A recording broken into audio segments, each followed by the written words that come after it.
Nina Vashtali gave him a searching look. But all she said was, "I take it you have seen these after effects before." Gavral lowered his eyes. "And I also take it that you know how to treat them." How could he reply to that? The only protection against Drakhon's fire that he knew of was the ritual blood bond. Was it possible it could also work as a remedy? Well, Gavral Anda, I might. But I can't guarantee it will work. Gavral hurried out into the villa gardens and followed the winding path down to the beach. Now the soft scents of pink tamarisk and lilac were nothing but a torment, reminding him of what he had done. The last part of the path was rocky, overgrown by burgeoning weeds and mean-toothed brambles that caught and clawed at his legs as he ran. He reached the sands and stared out to sea, shading his eyes as he scanned for fishing boats in the bay. But even as he looked at the glittering blue water and the pale gold of the sands, another landscape kept superimposing itself, a stark, empty, grey desolation. The Arkell waste in Azkenda, blasted with Drakhon's fire by his father Volk. He set out across the damp sands, making toward the citadel. Here, not far from the path that led up to the Villa Orlova, was where he had swooped down on the Tylan troops and seared them all to oblivion in his fury. And in spite of the lapping tide that had risen and fallen several times since his attack, he could plainly see the ash clogging the sands, the residue of shed bone and melted metal, the last remains of Eugene's invasion force. The cinders would have washed into the bay, polluting the waters for miles around. He sank slowly to his knees in the sand. "Damn you, Eugene," he said, his voice choked with bitterness. "Look what you've driven me to now." Chapter 25. Eugene shut the door to his study and leaned his back against the panelled wood as if to keep the disorder that reigned outside from bursting in. "Never again," he muttered. "Never again." The corridors were filled with servants, all running to and fro in confusion. Hammering and sawing could be heard in every room. It was as noisy as if they were rebuilding the whole palace. There was nowhere to hide from the din. All this for one diviner's night ball? Why did I ever agree? He had ridden back to Swanholm from Utterman's mausoleum, buzzing with plans for a journey to find Tynaga. And in his excitement, he had forgotten all about the ball. On his desk lay a letter. It was from Malherbe, the celebrated landscape gardener from Aligondi, who had been working on a special commission in the grounds. "And I most humbly invite your Imperial Highness to inspect the works, now at last complete." Anything was preferable to enduring this cacophony. Eugene went to the stables and was soon on horseback again. Outside on the lawns, the Imperial household cavalry had been pressed into helping erect the giant marquees. At least their campaign experience means the job will be done efficiently, Eugene reflected, watching the guardsmen, uniform jackets discarded, shirt sleeves rolled up, pulling and tugging at ropes in the warmth of the spring sun. Sunlight glittered on the green waters of the lake. Eugene turned Cinnamore's head toward the deer park and rode off along the gravel path to inspect the new works. He had learned that to preserve his sanity there were times when it was necessary to put the worries of state aside. And he had built Swanholm as a retreat for just such occasions. Soon Eugene heard the gentle sound of wind chimes borne on the breeze. Dismounting, he led Cinnamore down into a little grassy dell, sheltered from view. As a birthday surprise for Kerala, he had commissioned a Khetri dragon pavilion from Malherbe. He had imported stone dragons, one for each of the four corners, and another smaller one to top the roof. Inside the pavilion, the walls were hung with green and blue Khetri silks to complement the glossy black lacquer furniture exquisitely painted in gold and scarlet. He hoped it would provide the princess with her own private retreat from the rigours of court life in the palace. As an extra delight, he had created a private menagerie for her. Fluting birds with colourful feathers and bright golden eyes hopped about a gilded aviary built in the same exotic style as the pavilion. Little bells hung from every comer and chimed sweetly in the breeze. A pair of tiny deer, no higher than his knee, came to nuzzle against his leg, gazing expectantly at him with their mild, dark eyes. He reached into his pocket and held out some oats garnered from the stables on the palm of his hand for them to nibble, feeling the brush of their quick, rough tongues on his skin. Kirilla would fall in love with this secret little kingdom he had created for her. He couldn't wait for her to recover her strength so he could bring her here and watch the expression on her face as the dell revealed its treasures. Why did the sweet air and green valley of Swanholme always put him into a good humour, whereas the winter palace in Miram induced nothing but feelings of tension? Grooms came running out to greet him as he rode back into the stables. Eugene jumped down from Cinnamore's back and patted her flank affectionately before handing over the reins. He was exhilarated by the fine weather and by the sheer pleasure of riding. He walked away from the stables, pulling off his riding gloves, finger by finger. He was planning on taking a bath, a good hot steam, followed by an invigorating plunge into the ice-cold pool. But he had not even reached the main stair before Gustave appeared. He seemed uncharacteristically agitated. "You have a visitor, Highness." "The visitor can wait, Gustave." Damn it, what was the point in being Emperor of all New Rossiya, if he couldn't take a bath when he wished? "It's the Franchian ambassador, Highness. He says it's extremely urgent." Eugene let out a snort of exasperation. "Well, if it's that urgent, damn protocol. He'll have to put up with me as I am, hot, sweaty, and in need of a bath. I took the precaution of showing him into the Willow Room," Highness Gustave said in a low voice, "rather than the Malachite Room with your father's favourite painting." "The defeat of the Franchian fleet," Eugene said loudly. "Why so sensitive, Gustave? Our nations are on the best of terms now. I'm sure the ambassador won't be offended by a reminder of his country's past disappointments." Gustave, wincing at Eugene's deliberate jibe, opened the door to the Willow Room and announced, "His Imperial Highness." The Willow Room was one of Eugene's favourite rooms in the whole palace. The walls were hung with Khitri brocades woven with a pattern of willow leaves in the subtlest shades of silver grey and green. The willow green had been picked up in the buttoned silk upholstery of the chairs and the elegant fringes of the swagged curtains. Fabien d'Abrizard stood gazing out of the window at the newly planted water garden. "Ah, Ambassador." Eugene strode in briskly. "The matter is urgent, I understand." Abrizard turned and bowed formally but with no great reverence. He was dressed in an immaculately tailored black coat with a dazzlingly white starched shirt beneath. His sole concession to ornamentation was the dark blue ribbon and medallion of the Franchian Order of the Golden Salamander. His impeccable appearance only served to remind Eugene how hot and dishevelled he was. "There is, I understand, one named Caspar Linnaeus here at Swanholme. Magus Linnaeus is one of the most respected members of my household, Ambassador." All Eugene's instincts warned him that Abrizard's seemingly innocuous question was the prelude to some far more complicated negotiation. "Are you aware that he is a wanted man in Francia, Highness? I have here a warrant for his extradition." Eugene had taken a dislike to Abrizard at their very first meeting in Miram, and now the ambassador's haughty tone irritated him even more.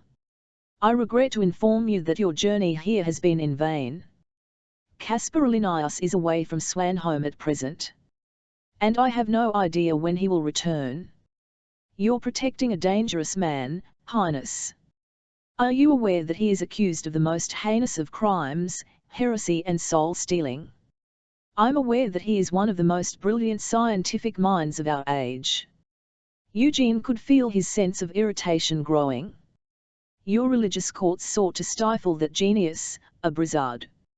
I like to think that Thailand is more enlightened. We encourage our scientists to develop their ideas." "Perhaps I have not spoken plainly enough in this matter," Abrizard said stiffly. "King Enguerrand does not request Linnaeus's extradition, he demands it on behalf of the Holy Commandery." "Demands?" Eugene was not accustomed to being spoken to so bluntly. "The king suspects you have never been fully furnished with details of the heretical crimes Linnaeus committed in Francia." Abrizard drew a folded paper from his jacket and handed it to Eugene. Eugene's first instinct was to tear the paper to pieces in front of the ambassador and let them drop to the fine parquet floor. But he resisted the temptation, glancing briefly at the long list of indictments. Then he looked again at Abrizard and smiled. Linnaeus's researches have taken him far from Thailand, and I have not the slightest idea when he will return. Ask anyone from my household here and they will confirm what I have told you. Fabien d'Abrizard stared at him, his face a mask of disdain. The king will not be pleased to hear this news. He had hoped that Thailand and France might achieve a better understanding by cooperating in this endeavour. But if Thailand continues to protect this criminal, France will be obliged to take matters into its own hands. So this is the crux of the matter, thought Eugene. A threat. Let me remind you, Ambassador, he said in his softest, most silken tones, that Thailand has always replied in the strongest possible terms to interventions from France, and will do so again, if need be. Good day. Abrizard stood speechless a moment. Then he gave a curt little bow and withdrew. Eugene waited until the doors to the Willow Room had closed, then looked down again at the list of crimes attributed to Caspar Linnaeus: heresy, necromancy, pyromancy, alchemy. He must warn the Magus to be on his guard. But he had no idea why Enguerrand of Francia had chosen this moment to demand his extradition. Gustave, he called. Ambassador d'Abrizard has just left, Highness, Gustave said as he appeared. He declined any offers of refreshment. He seemed in quite a hurry. Get me our embassy in France, Eugene said, making for his study. But your bath, Highness, I need to know what's going on at the court of King Enguerrand. Something has changed, Gustave, and we were not made fully aware of it. No matter how insignificant it might seem, I want to be kept informed. Day or night. Right away. Gustave hurried away down the corridor. Still smarting from Fabien d'Abrizard's insolent manner, Eugene stopped at a window and gazed out into the park. He could just see the ambassador's coach and horses as they climbed the winding road, making toward the gilded gates. What did Enguerrand of Francia really want with Caspar Linnaeus? Was all this talk of heresy just a front?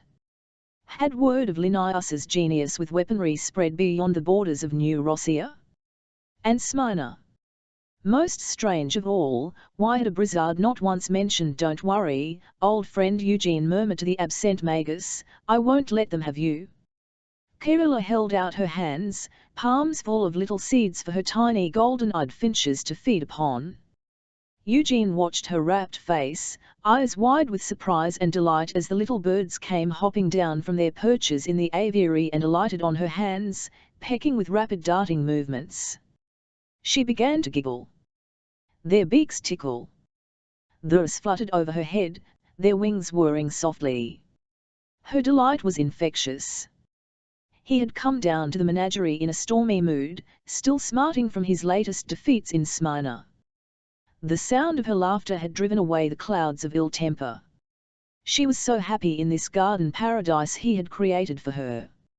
She gazed up at him, still smiling. "I can imagine I've travelled all the way to Kitrai here. You're a magician, Papa." He smiled back. "One day you shall travel to Kitrai with me. When you're stronger." "Is it true, Papa, that the children make kites out of paper, in the shape of dragons? And they fly them on a special dragon day? All you. And if you would like to fly a dragon kite, I can send to Kitrai for one, especially for you." But he would have to fly it for her, he thought sadly, looking at the thinness of her arms. With her crooked little body, she would not have the strength to control one of the magnificent scarlet and gold kites. "I'd like to play with some Kitrai children. I'd like them to teach me how to fly a kite. And to tell me all about dragons." She gave a little sigh. Her face was suddenly blank and sad. "What is it, Curry?" "Best of all, I'd like a friend, Papa." Someone to talk to play with. Someone 8 years old too. I shall have Lovisa arrange it. There must be many noble children your she put one hand on his. A real friend, Papa. Not someone who has been told to be nice to me because I am your daughter. He felt a pang of sympathy. It was a hard fact to come to terms with, one he had been forced to learn very early in childhood: royal children were different. He went down on one knee, still holding her hand, and looked directly into her eyes. Curry, real friendship is very hard to find when you are born a princess. Or a prince. But one day you will find a companion, someone who values you for your true worth and not your title or your riches. I promise you that.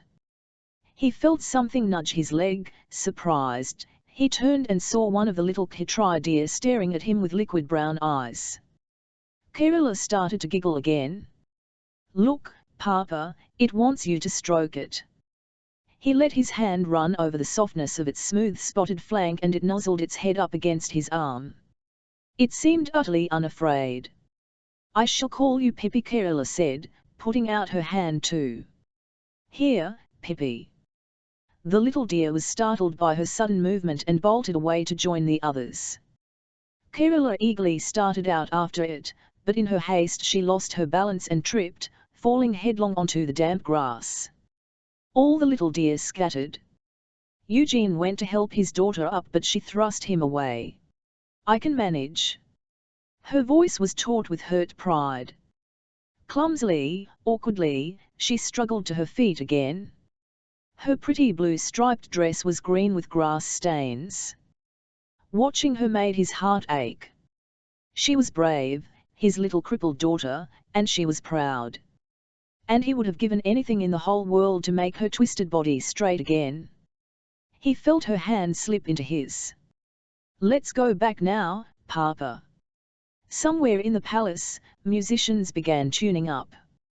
Reedy squeaks were punctuated by low brass groanings, more akin to the sounds of some great beast in pain than musical notes. Eugene groaned too as he read the latest dispatches, putting his hands to his head. How could he think coherently amid this racket? Gustave had marked the last communique with a secret cipher meaning of special significance. It was a transcript of a message sent by Vox Etherea from one of his agents in Francia, Royal Naval Regatta off coast of Finesse Tyr. King Enguerrand present on royal barge. Many newly built men-o'-war and frigates. Were his instincts right? Was Francia arming itself for some new military initiative?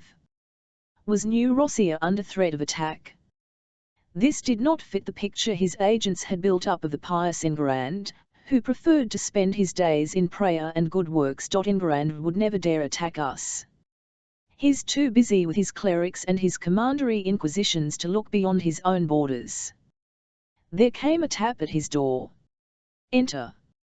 He looked up and saw to his astonishment that his visitor was Caspar Linnaeus. The Magus must have just returned from his travels, for he rarely came inside the palace. It was their custom for Eugene to visit him in his laboratory, where no one could overhear their conversations. So this unexpected visit must mean he had urgent news. He raised his voice in case anyone was listening. So you've come to discuss the fireworks for the ball, Linnaeus? I hope you've prepared some surprises for us this year.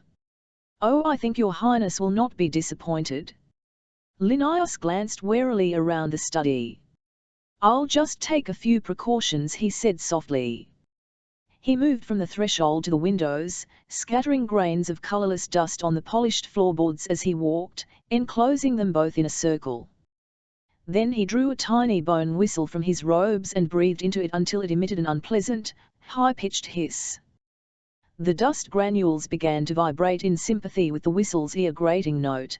Then they slowly rose into the air, encompassing Linnaeus and Eugene in a subtly shimmering canopy, almost invisible to the naked eye. What is that dust? What does it do? Imagine, if you will, the equivalent of shadow silk in sound, Highness. Anyone passing by your study would catch nothing of our conversation but an inaudible murmur. You never cease to amaze me, Linnaeus. And what will you call this new invention of yours?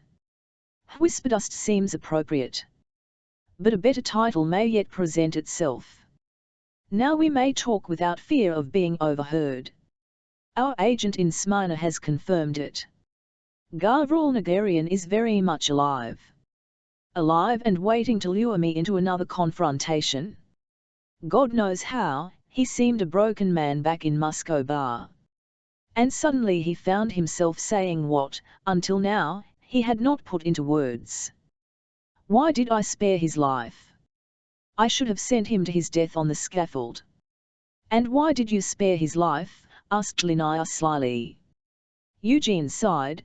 The old man knew him better than he knew himself. I wanted to learn his secrets. And now he is free and more powerful than before. Powerful, maybe, but you have Utterman's tears. And I believe I have finally located the lost land they call Tynaga. Eugene felt a dark thrill of excitement. Then what's to stop us? We shall leave tonight. We can be in Tynaga in a matter of hours, Highness. Oh, and in case you still require her services, I have brought Kyokiralya. Linnaeus loosened his outer robe, revealing a thick golden chain around his neck. Suspended from the chain hung a delicate, jewel-like glass in the shape of a lotus flower. Her spirit. Eugene's voice dropped to a whisper. Trapped in there? How is that possible? It is a trap that can only be sprung when the spirit leaves the body, Highness. A shaman is always vulnerable to such snares. And the body? Eugene was fascinated in spite of himself. Doesn't it decay without the spirit to animate it? She lies in a deep sleep. The longer she lies asleep, the harder it will be to reunite body and spirit. She'll die. The shaman girl's spirit burned blue as a peerless spring sky. Leaning closer, Eugene caught shimmers of pale iridescent color against the blue, like drifts of mist. Then perhaps you'd better wake her. She's too useful to us. I believe you have another official duty to be fulfilled first. Linnaeus gestured toward the window. And I have to check that my artificiers have prepared the fireworks display exactly as I instructed. Until then, Eugene had been so intent on the Magus's news that he had not noticed how effectively the Whisperdust had screened out the cacophony created by his busy household. The ball. He let out a groan. Just when his elusive goal seemed a little more attainable, there was this farce of a ball to endure. But he had promised Kerala he would be there. He could not let her down again. And then there was Astasia. As soon as the Divana bonfires are lit, then. And your alibi. Damn it all, must he think up an alibi as well? Of course, now that he was emperor, he could not just ride off hunting, he had to tell 100 officials and more. And yet, a solitary hunting trip seemed as good an alibi as any other. Leave it to me. Very good. Linnaeus bowed. Eugene saw him raise his hand to collapse the canopy of Whisperdust. Wait, he said, remembering. There was one more matter of some urgency left to discuss. Linnaeus, does the name Fabien d'Abrizard mean anything to you? The Magus slowly shook his head. A Frantian name? No, I recall no one called d'Abrizard. He is the new Frantian ambassador. It seems that King Enguerrand is most eager that I hand you over to his inquisitors. In fact, the word used was demands. All the while he was speaking, Eugene was watching Linnaeus closely to see how he reacted. But Linnaeus showed little reaction, other than to quirk one wispy white brow. And how did your Imperial Highness answer? Eugene found himself smiling. How do you think, Magus? An emperor does not take kindly to such terms as demand or insist. He leaned toward the Magus, earnest now. I have never asked what caused you to flee Francia. I have not the slightest interest in what happened before you came to Thailand. But Abrizard is not a man to take no for an answer. They mean to hunt you down, old friend. I will protect you in every way I can, but please take care. They are out for your blood. The Emperor's warning still tolling in his head, Caspar Linnaeus went out onto the terrace to supervise the installation of his fireworks. In his grey robes, he passed all but unnoticed among the harassed servants who were now hurrying to and fro with trays of clinking wine glasses and baskets of silver cutlery. Fabien d'Abrizard. The name meant nothing to him. And as far as he knew, the Frankian courts had ensured that no one among his fellow magisters at the Thaumaturgical College had survived the purge, not even the students. One devout order in particular, the Commandery, had devoted itself to the cause with great zeal. Their leader claimed to be divinely inspired in his quest to rid the world of demonic influences. He was even said to be able to summon angels. Linnaeus was continuing on toward his rooms when he heard music and laughter issuing from an open window. Glancing inside, he saw the Empress Astasia at the fortepiano, accompanying a young woman singer. Her voice, when she began the interrupted phrase again, was golden and glorious. It stirred echoes deep within him of some unfamiliar feeling, long buried. He knew he should not linger here, he had work to do. And yet he could not tear himself away. He stood there until the Empress lost control of the keyboard part and broke off, laughing helplessly. The singer sang on for a bar or two and then joined in the laughter, leaning on the fortepiano to support herself. And then the Empress caught sight of him on the terrace outside. "Hush," she said, wiping tears of laughter from her eyes, "we have an audience." The singer glanced around. Such blue eyes, the intense blue of a cloudless summer sky. Linnaeus felt a shiver run through him. What was he doing, a man of his age, allowing himself to be distracted by a young woman? He made an effort to collect himself and bowed to the Empress. "Beautiful music, ladies," he said. "I must congratulate you." And he turned away, hastily directing his steps toward the west wing and his laboratory. Astasia watched from the music room window until the Magus had disappeared around the corner of the palace. "There is no privacy to be had in Swanholm," she said. She no longer felt like laughing. "Tell me, Highness," said Celestine, "who is that ancient scholar we saw just now?" Astasia pulled a grimace. "The Magus? His name is Caspar Linnaeus.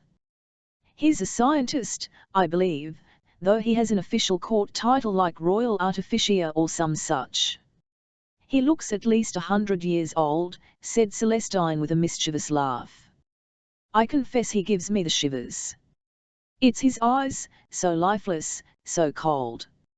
And he resides here at Swanholm. He has his own laboratory in a wing of the palace. The Emperor had it built especially for him. The Emperor is such a generous patron to the arts and sciences." "Yes," Astasia thought, "I suppose he is, whatever other faults he may have. My husband encourages those with talents to make the most of their gifts, even if he doesn't appreciate or understand them himself. Perhaps he will dance with me at the ball." Caspar Linnaeus made certain that the invisible wards protecting his laboratory were doubly secure before he entered his rooms. Abrizard. He took down a red-bound ledger and checked the list of names inscribed on its age-stained pages. There was no mention of a Fabien d'Abrizard in this dossier recording the movements of his few surviving enemies in Francia, painstakingly compiled over the years from Eugene's sources abroad. Surely the Commandery would not dare to strike at him here in Thailand, under the Emperor's protection? And yet, had he risked too much in performing the forbidden rite of soul-stealing? The Magus unlocked the door to his bedchamber. There she lay, on his simple bed, the Guzli Archeoclearulya, or at least her body, for her life spirit was trapped in the crystal soul glass he wore on a chain close to his heart. How pale her skin had become, almost translucent. He bent a little closer to his prisoner, to ensure that she still breathed. Yes, there was the faintest sound of respiration. A strand of wheat fair hair had strayed loose from her braids, he stretched out to brush it off her forehead. And the fact that she did not even stir as his fingertips touched her brow set his troubled mind at rest. She, at least, was no threat. He padded softly from the room, securing the door with a simple lock ward that would respond only to his voice. Then he unrolled the chart he had been working on, based on his studies of Zakhar Nagarian's books and Surhir of Askender's hidden star chart. It was a map of the seas and lands that lay far to the south, beyond the shores of Jahanjihar. An archipelago had been charted by Thailand explorers on a perilous journey in search of new lands to colonize, early in Prince Kul's reign. Volcanoes dominated the islands of the archipelago, and the partial eruption of one of the smaller cones had sunk one of the ships and sent the others scurrying away. But not before the explorers had noted the existence of ruins on several islands, that hinted at some past great civilization. "It has to be Tainaga," he muttered. Kerala was dreaming.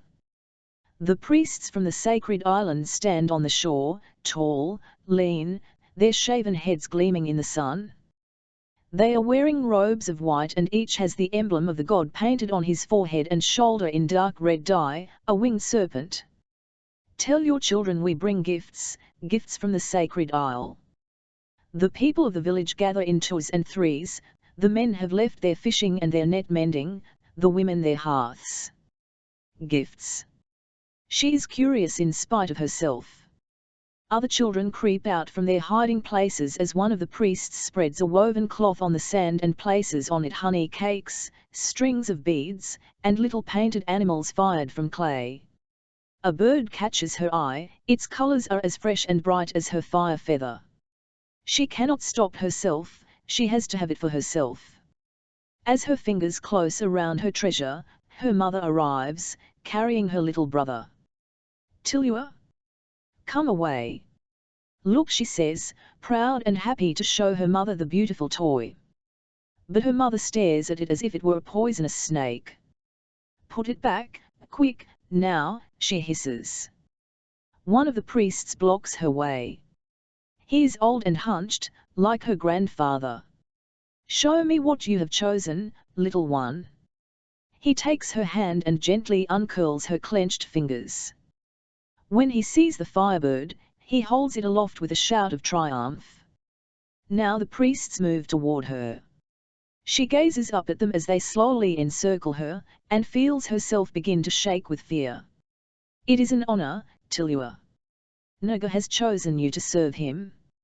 She begins to cry. "I don't want to be chosen." She doesn't want to go with these horrible men. She doesn't want to leave her mother. She clings to her. "Don't make me go."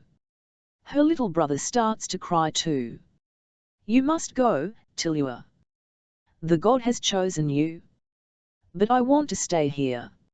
If Naga is angry, he will make the fire mountain spit out flame and rocks, the sea will boil and wash away your village." The oldest priest kneels beside her and points to the distant trace of drifting grey smoke on the horizon. "You don't want to make the god angry, do you, Tilua? Don't make me." "Whatever is the matter, princess?" Mata, in nightgown, her hair in curling papers, held up the night light. "Crying out like that in your sleep, you'll wake the whole palace." Kerala blinked away the tears that had filled her eyes. The sunlight in her dream had been so bright, so hot. "Don't make me go." "Go where?" Mata set the night light on the bedside table and felt Kerala's forehead. "Are you cooking up another fever?" "I don't know," Kerala said. Her heart was still brimming with a fear and grief that was so vivid it felt as if it were her own. How could a mere dream cause her so much pain? "Tilua," she whispered. Chapter 26. Am I dead? Kyukayu wondered. If so, this was unlike any part of the ways beyond she had ever experienced before. It was cold here, the kind of cold that slowly numbs the consciousness until a dull stupor overcomes the senses. It felt as if she had been encased in ice, ice so opaque she could not see through it to what lay beyond.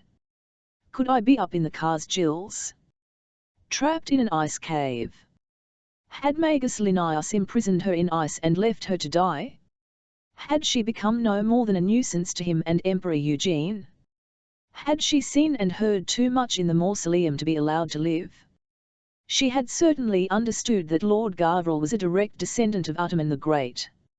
And didn't that mean he had as much a right, if not more, to the throne of New Rossiya as Eugene? And then she remembered. Gavril was dead. The shimmering ice dulled, darkened until it was black as obsidian. Black as her grief, as the pain in her broken heart. Odd. What kind of ice could change color to match her moods, her emotions? I must be dreaming. Time must have passed, but she had no idea whether it was minutes, hours, days. She was still lying, as before, encased in ice. But how could it be ice? Surely she would have frozen to death by now. Unless, a coffin? A glass coffin? Panic began to rise, clouding her thoughts. Did they think I was dead? And yet I'm still alive? Buried alive. She tried to beat her fists against the imprisoning glass and found she was powerless to move. She seemed to be paralyzed from head to foot. Help me! Help! She called with all her strength, but as much as she strained, no sound issued from her mouth. This is one of those horrible smothering dawn dreams. Any moment now, I'll wake up. But she didn't. As they approached his rooms, the Magus suddenly stopped, one hand raised. He glanced all around, sniffing like one of Eugene's hunting hounds, as though scenting the air. What is it? Eugene had never seen him so agitated before. Someone has tried to break into my laboratory. Linnaeus, hand still raised, appeared to be testing certain invisible seals and wards that should respond only to his command. It seems they were unsuccessful. Do you have any idea who? Linnaeus slowly shook his head. First a Brizard, now this. I will set a guard on this stair, day and night. My wards have worked perfectly well. Your research is of vital importance to the Empire. This is a matter of national security. Linnaeus gave a little shrug and opened the door. But in spite of his protestations, Eugene observed him checking outside one more time, his wispy brows furrowed in a puzzled frown. The Magus had assembled an elaborate construction of pipes, filters, and alembics. A small refining furnace burned brightly in one corner. The air smelled hot and dry, with the slightest hint of some chemical taint that made Eugene's eyes smart. The Drakon may have unwittingly given you what you seek, Highness, said Linnaeus obliquely. Nils Lindgren has made a vital discovery in Azkenda. Mineral deposits? Yes, I am aware of his mining activities. Eugene wiped the perspiration from his brow. How can you stand to work in this infernal heat, Linnaeus? At my age, when the blood thins, one is glad of a little extra warmth. Linnaeus picked up a glass dish containing some dark granules and handed it to Eugene. Has your Highness ever seen any mineral deposits like these? This looks much like common garden soil, said Eugene impatiently. He was not in the mood to indulge the Magus and his latest experiments. There were weightier matters to attend to. Hold it to the light, Highness. Eugene lifted the dish until the daylight from the window shone directly onto its contents. Only then did he detect a faint bluish glitter emanating from the earth. It's very pretty, but indulge me a moment, Highness. Linnaeus picked up a second dish, which he set down on an empty laboratory table. Eugene squinted to see what this dish contained. It seemed to be but a few grains of a dark powder. Now, please hold this protective visor to cover your face. And stand well back. The metal visor contained a thick ochre-tinted strip of glass to look through. Eugene held it up and watched Linnaeus light a little fuse that led to the dish. As Linnaeus hurried out of the way, there came a flash of blinding light and a rending sound that bruised Eugene's ears. The whole contents of the laboratory trembled and 1 or 2 glass vials shattered. "Impressive," said Eugene, his ears still ringing. Linnaeus opened a window and began to fan bluish smoke out into the "So what goes into this new type of gunpowder you've developed?" "I've merely refined the latest Earth samples from Azkenda that Captain Lindgren gave me." "Azkendi soil?" Eugene went to look at the dish. There was nothing left of it but a charred stain on the top of the table. "From the escarpment at Castel Drachon, where my men died. Burned by Drachon's fire." "And you're saying that Drachon's fire has caused the soil to crystallize into this lethally explosive powder? And the Azkendi have no idea of its potential?" Linnaeus seemed thoroughly pleased with himself. He kept rubbing his thin hands together. Even so, Eugene felt a strange reluctance to approve the development of this potentially powerful weapon. Many men had died, their bodies vaporized by the infernal heat of the Drachon's lethal breath. There had been no trace of his beloved Joromir's body after the conflagration. And this dark crystalline deposit had been dug from the escarpment. It seemed, in some way, like the violation of a grave, disturbing the mortal remains of the fallen. And then he sighed. There was the security of the Empire to consider now. He must put personal feelings aside and give his permission for Linnaeus to start a series of experiments. "Very well. I'll make sure Captain Lindgren puts all his efforts into mining the escarpment." "Not just the escarpment, Highness.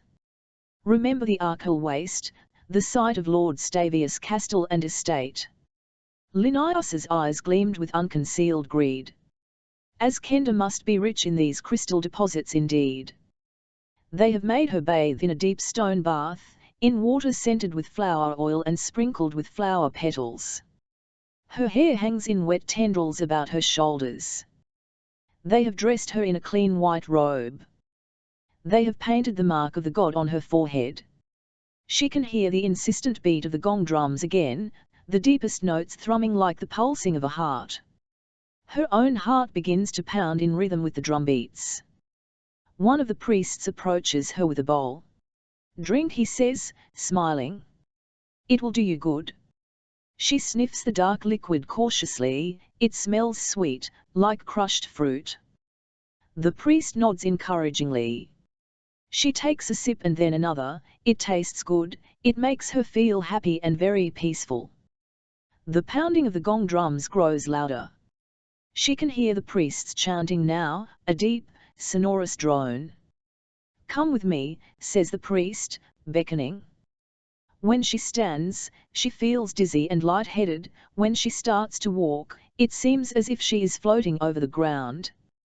"Where are we going?" she asks, holding back. The priest reaches out and takes her hand in his. "You are honored, Tilua. You are going to meet Naga." "Naga, the devourer of children?" She shrinks back, trying to jerk her hand from his. But now he grips it tightly and pulls her along. She cannot escape. "No, no," she cries out. The air is hazy with incense smoke as he pulls her onward, past the musicians beating the gong drums, past ranks of chanting white-robed priests, up steep wide steps, up until she stands beneath a great archway.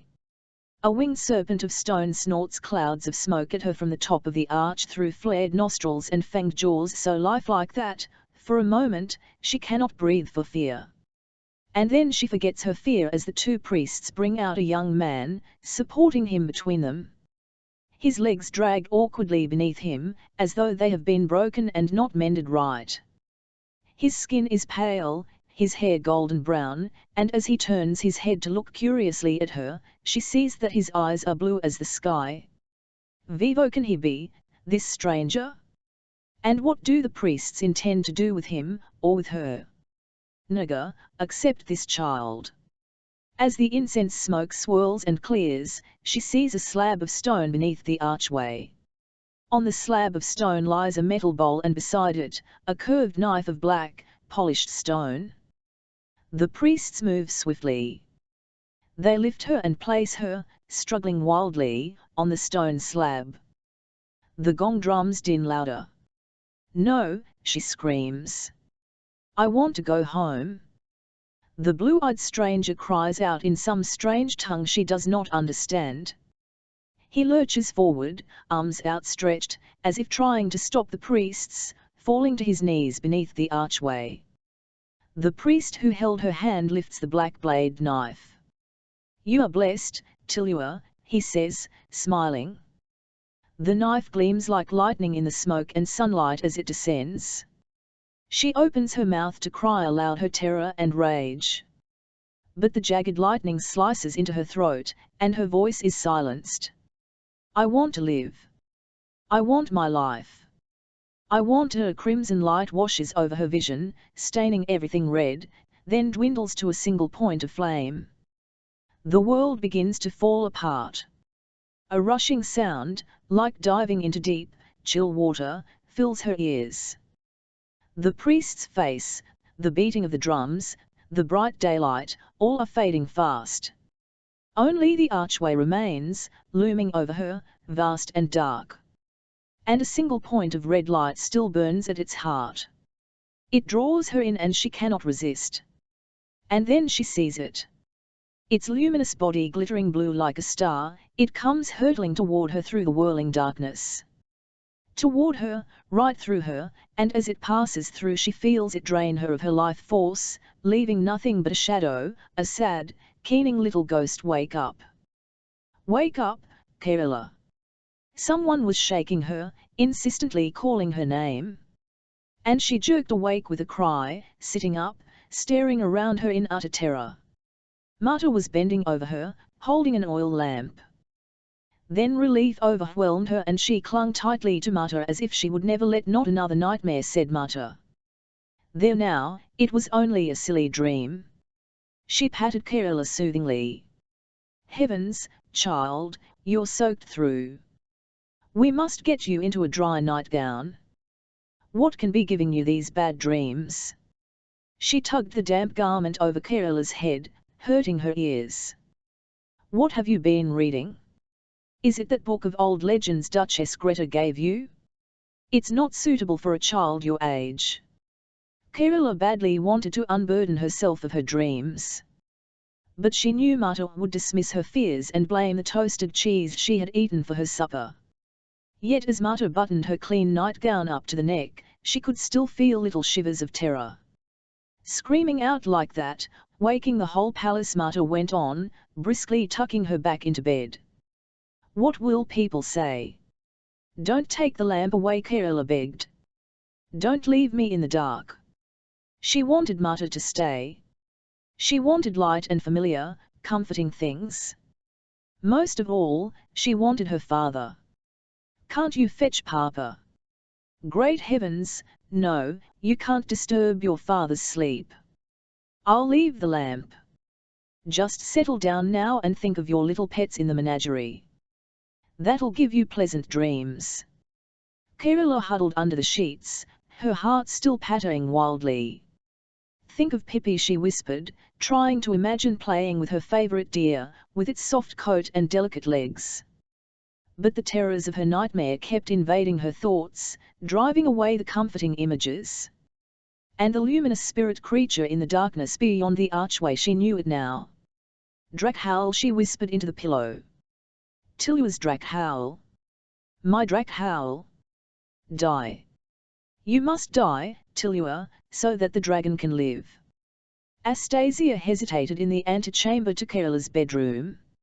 She had come to read a bedtime story, but from what she could hear, it sounded as if Kari was reading a story, a violent and unsuitable story, out loud to herself. She crept a little closer and peered around the door. Kerala knelt on the floor beside her bed, with dolls lying around her. No, no, I don't want to die.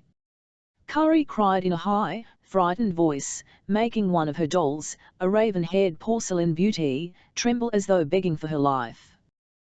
The serpent god is going to devour you.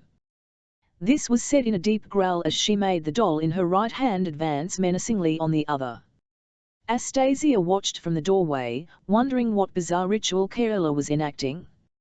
And then she saw Kari take a silver fruit knife and attack the raven-haired doll, stabbing it again and again, making little cries and screams as she did so, until the stuffing began to come out and the porcelain head was nearly severed. Then the child daubed red paint over the doll's broken body. Appalled, Astasia could watch no longer. "Whatever are you doing, Kari?" Kerala looked up at her and said matter-of-factly, "It's not real blood. Tillua bled real blood till she died. This is only paint." Astasia knelt down beside her and picked up the broken doll, shuddering as she did so. She had heard of dark witchcraft rites that involved such acts. Surely Kerala had no malicious intent. "Why did you hurt your doll, Kari?" "It's only a doll, it can't be hurt," Kerala said, taking it back. "What's her name?" "Tillua." Kerala absently stroked the dark hair on the broken doll's head. "That's a pretty name." Astasia cast around in her memory, wondering if there could be a Tillua in Kerala's life who had wronged her so cruelly as to provoke this violent revenge. Mata came in, carrying a tray with a cup of warm cinnamon milk and a plate of biscuits. When she saw what Kerala had done, she set the tray down with a bang. "You'll have no dolls left if you carry on like this, princess. And no one will buy you new ones, just for you to break them." Kerala appeared not to hear what Mata had said. "Would you like me to read you a story, Kerala?" Astasia reached for the gold-tooled book, searching for a calming, reassuring tale with a happy ending. "More stories, Highness." "Is that wise?" said Mata. "Exciting and overactive imagination just before bedtime? I think we've had quite enough, thank you." Astasia closed the book with a snap. Another snub from Mata.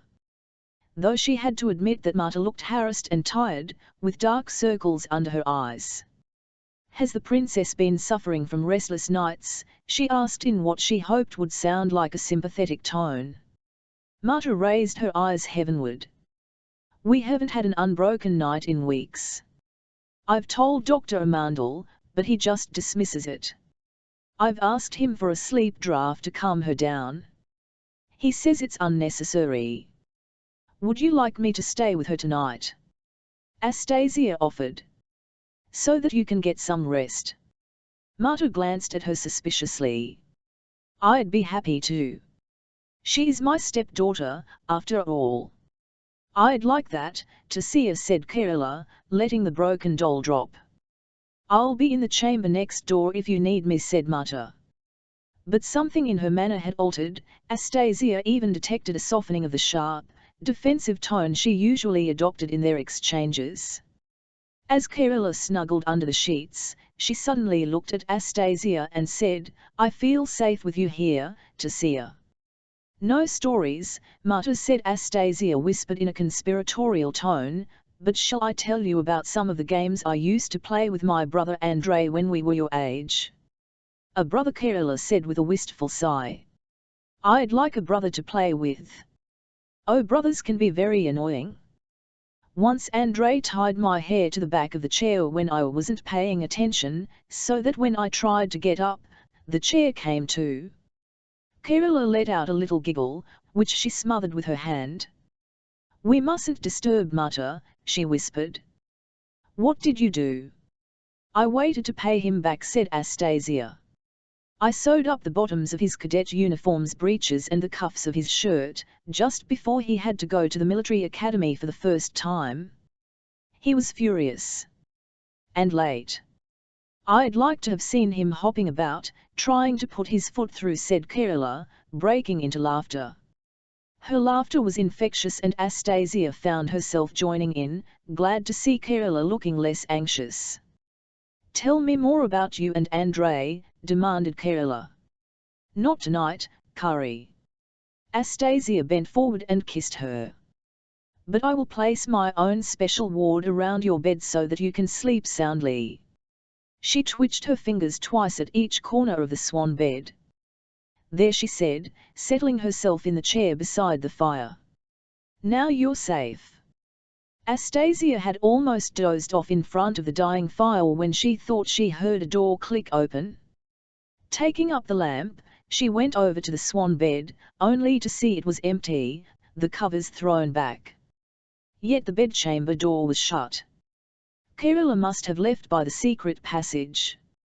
Vivia, can she have gone all alone at this late hour? Astasia felt along the wall until she found the catch in the panelling that Kerala had shown her once before. The concealed door slid open, letting a draught into the bedchamber that set the lamp flame flickering. Astasia was not as adept at navigating the secret passages in the palace as Kerala. She gathered her skirts in one hand and squeezed through the little doorway. But her only consolation was that Kerala would make slow progress because of her twisted body. Soon she spotted a pale little figure in the drafty darkness ahead. Astasia hastened onward just as Kerala opened another doorway and disappeared from her view. "Wait for me, Curry," she called. The doorway opened into an inner courtyard lit by lanterns. Astasia emerged into the starry night to see Kerala limping away from her. "No wonder the child is always ill, if she's wandering outside late at night," she muttered as she hurried after her. "Is she going to her menagerie, to feed her little deer?" And then she stopped abruptly, seeing where Kerala was going. "Or to the Magus? Is he working some spell on her? Halt! Who goes there?" Astasia heard a sentry bark out a warning. Kerala had turned left, before the archway that led to the Magus's laboratory. Catching up at last, she came upon an extraordinary sight. Kerala stood, blinking confusedly in the torchlight, on the steps that led down to the palace treasury. Massive doors of timber and iron were guarded day and night by 4 sentries. And there was Kerala, confronted by these tall, broad-shouldered soldiers. "Curry!"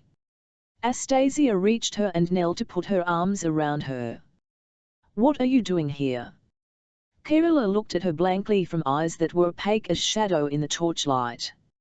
She must have been walking in her sleep. "Imperial Highness." The sentries saluted her. "Where am I?" Kerala seemed to be still half asleep. "Outside, catching your death of cold. Come with me." Astasia took hold of her hand firmly and led her back toward the nearest entrance to the palace. "Your daughter has been sleepwalking, Eugene." Astasia sat down opposite Eugene at the little table in their private morning room. "Your daughter," she corrected herself. "What's that?" Eugene was drinking coffee as he read the morning's dispatches. He seemed preoccupied and was obviously not listening to what she said. "I'm worried about her," said Astasia. "She's been having nightmares. She's playing violent, horrible games with her dolls.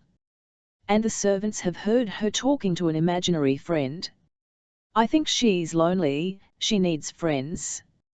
"Children play strange games," said Eugene, glancing up a moment as he turned over a page. "And it's hard to choose friends for her. She can't join in their games and it makes her sad. Even so, there must be some nice, quiet little girls among the courtiers' children," persisted Astasia. Eugene set down his coffee cup and picked up his papers. He looked as if he was mulling over important matters of state and her interruption was disturbing his train of thought. "How long have these episodes been going on now?" "Mata thinks they began the night before the coronation. Just after the night of the beacon." Now she had caught his attention. She had just disembarked. He leaned over and kissed the top of her head, almost absent-mindedly. "I'll consult the Magus. He must know some way to put a stop to bad dreams." "Kyukirulya," said the Magus. "Surely a spirit singer can only work with the spirits of the dead." Eugene stared down at Kyukyu's body, fascinated that, while her breast rose and fell gently as though she were asleep, there was no other sign of life. "Precisely so," said Linnaeus. "Your daughter may be possessed. And until the spirit that has possessed her is exorcised, the princess will continue to wander the night like a revenant, endangering her health." You know I do not hold with any of this talk of spirits. Eugene clasped his hands behind his back and began to pace the Magus's room. It went against everything he believed in. After what had occurred in Utterman's mausoleum, he had vowed there would be no more summonings. And now, Linnaeus was suggesting Kerala should be subjected to some barbaric Askendi rite. But if Kerala's arts could ease Astasia's mind and stop Kerala from wandering the palace at night, then perhaps spirit singing might work where Dr. Amandal's physic had failed. "Shall I restore her soul to her body?" asked Linnaeus, carefully lifting the soul glass on its chain from around his neck. "Yes," said Eugene, curious to watch this forbidden procedure. "Do it, Linnaeus." The Magus unstopped the crystal phial and set it against the girl's lips. He breathed words in a tongue Eugene had never heard before. And as Eugene watched, the translucent shimmer in the phial slowly poured out, melting into Kerala's mouth until the phial was empty. "And now?" Eugene whispered, bending close, searching for signs of life. Linnaeus brushed the girl's closed lids once, twice, thrice with his index finger. Gold-lashed lids fluttered a little. Kerala muttered, shifted a little on the couch, but did not wake. "Has it worked?" Eugene did not want to find they had a living corpse to dispose of. "It may take some while for her to wake. I shall keep watch and inform you of any progress." The girl was courageous, she had extraordinary talents and she had served him well. He did not want her damaged by Linnaeus's dark arts. Chapter 27 Fire cones simmer in the ash-grey sky. A distant ominous rumble trembles through the air. The burning sands shift beneath Gavrul's bare feet and the dark sea sizzles with heat. He senses he is not alone. He turns and sees a tall winged figure, wild-haired, clothed in shadow, hovering behind him. Eyes glitter in the smoky air, lightning blue. It is like looking in a mirror at his own reflection. Drakhaul. I have another name, Gavrul. A secret name that must not be spoken aloud on earth, except by the one closest to my soul. The dry voice, so familiar now, has taken on a new, more intimate tone. Maybe the time has come to tell you my true name. Then tell me. My name is Kizef. Kizef, repeats Gavrul. The name has an ancient, forbidden ring to it, it is resonant with hidden meanings. This is a kind of ritual, he understands now, the exchanging of names. Why have you brought me back here? Why is it always here? Because this is the Serpent Gate. The gateway between this world and the ways beyond. Gavrul raises his eyes and sees in the lurid glare that they are standing beneath the stone arch carved with twisting serpents, the one he has painted in Einskama. The demon gateway that has haunted his dreams. And because you are the one, Gavrul Nagarian, who will release me and my kin from this world. Is that really what you want? Gavrul is not certain he has understood the demon completely. Look carefully at the Serpent Gate. What do you see? Now that Gavrul stands so close to the great gate, he sees that the coils of the twisting serpents are wrapped around broken bodies, taut, distorted with agony, faces frozen in screams of perpetual anguish. Torn wing shafts protrude from dislocated shoulders. Whoever sculpted the images must have worked from life to achieve such a realistic depiction of the tortured souls. No, whispers Kizef, look again. They look just like you. Gavrul's voice fades as he realizes the full horror of what he is looking at. They are just like you. When Surya called upon the heavenly guardians to destroy us, this is where he bound my kindred in stone. A look of fierce sorrow gleams in the Drakhaul's star-blue eyes. So that they might forever gaze upon the gateway to our home, yet never pass through and know again the joy of freedom. Another rumble shakes the ground beneath Gavrul's feet. If the volcano erupts once more, the gate will fall and we will be trapped here for all eternity. Gavrul sees a strange look soften the fierce gleam of his demon's eyes.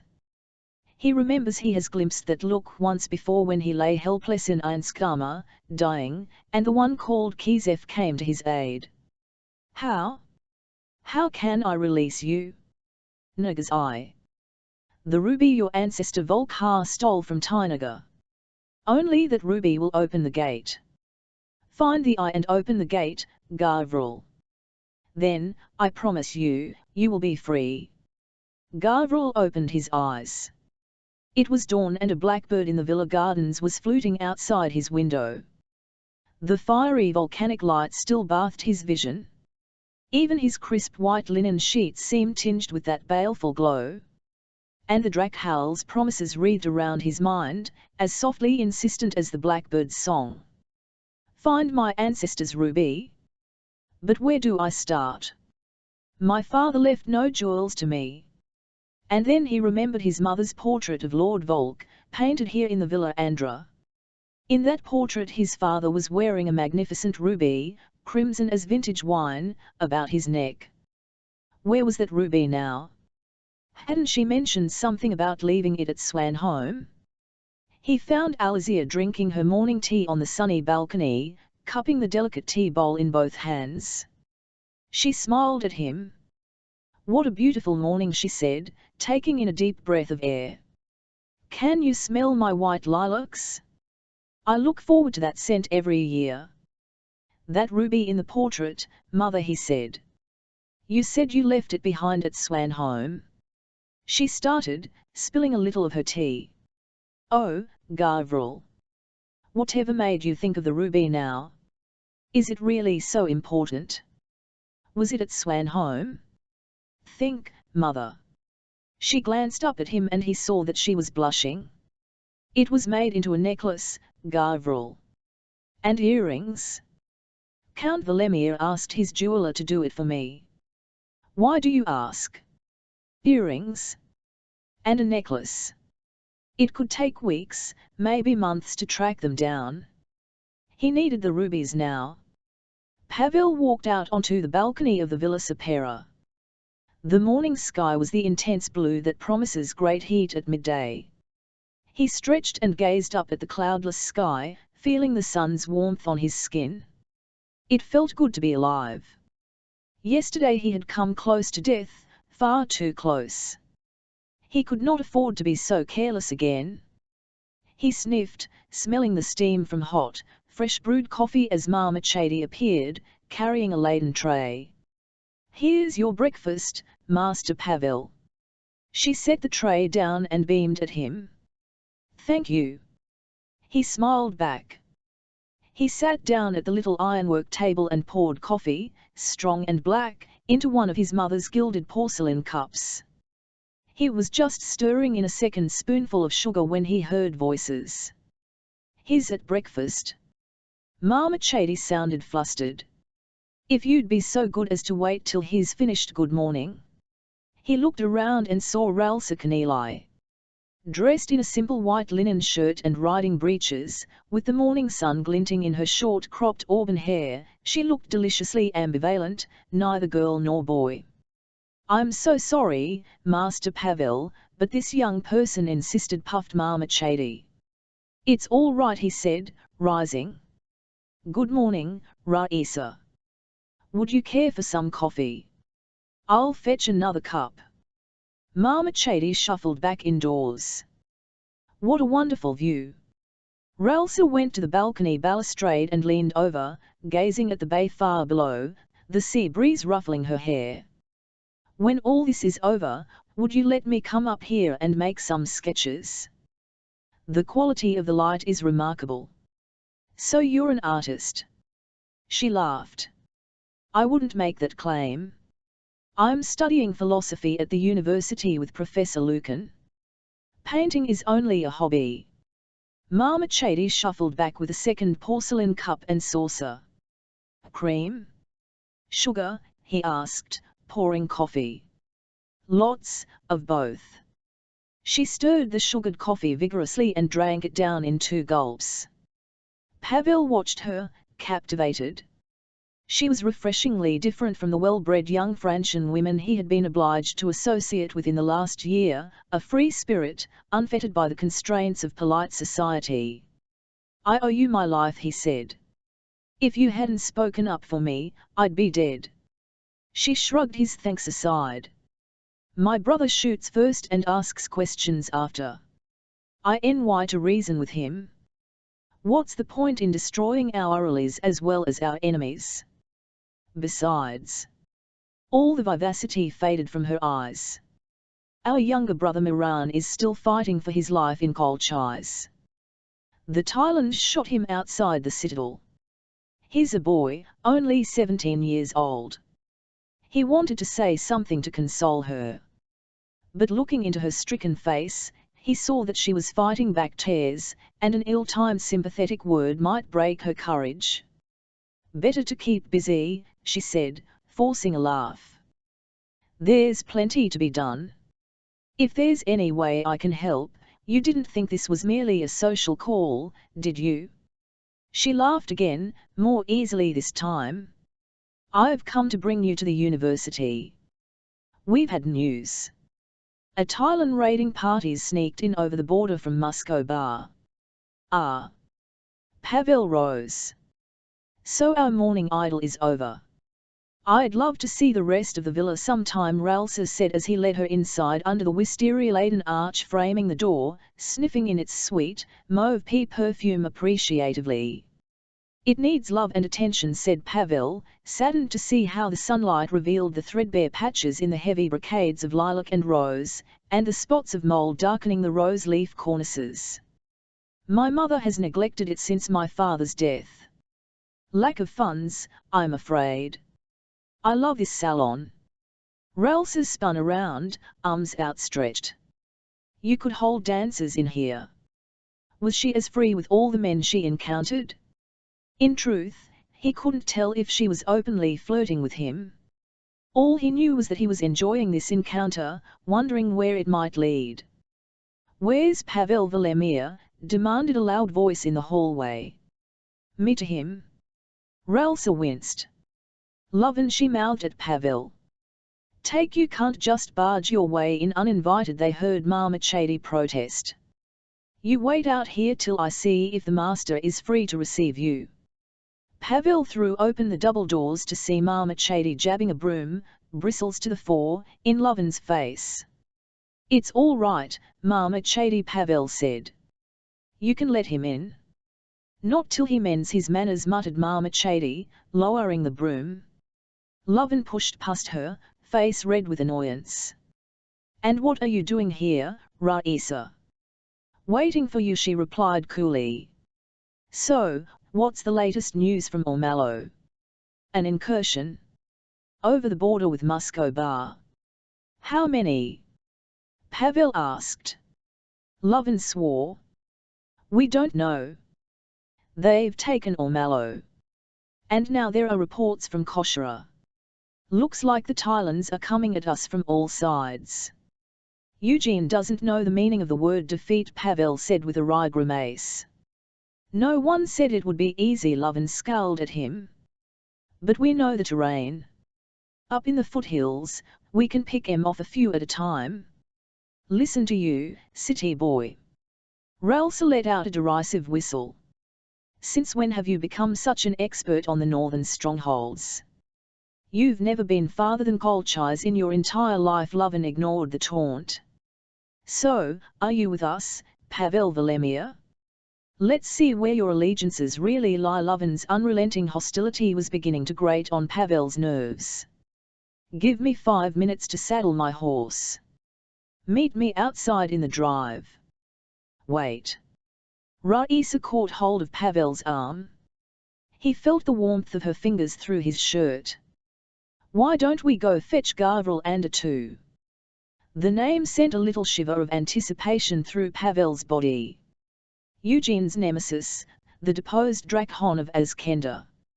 He could not believe his luck. "That one's trouble," grumbled Lovin.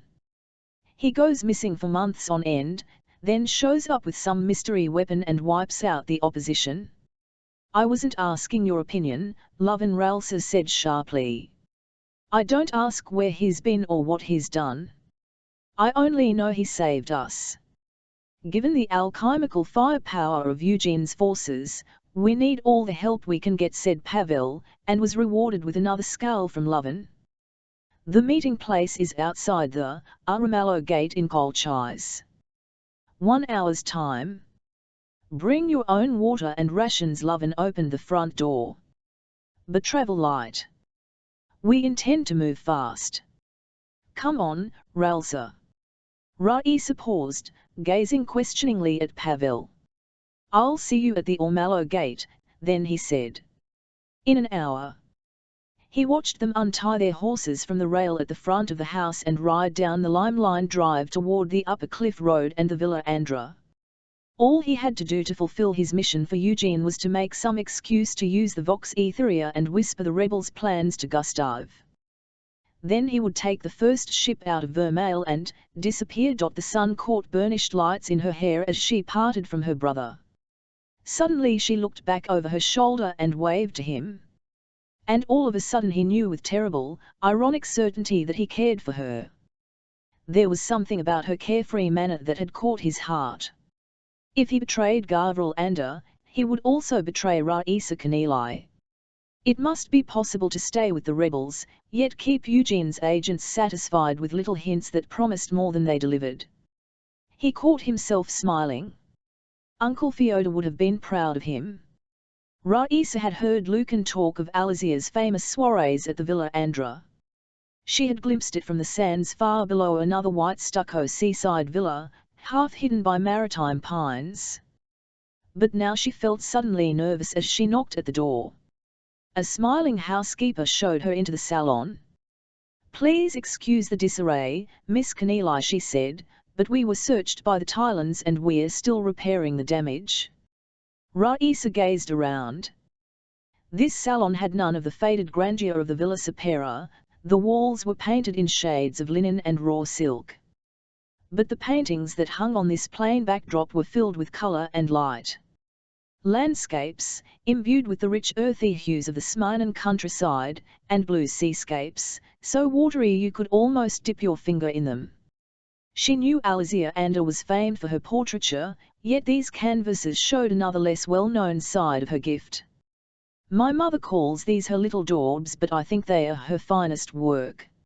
Raisa started.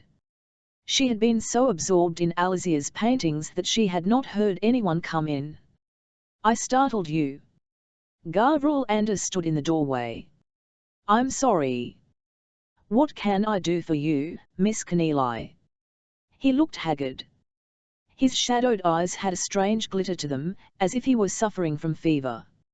Are you well, Maestra Andar? She asked, concerned to see him still looking so ill. Was this a wasted journey? I've felt better. His mouth twisted into a gaunt smile. It'll take a while to recover from the Emperor's hospitality. So he had a personal score to settle with the Tylans as well. What had he endured to make him loose such a terrible weapon on his enemies? There was a brooding silence about him that made her imagine they must have made him suffer all manner of atrocities. I've come to ask for your help. The Tylans have taken Aramello. They are sneaking in over the Muscovy border. Now they are in Koshara. Eugene is a stubborn man, Gavril Andar said tersely. He won't accept defeat. That's what Pavel said. Pavel? Who is Pavel? Pavel Volemir. He's another fugitive from the Emperor's injustice. Volemir. Gavril repeated slowly. The name seemed to mean something to him. You know him? No. And yet it seemed to her she saw a haunted look darken his eyes. There was much, she guessed, he had not told them. There are so few of us, she said haltingly, and so many of them. We need your help. He did not reply. Instead he walked slowly to the windows and gazed down at the bay. Were you there? He asked. When I attacked the Tylan fleet. Were you in the citadel? Yes, she said, not understanding where this was leading. I was on the ramparts.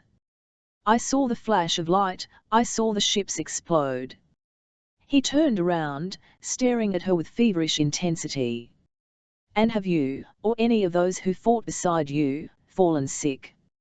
No, not as far as you didn't breathe in any of the smoke that drifted inshore. Why? Is it harmful? Again, no reply. Instead he drew in a deep breath and said, I'll come with you to reconnoiter, not to fight. I think I understand Eugene's tactics. And I think I know what game he's playing. He's trying to lure me out into the open. Why you? Because of your secret weapon. I'll need a horse. My Meherani is, he stopped, checking himself, is not in Smyrna. She looked at him, overwhelmed with curiosity. Everything he said, these little slips and half-finished sentences, only added to the enigma. Meet me at the Aramallo gate, then. In half an hour. I'll have a horse for you. You can take my brother Miran's. He accompanied her out into the hall. A painting hung near the front door, a double portrait, very naturally posed, of a man and a woman. The woman was sitting on a daisy-filled lawn, reading, and the man was leaning over her shoulder.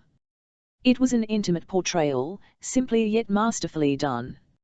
She had not noticed it before, but now she saw with a little shock that the man was Raphael Lucan and the woman he was leaning so affectionately close to was Alizia Ander. Oh, she said. She knew, of course, who didn't, that Lucan and Alizia had been lovers. But this painting offered proof of the strength of their relationship. Her cheeks flaming, she tried to cover her reaction with a question. Who painted this? I did. Gavriel Ander was frowning at the picture as if he was not at all pleased with it. I don't know why my mother has hung it in the hall. It's an early piece, done for my first-year examination. I think it's charming. Ralses spoke from the heart. Subject matter aside, the painting was very accomplished for an early piece. It's so fresh, so full of spring air and light, she broke off. You're as talented as your mother. You should be painting, not fighting. And then, seeing the desolation in his eyes, she realized she had touched on a sensitive issue. Listen to me, babbling on without thinking. I didn't know, he said. You're right. I should be painting. When she went to untether the shoal, she found that someone, perhaps the housekeeper, had thoughtfully provided a trough of water. As she rowed away, she caught herself glancing back at the Villa Andra, shivering in spite of the day's warmth. There were mysteries there, and they were all hidden in the darkness haunting Gavriel Ander's fever-bright eyes. Gavriel stood at an upstairs window and watched Ralsa Kenealy ride off toward Colchis. Had he given anything away? His shoulders were stiff with tension, his fingers were still clenched tight with the effort of controlling himself. And when, without thinking, he had said Meherani's name, he had seen a sudden, vivid image of Castel Dracon and the stables, young Ivar and Muvzar playing each other at knuckle-stones in an empty stall, jumping up with red faces when he appeared, running to saddle up coal-black Meherani. My drudgener. Alizia had told him a little of the indignities the drudgener had been forced to undergo, chained together like slaves, made to labor long hours on meager rations, excavating deep underground for minerals to feed the Emperor's munitions factories. My faithful bodyguard, and I've abandoned you. The ache was almost too hard to bear. Who was that? Gavripi Alizia appeared in dishabille, wet hair wound up in a towel, Jihara fashion. Ralsa Kenealy. The Tylans have come back, over the northern border this time. He saw her face fall. And they want you to go fight them? Gavriel, no. You've done enough. You've exhausted yourself. Let the militia handle this one. Mother, you know the militia is no match for the Tylans. She caught hold of his hand and turned it over, looking at the nails. Look, she said, raising them to the light. A faint taint of blue had already begun to show. Think of what you've done to the bay. Think of I know. Angrily he drew his hand away. He didn't want a lecture, he was only too aware of the risks of using his powers again. I'm going my way, he said. Well, then. You have to do what you feel is right, she said. Yet there was no criticism in her voice, only regret. But take care, Gavriel. She reached out and briefly stroked his forehead. There was not enough hair yet to smooth back into place. He flinched at her touch. Don't treat me as a child, mother.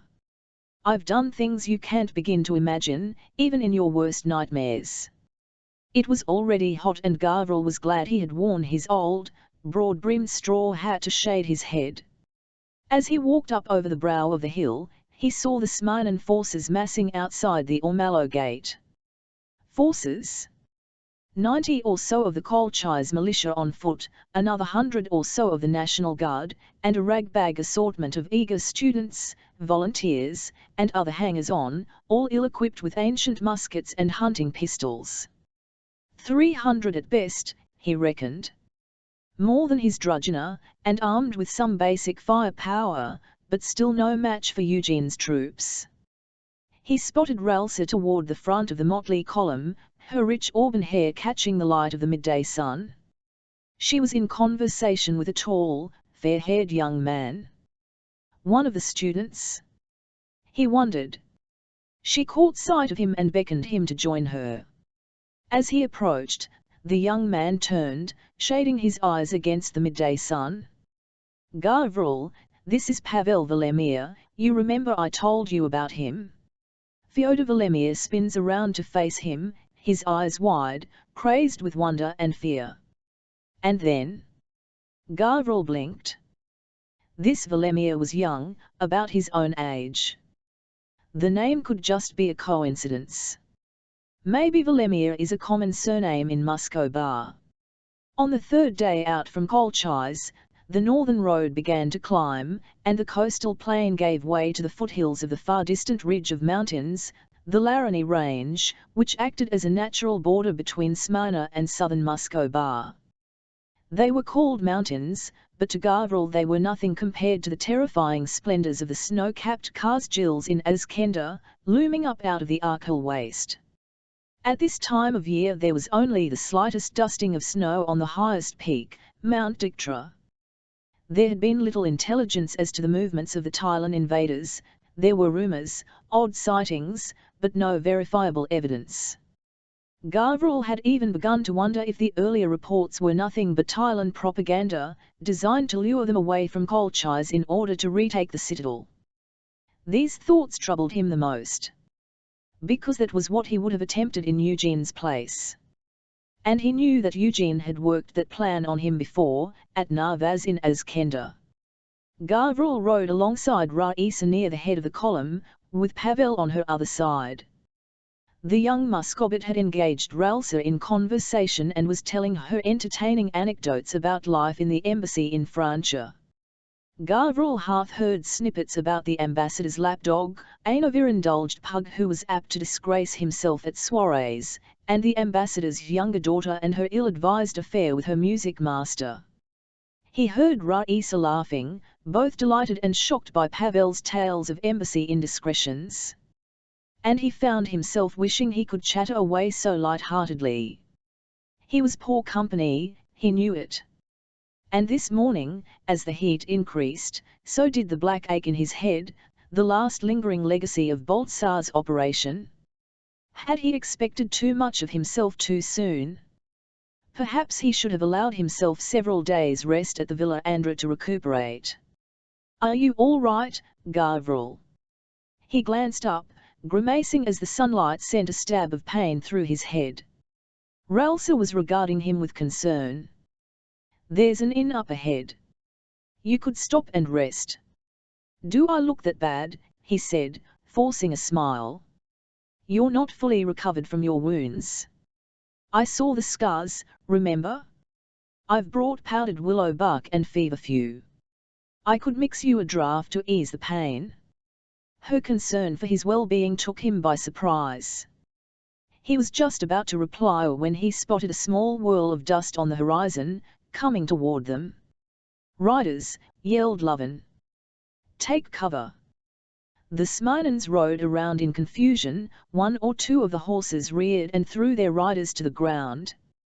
Far too late, Gavriel heard Pavel Volemir murmur. "Where are our scouts?" Gavriel scanned the road ahead. "Is no one up ahead?"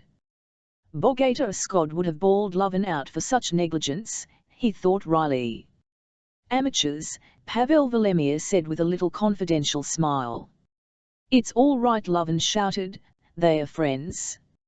"Just as well," Pavel said, "for we'd all be shot to pieces by now if they were Tylons." Gavriel nodded.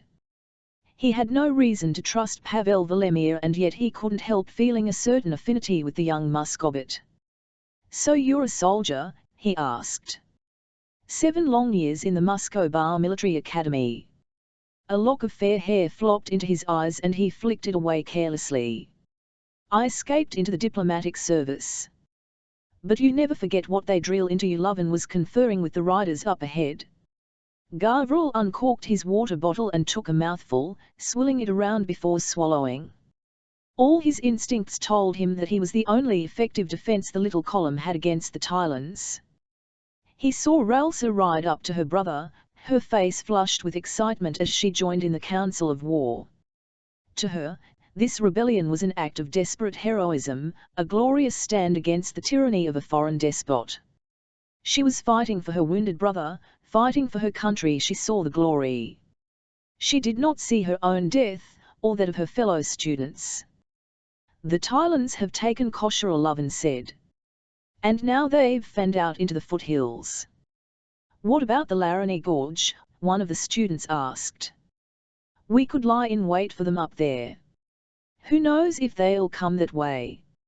If we split up, we stand a better chance of taking them by surprise," said Pavel.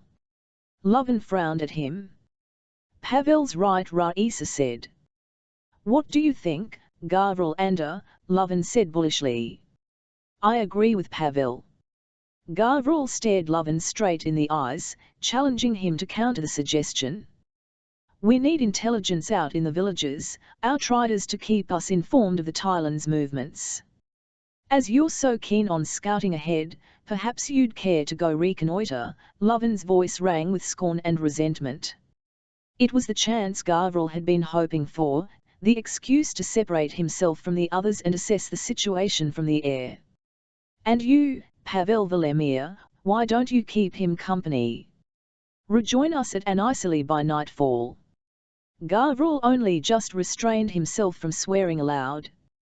Pavel Volemir smiled in reply, a disarming smile, open and friendly. But Gavriel could not bring himself to smile back. They rode along without speaking, Gavriel leading the way. He was following a stony track that, if his memory served him, wound past remote farms and hamlets, well away from the road.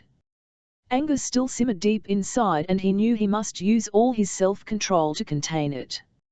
Lovin had come close to goading him too far, and he was not sure how much self-control he had left in his current condition.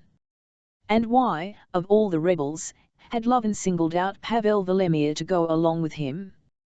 He narrowed his eyes at the sun-baked countryside, seeing shadows from the past.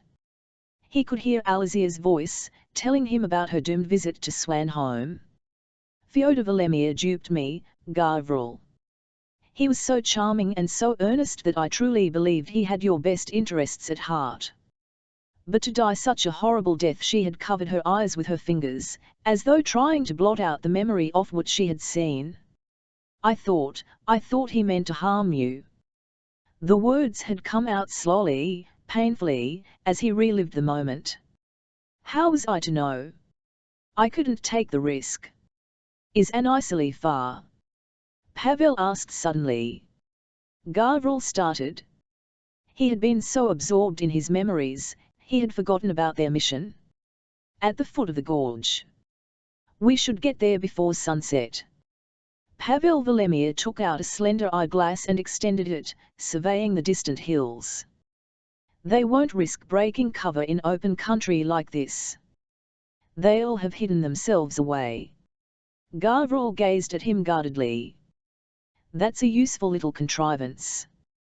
It was my Uncle Fyodor's, Pavel said, offering it to Gavroche. It's about all I inherited from him.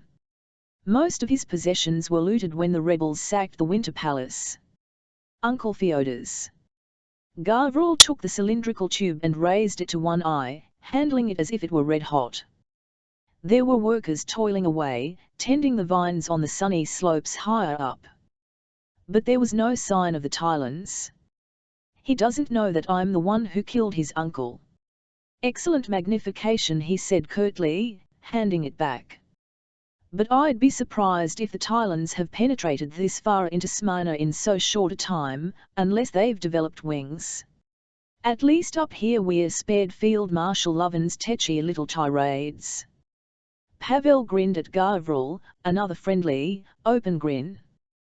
That smile awoke something buried deep within Gavroche's damaged mind, the memory of what it felt like to have friends, to share a joke, to be easy in someone else's company. But because of the terrible thing he had done, he could never be Pavel's friend. He was Dracon. And since a Dracon was not as other men, he must live apart, gifted and cursed by his dragon demon. Gavroche turned Caprile's head away from the vineyards with their neat rows of fresh green vines, and rode up toward the higher, rougher pasture land. It had not rained in many days and everything was powdered in a fine reddish dust from the rich earth. He had not travelled this route in some years. When he was 14 or 15 years old, Alizia and Lucan had taken a house on a wine-growing estate. All that hot summer they had played at living the country life. He and Lucan had gone fishing in the weed-choked little river that irrigated the vineyards, and Alizia had painted, wandering off through the fields with her sketchbook, easel, and parasol. The sound of the cicadas whirring noisily in the trees brought back something of those lazy, carefree days. He could feel the cool mud squelching between his toes as he waded barefoot through the stony river shallows. And he remembered the luscious taste of the new grapes, bursting juicily sweet and sharp in his mouth. Maybe out here he could find the solitude that would help him start to paint again. As Caprile jogged on upward, he saw himself in the overgrown garden at the vineyard house, brush in hand and canvas in front of him, putting finishing touches to a portrait whose subject sat in the shade of the old olive tree, smiling at him, her fair hair catching glints of amber and gold from the dappled sunlight. "Kiu-kiu? How much farther to Anisili?" asked Pavel. "Not far." Gavroche, startled out of his daydream, answered him brusquely. 2 or 3 miles, no more." He glanced back over his shoulder. The empty hillside shimmered in the heat of the late afternoon sun. Cicadas and birds chirped, flies droned. "Let's give the horses a rest." On the brow of the hill, a clump of chestnuts promised some welcome shade. Gavroche dismounted and tied Caprile on a long tether so that she could graze on the short grass beneath the trees. Then he walked to the farthest side of the hilltop and gazed out over the next valley, wanting to be alone with his thoughts. There was no denying it. He had caught himself daydreaming about Kiu-kiu. Painting Kiu-kiu, he corrected himself. And an aching feeling of longing swept over him like a drowning wave. As soon as they flushed out Eugene's troops, he would leave the rebels to finish the job, and set off for Azkenda. Pavel offered him his flask. "Watered wine?" Gavroche's head throbbed at the thought. "No, I have a headache from the sun." He sat down and took out his water bottle, drinking a long draught to relieve the dryness of his mouth and throat. "She's quite something, that Kanili girl," Pavel said idly. "Worth 100 of those insipid convent-educated girls in Myram. I'd like to see some of them cut their hair and go riding bareback in their brother's borrowed clothes." Gavroche stared at him from under close-drawn brows.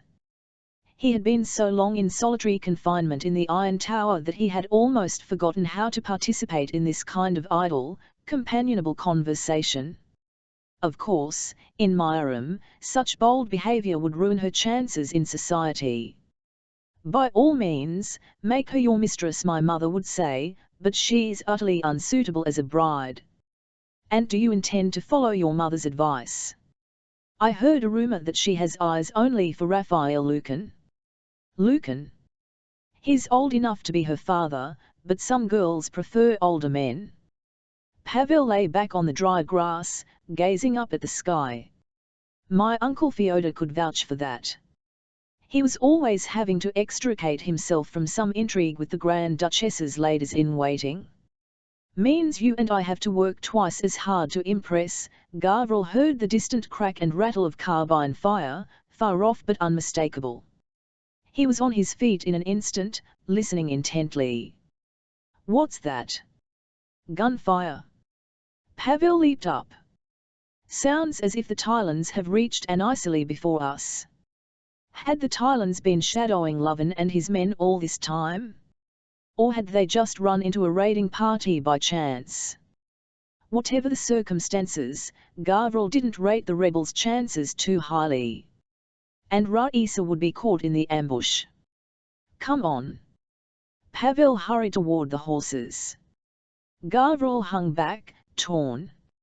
If he rode with Pavel, he would never reach the rebels in time to help. Ah! He clutched his head with both hands, half acting, half in earnest. He dropped to his knees, doubling up as if in pain. What's wrong? Pavel was in the saddle already. You go ahead. I'll catch up. You look dreadful. Head wound. It'll pass. Just go. The sound of shots came again, echoing through the green valley. Pavel hesitated another second, then kicked his heels into his horse's glossy flanks.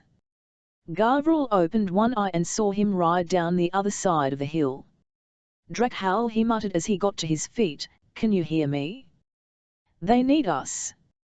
Even now he might be too late to save them. He cast aside his water bottle and hat and ran toward the edge, leaping up into the air, arms spread wide. Kiesev, he cried. Now. The air whirled about him, dark as a tornado. He felt a tremor go twisting through his whole body. I hear you. Wings burst from his demon-altered body, wrenching his shoulders and arms until he felt they would be torn from their sockets. Flight, as he powered upward, was utter agony, working every strained sinew and muscle till they burned. And then it became sheer ecstasy as he forgot the physical pain and skimmed into the blue of the summer sky, riding the air currents, swooping down over the hill he and Capriel had toiled up in the heat, with the cool wind behind him. The crack of carbines rose from far below. He spotted little puffs of white smoke first, and then a sight far worse. The rebel column was surrounded. He smelled blood, and the horribly familiar acrid stink of Linnaeus's alchemical gunpowder. There were at least 100 Tylons in the raiding party, and from the air, he knew instantly that they had sprung their ambush with military precision. He could see bodies on the road, horses and men. Some were trying to crawl away, others had adopted defensive positions in a ditch. Ralsa! Where was Ralsa? He circled high above, searching for a glimpse of her bright hair, dreading to see her slender body lying sprawled among the dead. Then he saw her. She was crouched behind an upturned munitions cart, frantically ramming shot into her pistols. Fire, a Tylon voice yelled, and another round of mortar shells exploded among the fleeing rebels. Get down, Raisa, he cried out. Buffeted by the rush of burning air as shrapnel burst in the air, he turned, readying himself to strike back. Had she survived that last blast? Smoke billowed across the road. The upturned cart was on fire, it had taken a direct hit. Rage burned through his whole body. If they had killed her, his powers were still not fully restored after Vermeil Bay. But in the heat and smoke of the melee, no one had noticed him overhead. He had that advantage, at least. The Tylons had positioned their mortars behind a dry stone wall, all that remained of a shepherd's summer hut. The Drakhon narrowed his eyes. Take out the artillery. As he dove down, the air rushing past him, his Drakon body snaking through the sky, he felt nothing but the fierce, exultant joy of battle. Blue fire seared the row of mortars. Smoke filled the air. Splinters of stone exploded as the wall collapsed. The blast blew him off course. He slewed around in midair, shadow wings beating a hot, dry wind toward the fleeing Tylons. From below he heard screams of fear. A Tylon trumpeter blew a ragged retreat. A few soldiers, their uniforms besmirched and tattered, staggered away. Let them go. Already he knew he had overstretched his resources, he felt weak and dizzy, his power spent. Let them tell the Emperor what they saw. Much good it will do him. The wing beats came more slowly now, each one a juddering effort that racked his whole body. He began to spiral downward, searching for a place to land where no one would see him. He alighted on a grassy hillside, screened from the road by tall hornbeams, thudding onto his knees and hands as the glamour faded from his body, leaving him a shuddering, defenseless man again, his clothes all torn to tatters. "Why am I still so weak, Drakhowl?" he whispered, toppling slowly forward onto his face in the coarse grass. "You are weak because you refuse to replenish yourself," came back the hoarse, smoke-voiced reply. "If you don't find nourishment soon, you will lose the power to sustain me. Be some other way." Gavral dug his nails deep into the coarse musk grass as the first surge of nausea washed through his depleted body. "You were dying when I rescued you. Even I cannot save you this time. You must feed, or die." "No." Gavral mouthed the denial, his lips pressing into the grass. "It's a good thing you brought a change of clothes." Gavral opened his eyes and saw Pavel Volemir standing over him, holding his pack. "Here." Pavel threw the pack down beside him. "You'd better put these down." Pavel Volemir was the last person in all Smyrna he wanted to find him in this condition. He tried to push himself up but fell down again. "Water. You're in pretty poor shape, aren't you?" Pavel squatted down beside him and held his water bottle to his lips. The acid taste of the watered wine made Gavral choke, but after he had swallowed a mouthful or two, his head felt less mozzy and he sat up, reaching for his clothes.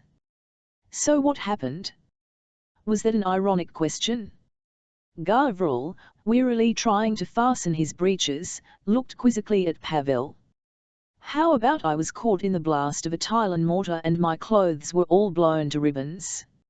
"It might have to do," Pavel said. "They are in such confusion, they'll probably believe you. But you don't." Had Pavel guessed everything? How much had he seen? And what had he been told of his uncle's death? The official version might be quite different from the facts. The Tylon clerks might have found it impossible to write that Fyodor Volemir was burned to death by a dragon demon. "I only know what I saw. Perhaps I'm suffering from heatstroke."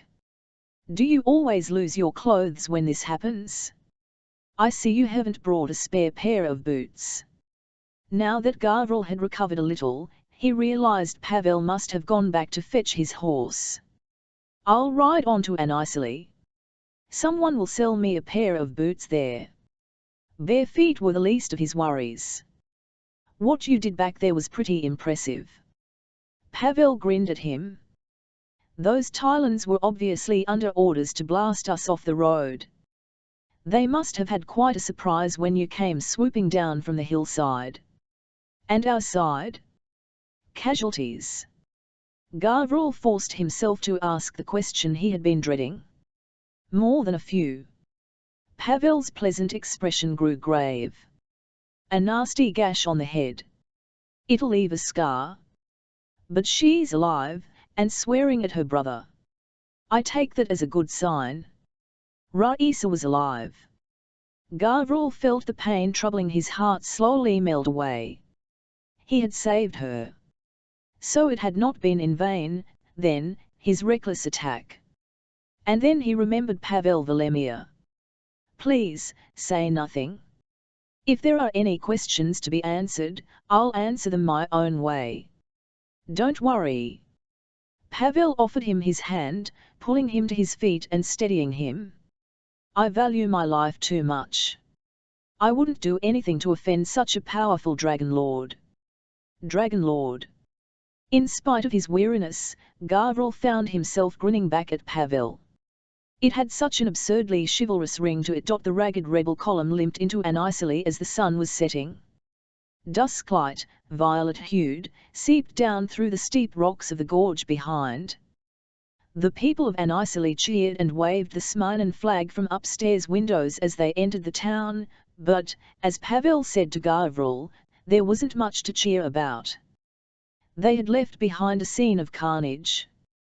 Predatory mountain crows were already circling above the broken bodies, even as they piled their own dead onto the one remaining cart. Lovin, left arm tied up in a blood-soaked scarf, was still directing operations. By now his voice was hoarse and cracked as he gave his orders. He said nothing to Gavril, but he cast him a suspicious, sidelong glance. They met up with Ralsa at the gates into Anisili.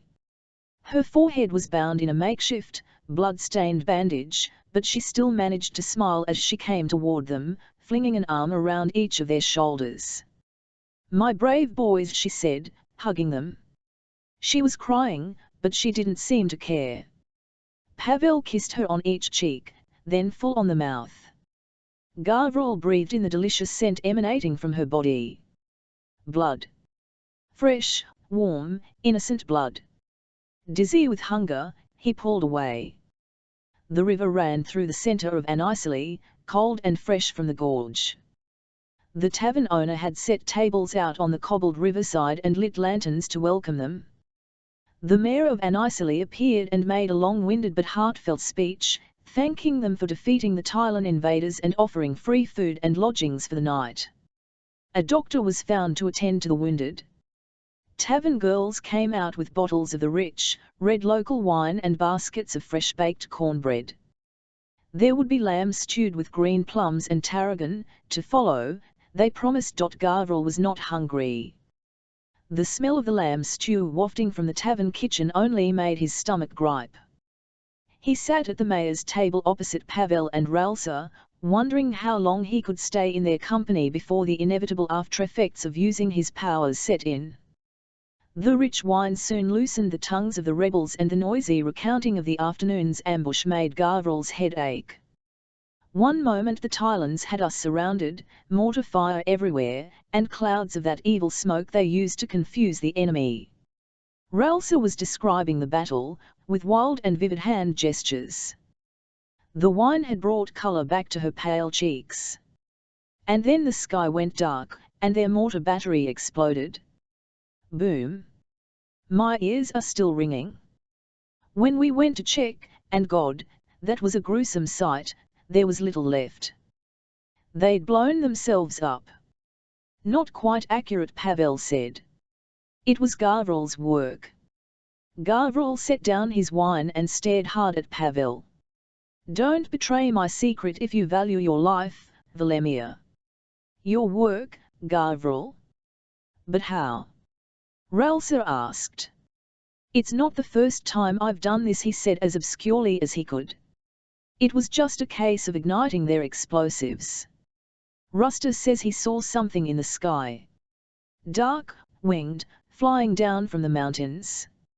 Rusta must have suffered a bad blow to the head, Gavril said with a dry smile. He's not been so well since he was caught in the blast. Says he breathed in some of the smoke after the explosion.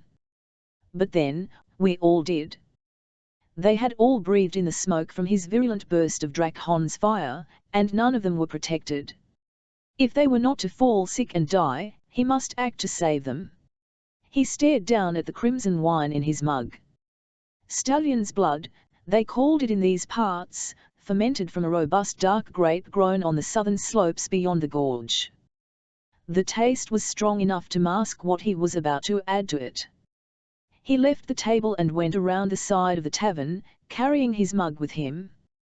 There, beside a stinking privy, He gritted his teeth and made a quick slash in his wrist, letting the demon-purple blood sizzle, drop by drop, into his wine. "What are you doing?" the Drakhowl hissed. "You have barely enough blood to sustain you. You can't afford to lose any more." "This," Gavriel said, wincing as he pressed his sleeve cuff to the raw edges of the cut, "is necessary." It was dark now, and from somewhere high in the wooded slopes of the gorge beyond, he heard the distant call of an owl floating down on the warm night air. As he had hoped, the tavern girls were refilling the wine jugs from a big oak barrel near the kitchen. It was just a matter of slipping some of the wine from his blood-tainted mug into each jug. He stood, leaning against the tavern door frame, watching the girls take the healing wine to the rebels, watching until all had refilled their glasses and drunk. Suddenly it seemed as if the air around him was sucked dry.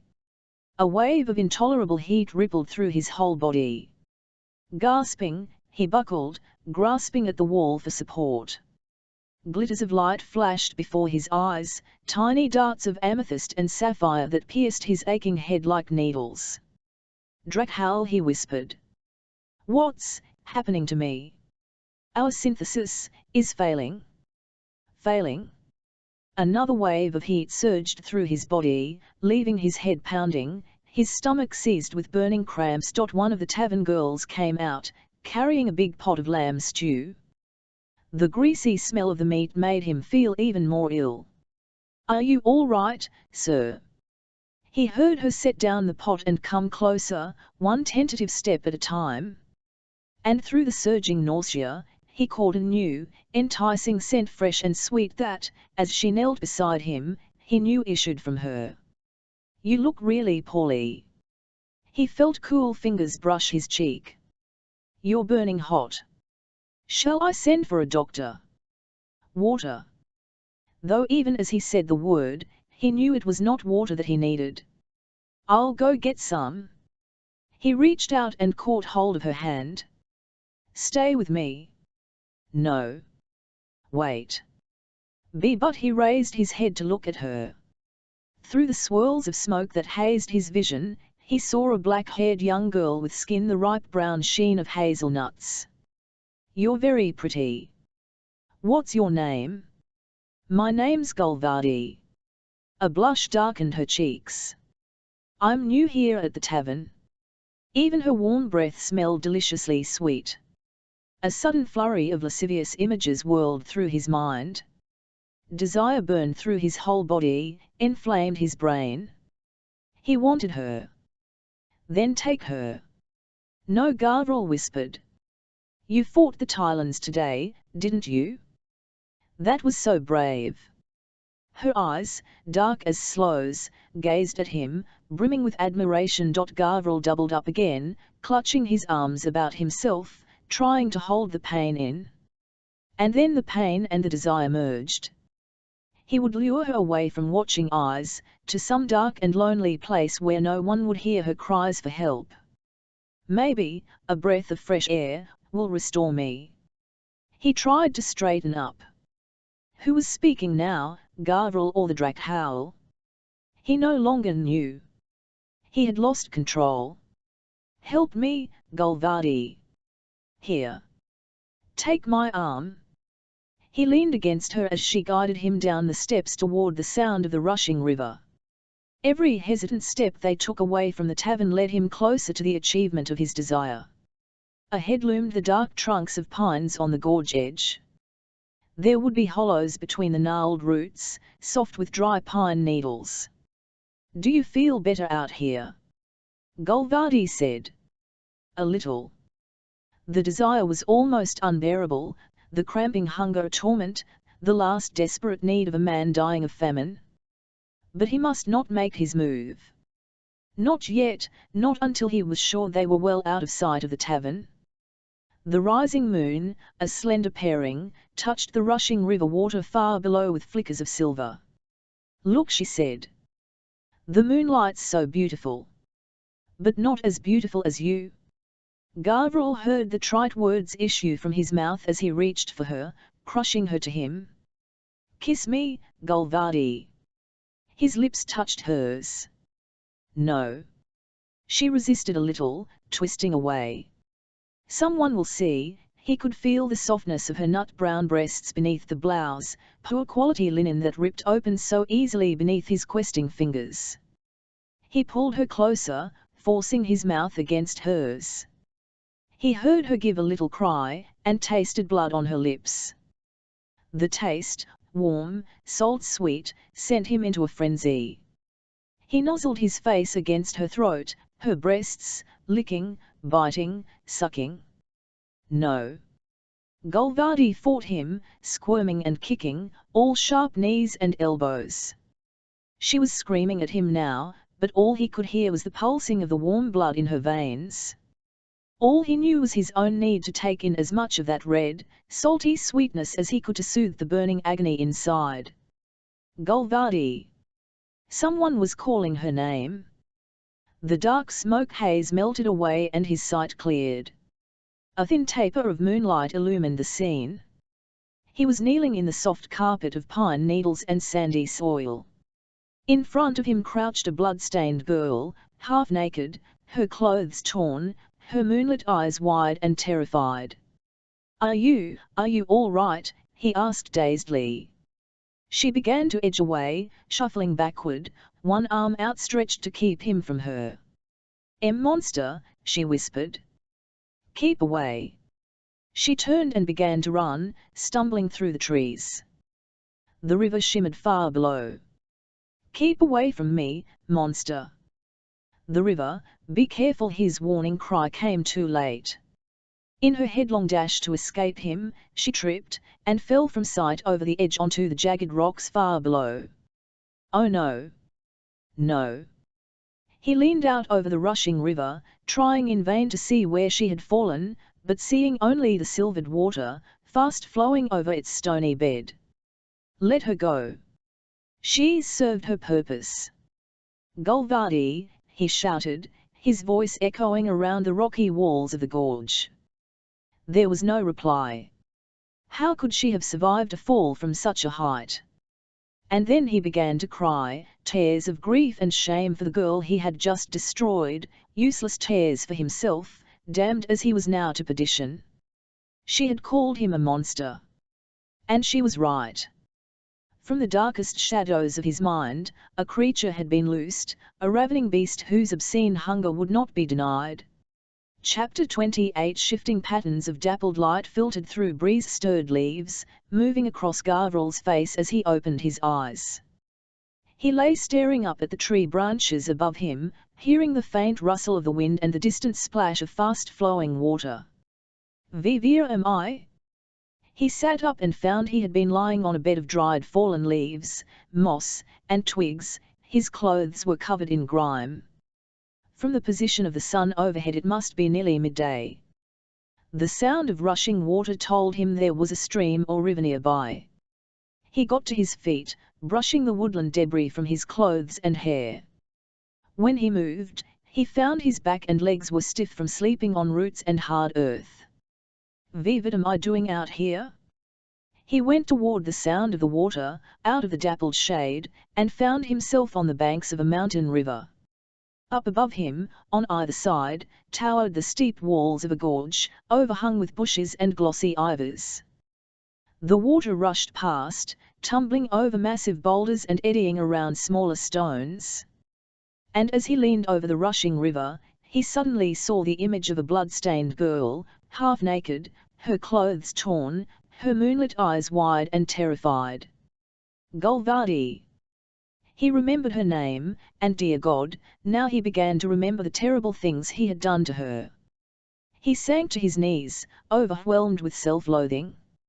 All he could see was the terror distorting her face as she ran from him. All he could hear was her voice, screaming out to him to stop. "I am a monster." He covered his face with his shaking hands. "I attacked her. I did worse, you were dying," whispered the Drakhowl. "You took what you needed to survive." Only once before had he been driven to drink innocent blood, and then it had been willingly offered. Kyukuyu's self-sacrifice had saved his life. But this time the Drakhowl had driven him to attack a helpless stranger. How can I live with myself, knowing what I've done? He looked down at his clothes, seeing now that what he had taken for earth stains was dried blood. Gulvadi's blood. And now she's fallen to her death, and all because I hadn't the self-control to, her blood healed you. Gavral heard at last what the demon was telling him and knew it to be true. He had not felt so well in many months.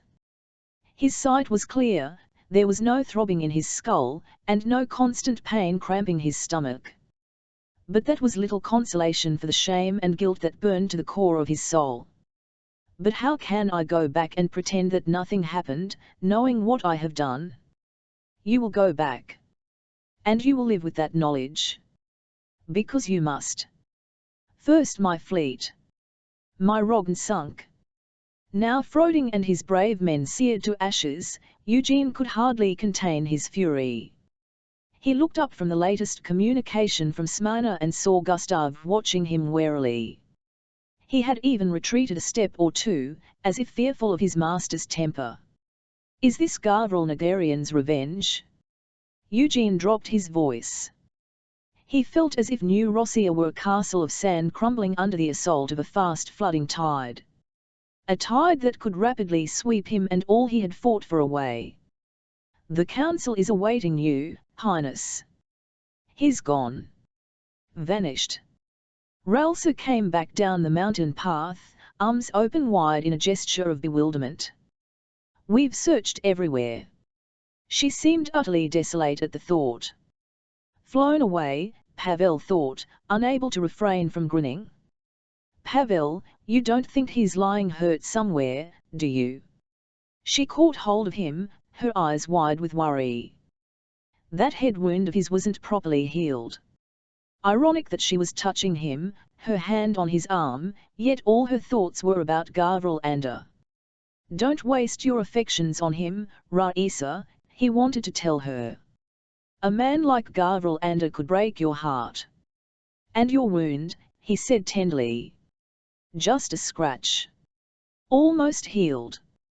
But she was pale beneath the golden sheen the sun had burned into her skin. Lovin came swaggering up to them.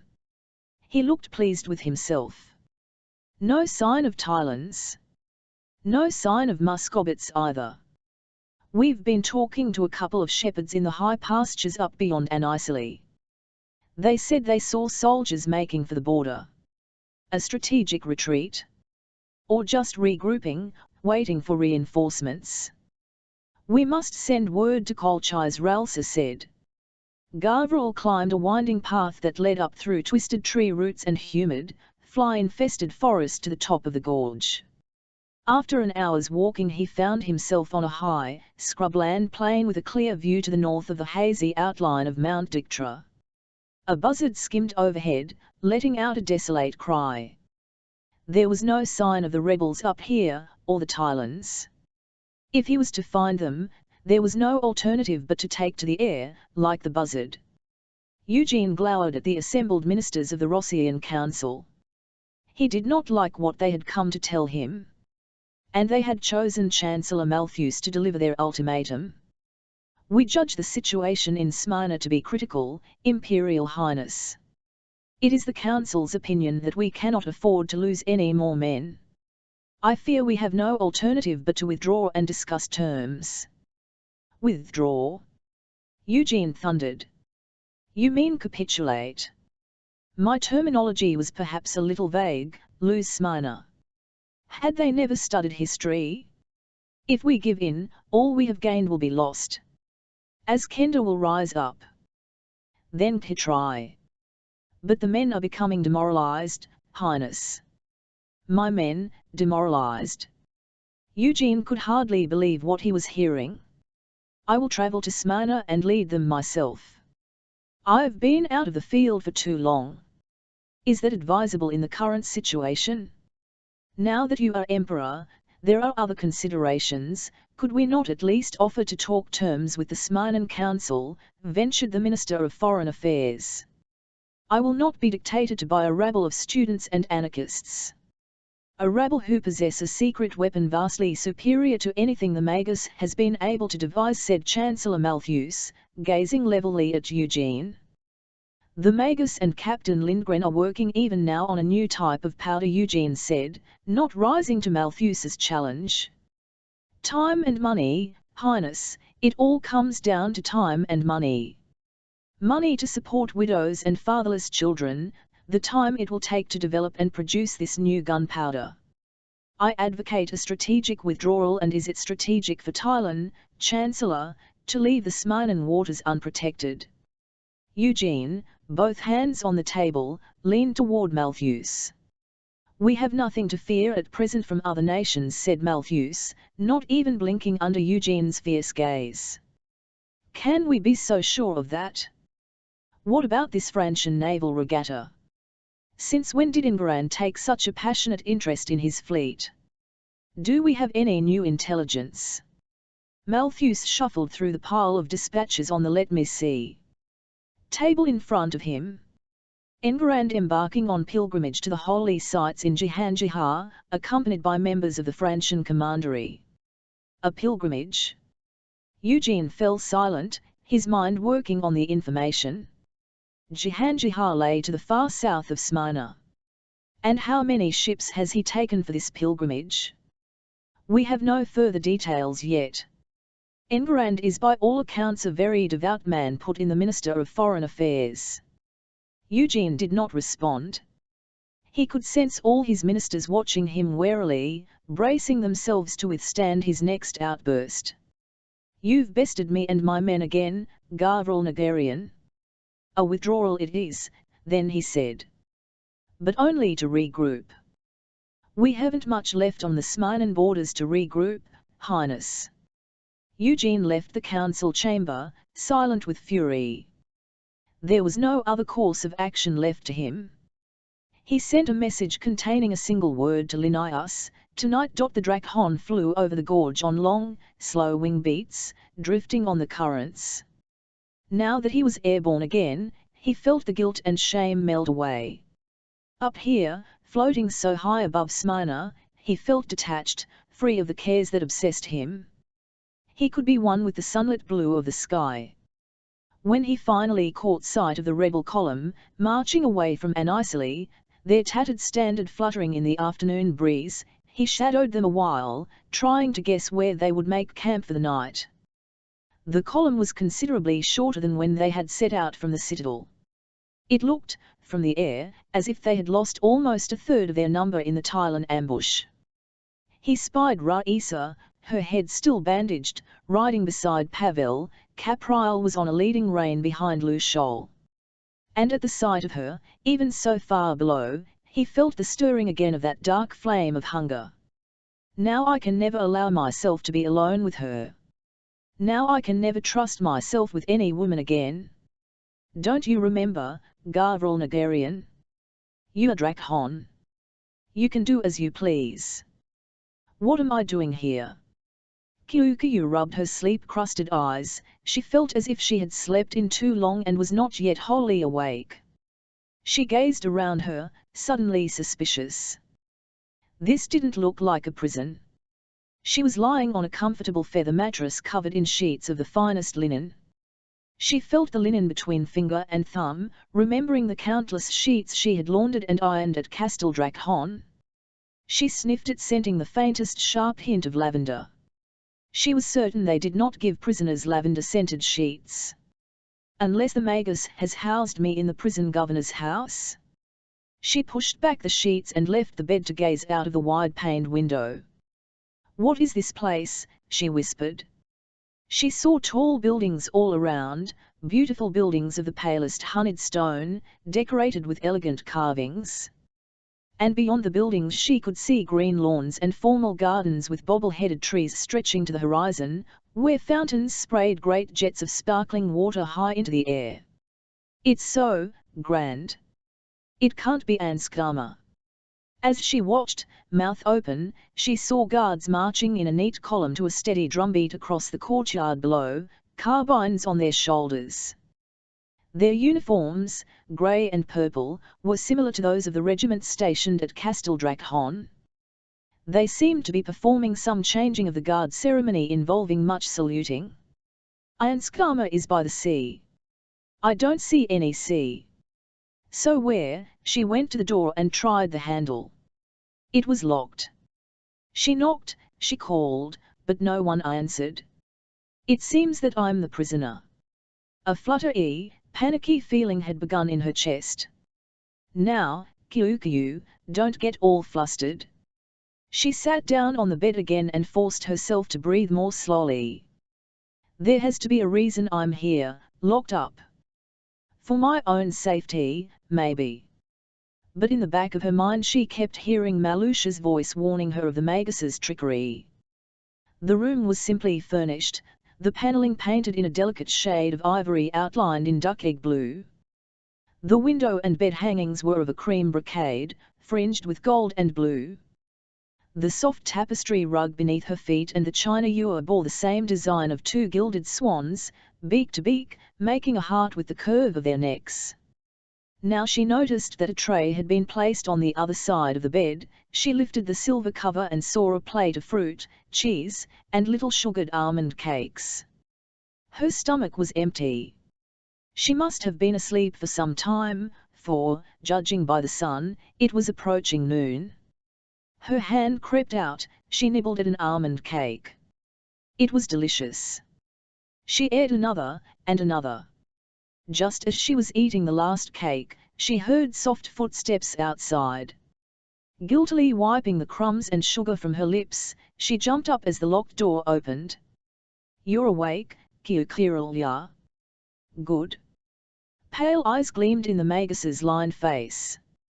Kasparalinius, she gasped, recovering. I should have known this was your doing. Where am I? And why am I here? This is the Emperor's palace. It's called Swanholm. I'm in a palace. If there was one wish I could grant for you, what would it be? Kyukyu heard the question and found herself drowning in a wave of longing for what could not be. There is only one thing I want, she said quietly, and that is beyond your powers to give me. Think carefully. I cannot bring him back to life, Yue. But is there nothing else? A comfortable house with land for your grandmother? A friend on whose behalf I could petition the Emperor? He was tempting her. Why? Think of Castel Drakhon, Kyukyu. She could not help but fall under the suggestive spell of his words. She saw Semion limping along in chains, horribly thin, his ribs showing like a skeleton's beneath his skin. She saw the half-healed scars of the overseer's whip scoring Gorian's back. And she knew what Lord Gavril would have wanted her to ask. The Drudgener. Free the Drudgener. And if the Emperor agrees to free the Drudgener, will you agree to use your skills one more time? No more summonings, she said, shuddering at the memory. This will not involve a summoning. This is, I suspect, a simple case of possession. Simple. He could have no idea of the risks involved. But for Semion's sake alone, she would do it. The Emperor will reward you generously if you cure his daughter. The little princess. Kyukyu began to wish she had not agreed so rashly. What would the Emperor do to her if she failed? Kyukyu hugged her gusly tightly, holding it like a shield between her and this unfamiliar world that was the palace of Swanholm. She glimpsed maid servants in neat grey dresses, silently disappearing into doorways as they approached. The palace was so light and clean. And she knew, better than most, how much painstaking work had gone into polishing the floorboards and cleaning the great windowpanes till they sparkled. She could smell the beeswax. Tall guardsmen stood outside the gilded door to the princess's apartments. We are not to be disturbed, said the Magus. Inside, Kyukyu saw a comfortable sitting room with a fire burning in the grate. Chairs and a couch in a pretty sprigged brocade of blue and pale yellow had been placed close to the fire, but the room was empty. Close by someone was coughing, a high, painful, repetitive rasp. Put down your instrument, Kyukyu. Kyukyu gratefully placed the heavy gusli on the table next to a little slate with chalks and open books. A half-sewn sampler was stretched across a frame, with coloured walls hanging down. The princess must have been at her lessons. An inner door opened and a little girl in a blue gown appeared. She spoke to Linnaeus in Thailand. "This is Kyukirulya, a spirit singer," Princess said Linnaeus in the common tongue. As Princess Kerala came toward her, Kyukyu saw how badly twisted her body was. She only managed to walk with a strange lurching gait. But as she bobbed a curtsy to the princess, she could not sense any evidence of spirit possession at all. "Is that a zither, Kyukirulya?" asked the princess. "It's called a gusli, Highness. I'm learning the forte piano, but my music master is very strict and makes me practice boring scales." "Practice is important if you want to play well," Kyukyu said guiltily, aware that she had been neglecting her instrument. "Can I try?" One hand crept out toward the strings and plucked a few notes. The strings bite. You have to wear these little metal hooks to protect your fingers until your nails grow strong and hard.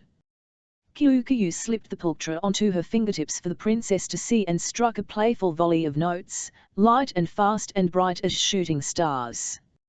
"You're so clever," cried Kerala. "It's sky music. Flying music." Kyukyu was unused to playing to an appreciative audience. She was about to delight the princess with more of her improvisation when she heard Linnaeus clearing his throat. Glancing up, she saw him pointing sternly to the clock. "Sit down, please, Highness," she said, suppressing a little sigh. Kyukyu began to play a sending song to NY to charm out any elusive spirit that might be haunting the princess. "I don't like this tune," said Kerala, kicking her heels against the couch. "It's too slow and sad." Kyukyu tried to ignore the princess's complaints and played on, weaving a mist of dark notes until the firelight dwindled to a distant dull glimmer. "Why are we here?" Kerala's voice came clearly through the darkness. "What is this place?" If there was another spirit inhabiting the princess's body, then it had concealed itself with great skill. "Show yourself," Kyukyu commanded. "I am here to help you." Suddenly the dark mists melted away, revealing a great expanse of azure water. "The sea," cried Kerala happily. A long, white shore stretched into the distance.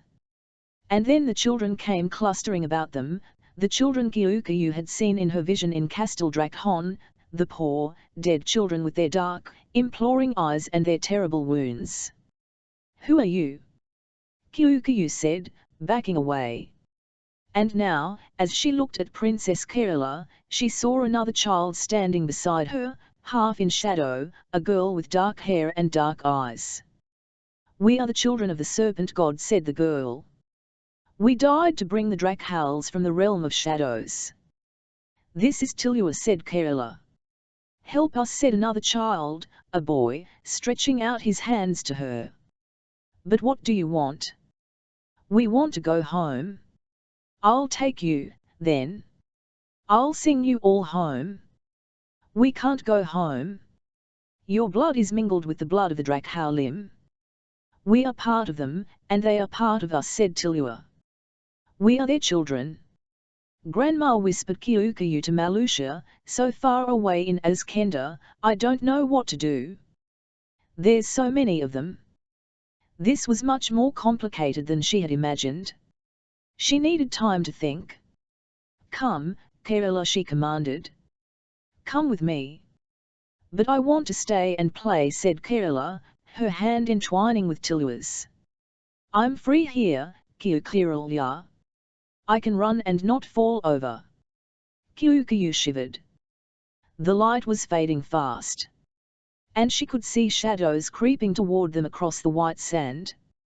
"But it's not where you're meant to be, princess." She grabbed hold of Kerala's other hand and tugged. "We must go." This place was not what it seemed to be at all, she could sense it now. Clouds overhead darkened the white sand to a dull, dusty grey. And a wind began to whine, whipping up the dunes. The azure sea vanished beneath drifting mounds of sand, even as she stared at it, horrified. She knew this place. And she must get Kerala out as swiftly as possible. She turned to see the portal she had sung for them shrinking fast. Now, she cried, tugging again. And she shoved Kerala, with Tilua still clinging to her hand, through the portal just as it closed, leaving her beating her hands on empty air. "Why won't Kerala wake up, Linnaeus?" asked Kerala, her eyes wide with alarm. "Why is she staring like that?" "I think she is unwell," said Linnaeus. His mind raced, trying to invent a plausible reason for what had happened. Some people suffer from this unfortunate affliction, the falling sickness. "Let me ring for help." He saw Kerala gently touch the Ghazliya girl's face. And the fact that there was no response from Kerala, not even the slightest twitch or blink, confirmed what he feared the most. She was lost in the dark spirit world of dead that the Azkendi shamans navigated at their peril. "Crude, dangerous magic," he muttered under his breath. Now what was he going to do with her? "You rang, Highness." A little red-cheeked maid appeared, bobbing a curtsy. And then she caught a glimpse of Kyukayu lying on the couch and let out a squeak of alarm. "Our Azkendi musician has been taken ill," Linnaeus said, steering her toward the door, away from the couch. "Please fetch 2 strong men to help carry her back to her room. I will call Dr. Amandal to attend to her." As 2 footmen lifted Kyukayu up and a 3rd followed, carrying the Ghazli, Linnaeus said pointedly, "Let's take the servants' stair. We don't want to excite vulgar comments." Perhaps in the confusion of preparations and the many musicians milling about in the palace, no one would pay particular attention to one more, seemingly the worse for drink. Kerala came up to him as he bowed to her, and touched his arm. "She wanted to take the children home, Linnaeus. But they can't go home. Not without the Drakhounds." The Drakhounds scouted the surrounding area, hills, woods, and valleys. There was no sign of the Thailands at all this morning. Those that could escape must have made a hasty retreat into Muskobar. Thirsty now after flying in the sunlight all day, he searched for water. He caught the rushing sound of fast-falling water, a waterfall tumbled down the rocky hillside, the spray glinting with little rainbows. He drank from the icy mountain cascade and then followed the course of the clear-flowing stream until it brought him to a lake. Wading birds moved among the reeds, tufted golden ice dived and preened on the still water. There was no sound but the whisper of the breeze in the reeds and the burbling cries of the waterfowl. He walked beside the lake, listening to the quiet and relishing the calm. Damselflies darted low across the surface. One settled on a reed and he crouched down to try to get a better look at its jeweled body. He started back, catching sight of the face that bent toward the glassy sheen of the lake. His stunted hair had completely regrown, hiding the scars left by Baltzar's scalpel. "Had you forgotten? You needed blood, innocent blood to restore your human face." Now he remembered the terrible pleasure he had taken in Gulvadi's body, her screams, her struggles. He remembered the sweet taste of her flesh, her living blood as she writhed and arched beneath him. But whose pleasure did he recall, his own, or that of the demon that drove him to ravish an innocent stranger? And why, when that soft, persuasive voice whispered of innocent blood, did he suddenly think of Raisa? Why did he find himself overwhelmed with images of her, the way the sunlight caught copper strands in her boyish hair, the open-necked man's shirt, all the more intriguing for the occasional glimpse it afforded of small, firm breasts, brown nipples dark beneath the whiteness of the crumpled linen? Suddenly he was unbearably hot, his whole body burning with the unquenchable hunger of his demon blood. He sat down beside the lake and let his face sink into his hands. Despair overcame him, dark as a storm cloud. "I daren't go near her. I can't control this gnawing bloodlust any longer. I can't go back. Chapter 29. Scott raised his hand to wipe the sweat and grime from his eyes. Did you feel that, lads? The oppressive darkness of the mine shaft was lit only by the dimmest of flames, well encased in lantern glass to prevent any risk of explosion. The drudgemen were at work underground in Captain Lindgren's mine, excavating another new shaft into the hillside. Wooden props, hewn from the great forest pines in Kurganij, held up the low roof. Yet even here, deep below the surface, Scott had felt the pull of the blood oath, the bond that tied him to his master, the Drakon. I felt it, cried a young voice, full of hope, and was rewarded with a crack of a whip and a curse from the supervising Tylan soldier. Keep it down, Sir Myona, Scott said, shuffling slowly forward, shackles clanking, with another barrowful of dully glittering earth to be wheeled outside for sieving. But how can it be, grunted Barsuk. How can it be, Lord Gavril? Search me, Scott said. All I know is that's our Drakon. Lord Gavril. Gorion spat. You watch your tongue, Gorion happened to Michalo, advised Barsuk. Remember what, wherever he may be, he hasn't forgotten us, Simion said loyally. And it was stronger than last time. He's getting closer. No talking. The Tylan overseer cracked his whip again. You're here to work. Work. Gorion hawked and spat again. How can we work on the pigs? Will they give out? They feed their horses better. It was no more than the truth. They were so weak from the meagre rations, they could hardly last to the end of their shift. Are you deaf? I said no more talking. The whip came down hard on Gorion's back. Instinctively he lashed out, striking the Tylan, knocking him to the dirt floor. He straddled the fallen officer, eyes burning with hatred. No, Gorion. Scott cried, too late. We're men, like you. We deserve better. As the Tylan struggled to get up, Gorion landed a kick in his side, with as much force as his shackled ankles would permit. Stop, Gorion. That's an order. As the Tylan rolled over, retching, more soldiers came hurrying down the low passageway, alerted by the shouting. Scott cursed under his breath. You damned fool, Gorion. See what you've done. That one attacked me, gasped out the Tylan. In seconds, the others had grabbed hold of Gorion by the arms and pinned him to the wall. I'm not taking any more Tylan orders, cried Gorion. I'm not cleaning out any more Tylan latrines. Let them shovel their own shit. If I can't live like a warrior, then I'll die like a warrior. Barsuk let out a great roar and swung his shovel at the Tylans. One turned, catching the blow on the side of the head. His skull was split open, he toppled, blood spurting. They'll execute you for this, Barsuk. Scott tried to restrain him, but Barsuk threw him off. We're dead men, anyway, Scott, he said, dealing another Tylan a ringing blow in the face with the shovel. Let's give him something to write a song about. Riot. Riot in the mine, cried one of the Tylans, blowing a whistle in short, frantic bursts. Put down your shovels or we shoot, ordered another, striking a tinder to light his fuse. Go on, shoot, sneered Gorion. Shoot and be done with it. No, cried Scott, foreseeing the danger too late. He leaped forward to knock the carbine from the soldier's hands, but his shackles tripped, the gun went off, and though the shot went wide, missing Gorion, it pierced one of the open barrels.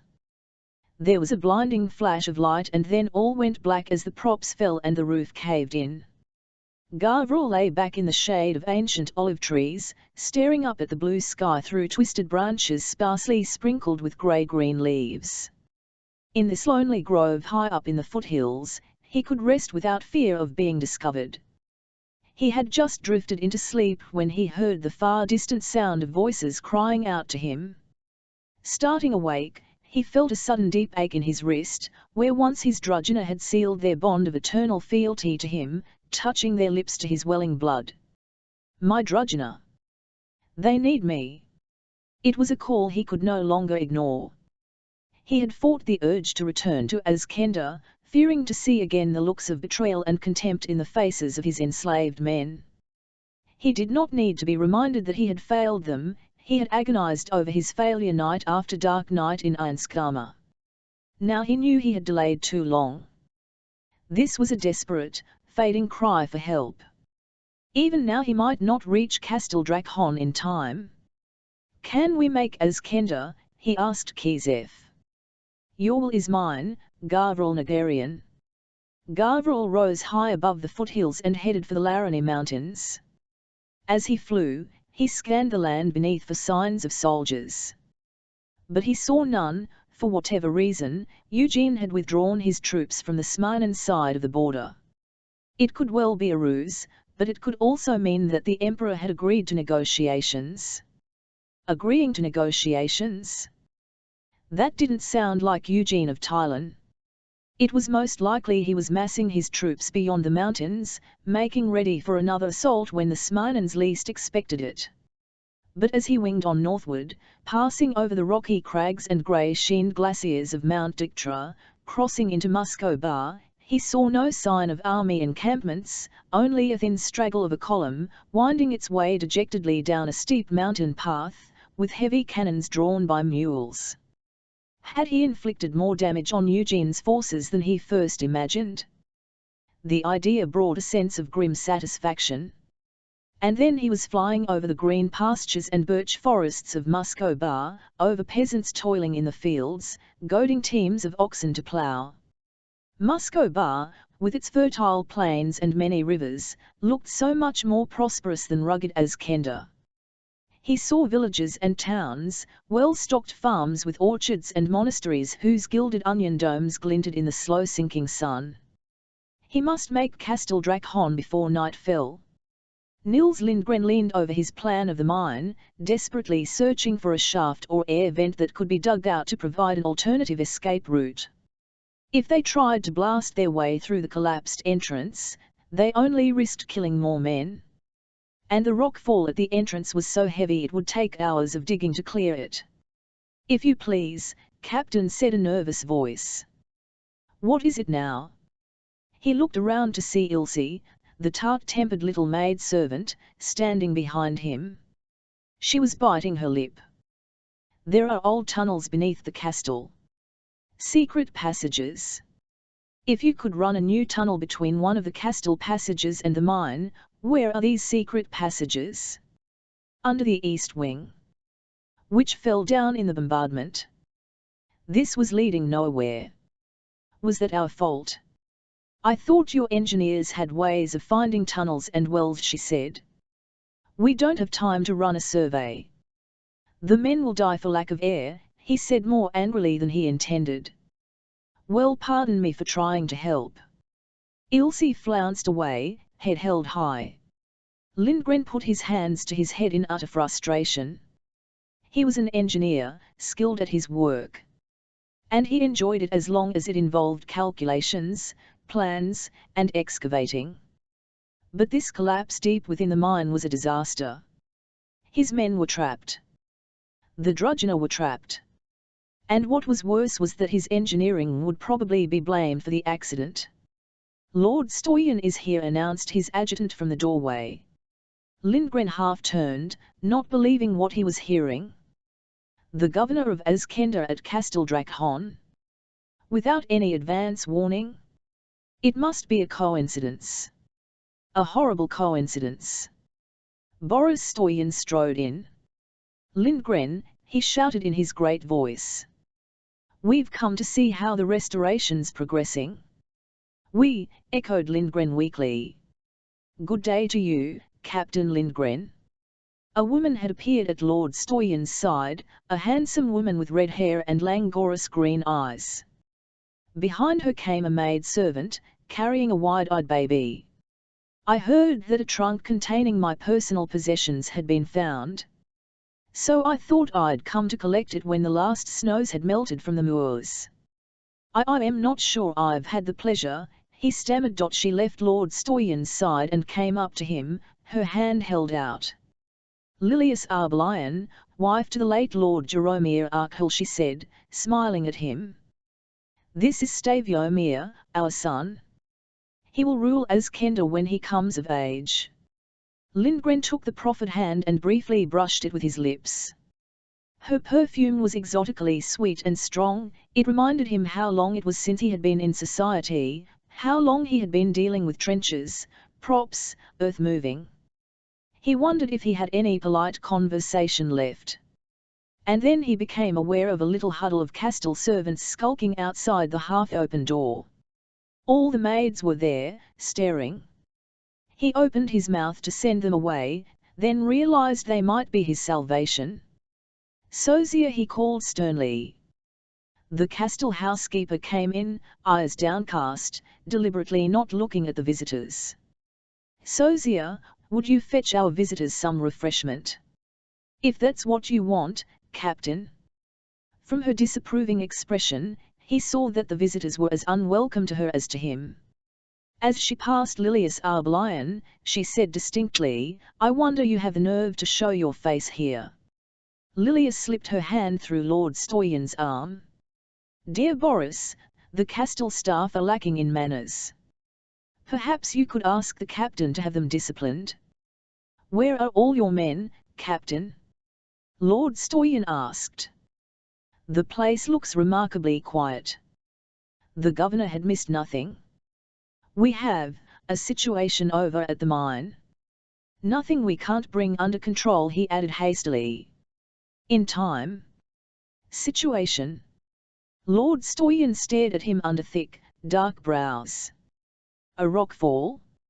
Do you want me to send in some of my own men to help?" "That would be, yes, thank you." Lindgren was desperate to get back to the mine. Every minute counted, where men's lives were at risk. Sozia reappeared with a bottle of Tylen aquavit and a pot of mint tea on a tray, which she placed on the little table near the fire. "Mint tea?" Lilias said disdainfully. "Don't you have any real tea?" "From Kitrai. If you'd care to bring us some," Sozia said sourly. "We've had to make do as best we can here. My pantry was blown to pieces in the bombardment." "Oh, but you wouldn't know that, would you, as you'd gone running off into the hills with Michelo?"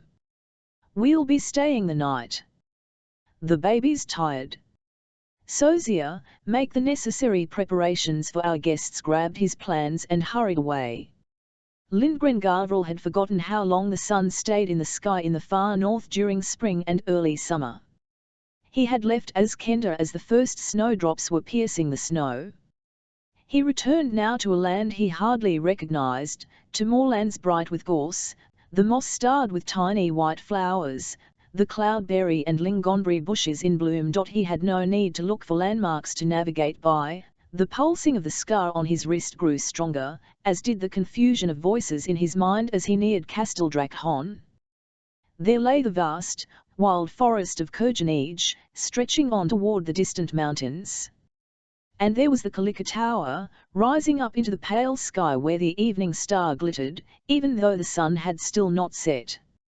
At the sight of Castell Draghon, Gavriel felt a sudden rush of emotion. He had escaped the Iron Tower, but he was not unscathed. He was not the same man who had left in a prison carriage with barred windows, his mind filled with fear and despair. He was even less than the young painter who had come to Castell Draghon with Kostya on a cold autumn evening so many months ago. He had been abused and experimented on by Eugene's torturers in Einskama. And he had killed for prey. Fluttering from every remaining tower in the evening breeze were the flags of Eugene's army, the standards of New Russia. His first instinct was to rip them all down. And then he sensed cries again, much fainter than before. They were dying. He had a duty to save his Drugina. But where were they? Circling high above the Castell, he noticed now the extensive excavations on the escarpment, the pulleys, the carts, all the trappings of some kind of mine works. And from the Tylan's frantic activity below the digging and shouting, he guessed that this was the heart of the problem. His drudgener must be trapped underground. Nils Lindgren threw down his shovel and wiped his damp forehead on his sleeve. "It's no use," he said. "We'll never reach them. Too much earth has come down." All around him, his men leaned on their spades and stared at him, their faces smeared with earth and sweat, their eyes dull with exhaustion. "We can't just leave them to suffocate to death," said one of his men. "For all we know, they are dead already," said another.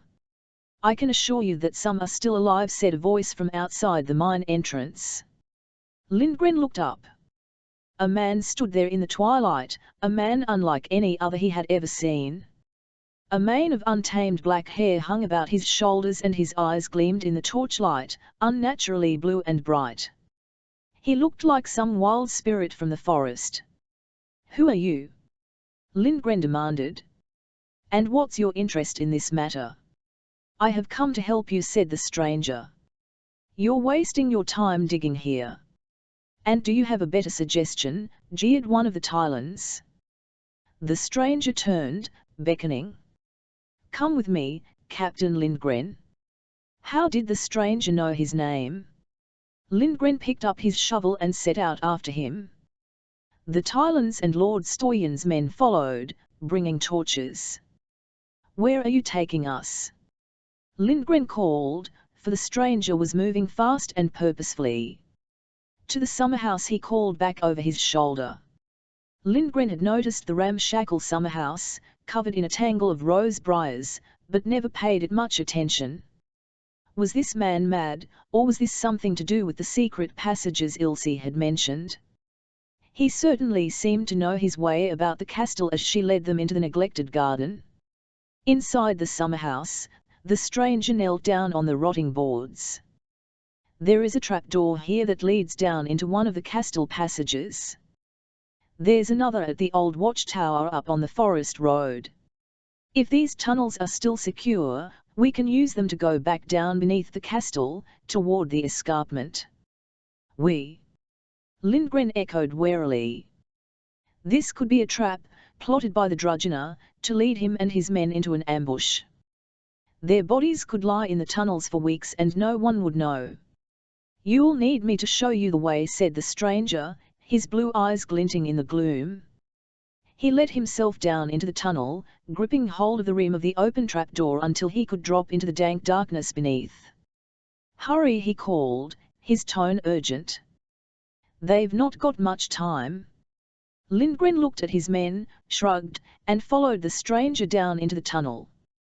The others came after, handing down lanterns, picks, and shovels.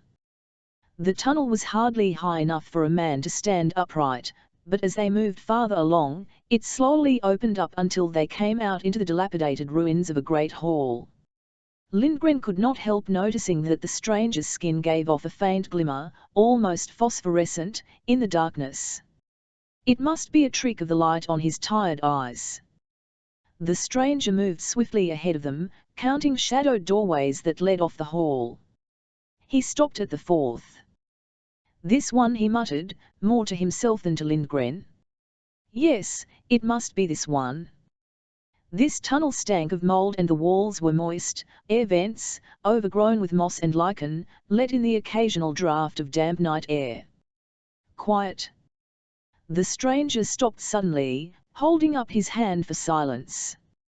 He put one hand to his forehead, as though concentrating on some sound no one else had detected. He looked around at Lindgren. "They are in there." He pointed at the wall. "Open a tunnel here. We may yet get to them in time." Had he heard a faint call for help? Or a desperate tapping? But there was something so authoritative in his voice and manner that every man did as he was ordered. Lindgren took a pick and began to swing it at the bricks, sending mortar and chippings flying. "Can't you work any faster?" cried the stranger. He began to tear at the earth with his bare hands. "There's hardly any air left. They'll suffocate." And then he stopped, breathing hard. "Stand back," he said. His blue eyes blazed warning. Lindgren took a stumbling step or two down the passage. This was no ordinary man, he knew it now for sure. "Stand farther back." He saw the stranger raise one hand, fingers extended toward the rock. Little flickers of brilliant blue began to crackle between his fingertips. And then a blinding burst of fire shot the length of his arm and pierced solid earth and rock, splitting them apart. A hole appeared. Faint cries and groans could now be heard, coming from the fetid darkness beyond. Lindgren stared at the stranger. He knew him now. When they had last met, he had been New Rossius' prisoner. "Drakon," he whispered. "Come," Lindgren said, Gavril Nagarian, clambering through the hole he had blasted, "they are through here." A young man lay close to the hole, white-faced and filthy, his fingers bleeding. He had been trying to claw his way out. Gavril knelt down beside him, checking for a pulse. At his touch, the young man's eyelids flickered open and Gavril recognized the emaciated face of Simeon beneath the dirt and sweat. "Lord Drakon," he whispered, "I said, you'd come for us." Gavril felt his throat tighten. "Hold on, Simeon," he said, placing his hand on his shoulder. "This one's alive," he called. "Get him out, fast." But the Tylons were busy with their own casualties and seemed not to have heard him. Gavril slipped his arms beneath Simeon's thin frame and tried to lift him. Only then did he see the shackles that bound him to the other prisoners. A terrible anger burned through Gavril's brain. He knew only too well what it was to be shackled. He could not bear to think his drudgener had been forced to endure this indignity. He looked at the Tylon soldiers through narrowed eyes. The blue fire began to crackle at his fingertips again. "Lord Gavril," came another faint voice.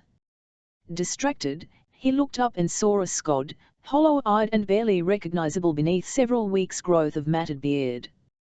"Gorian's here. Out cold. And Barsuk doesn't look too good." Gavril concentrated the energy at his fingertips on the shackles. Metal sizzled and the dim light in the cramped shaft turned a lurid blue as one by one, he burned through the links. "Here. You take the boy's head, I'll take his legs." It was Lindgren, offering to help him carry Simeon out into the passageway. The anger still simmered, but there were too many men to be brought out to give vent to it. As Gavril went back into the shaft for a Scod, he sensed a faint but distinct tremor in the escarpment above. "Captain?" Lindgren turned around. "Hear that? Get your men out. Now." Gavril pulled a Scod's arm about his shoulder and half carried him out. Lindgren followed close behind, dragging Gorian by the legs. The Tylons came after as the rumbling grew louder. "It's all coming down." They dragged or carried the casualties into the passageway as rock and earth thundered down into the shaft behind them. For a moment as they retreated, Gavril feared that the ancient castle brickwork would not be strong enough to withstand the force of the earthfall and that they would all be crushed. But the rumbling subsided and the dust clouds slowly settled. Gavril gave Lindgren a long shrewd look. They were filthy Tylons and Azkendi alike, but together they had brought 15 men out alive from the collapsed shaft. "They were good builders, our forebears. They built to last," said a Scod, coughing up a mouthful of dust and slapping the brickwork. Gavril stood in the darkened garden, staring up at the lit windows in the castle. He wanted to go in. He wanted news. But he was still a fugitive. Alizia had told him Kyukayu was here at the castle, but there was no sign of her. Perhaps, weary of waiting on the Tylons, she had gone back to Malusha. There was no way to know without risking discovery, though he sensed Nils Lindgren would not order his arrest tonight, nor begrudge him the shelter of his own castle. He went into the kitchen in search of Sozia. He could smell mulled ale. The scent of cloves and ginger reminded him of cold winter evenings in the castle. Ilse was busy ladling out ale. When she saw him, she let out a little cry and dropped the ladle in the pan. Drakhon. He placed one finger over his lips. Where's Sozia? Ilse? Where's that mulled ale for the men? Sozia appeared, carrying an empty tray. Ilse pointed with the dripping ladle, which she had fished out of the pan. My lord. Sozia stared. So it's true what the men are saying? Sozia. Gavral felt suddenly weary. The spicy smell of the ale was not so pleasing now. Sozia, where's Kyukyu? Sozia put down her tray. He saw in the lamplight that her face was more lined, more drawn than he remembered. She had aged in the last months. We don't know where she is, she said. We had a visitor some weeks back. An old man who came to see the captain on the emperor's business. He went up to your father's study, my lord. He asked to see Kyukyu. An hour or so later, Ivar saw them go off up the lane together. Then they disappeared. Since then, not a word. Gavral heard Sozia's news with growing apprehension. An old man? Did anyone catch his name? I asked Captain Lindgren. He said he was not at liberty to divulge such information. You know how punctilious these Tylans can be. But Ilse thought she heard him address the old man as Magus. Caspar Linnaeus has taken Kyukyu. Now he remembered the Magus using his dark arts to probe his mind when he was imprisoned in Einskama. He felt deathly cold at the thought. What had Linnaeus learned? Why had he taken her? And how did he plan to use her? Kyukyu, he whispered, choking on her name. I didn't mean to put you in danger. He was just too strong for me. Danger, echoed Sozia. What danger do you mean, my lord? I must go to her. Gavral hurried out of the warm kitchen and into the garden. He had first seen the Magus at Swanholm. That must be where he had taken Kyukyu, to the laboratory Alizia had told him about. He stopped in the stableyard, his head spinning. Little specks of coloured light swarmed across his vision. If only he had not expended so much of his strength on the flight here. That last burst of flame he had used to blast through the blocked tunnel had left him drained. He pushed himself on toward the garden. He could rest in the summerhouse and then set out for Swanholm. Halfway toward the summerhouse, his knees began to tremble. He stumbled. You are too weak to make it to Tylan. Figures moved across a lit window in the castle. For a moment he stared, wondering if Captain Lindgren had brought his wife and child here from Tylan. Suddenly he felt feverishly hot. Hands clutched to his belly, he doubled up and dropped to the ground. His skin burned. Not the clean burn of the sun or wind, but a terrible itching as if it had blistered up and was slowly peeling away. His throat was parched again, his mouth and tongue dry as sandpaper. No, he whispered, I can't kill again. His brain conjured fevered images. He was not possessed by this shadow creature at all. He was sick, his body corrupted by some virulent disease. And then he caught a faint fragrance wafting from the lit window. Fresh scent of a child's translucent flesh, the blood pulsing just below the pale skin, deliciously clean and untainted. Why not just take what you need where you find it? You are still Drakhon. Who will dare stop you? Diziz crooned a lullaby as she gently placed little Staviomir back in his cradle. The drowsy baby began to protest, but then, too sleepy to resist, he relaxed into sleep. She stood, one hand rocking the cradle, waiting for the moment when she could steal away and continue with her chores. A flicker of movement at the window made her glance up. Who's there? The heavy brocade drapes had not been drawn quite to. The wind gusted in the chimney and a thin draught whispered about her ankles. It must have been a stray rose branch lashed against the panes by the wind. She went across to pull the curtains closed, to block out the draught. And then she saw the eyes. Drakhowl eyes. a gleam of gold and electric blue, cruel and bright as lightning. She froze. Something was crouched on the sill, watching her. Waiting.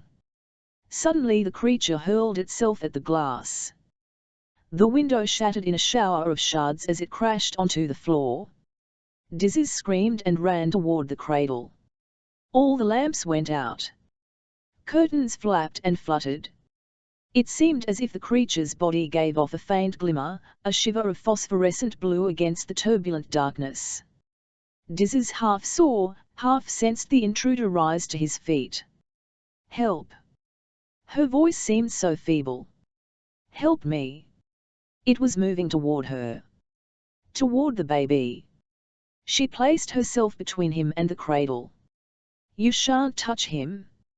She heard her voice, thin and shrill with terror, defying the creature to come any closer, and despised herself for her weakness. Somewhere far away it seemed she heard other voices outside, people running, fists pounding at the door.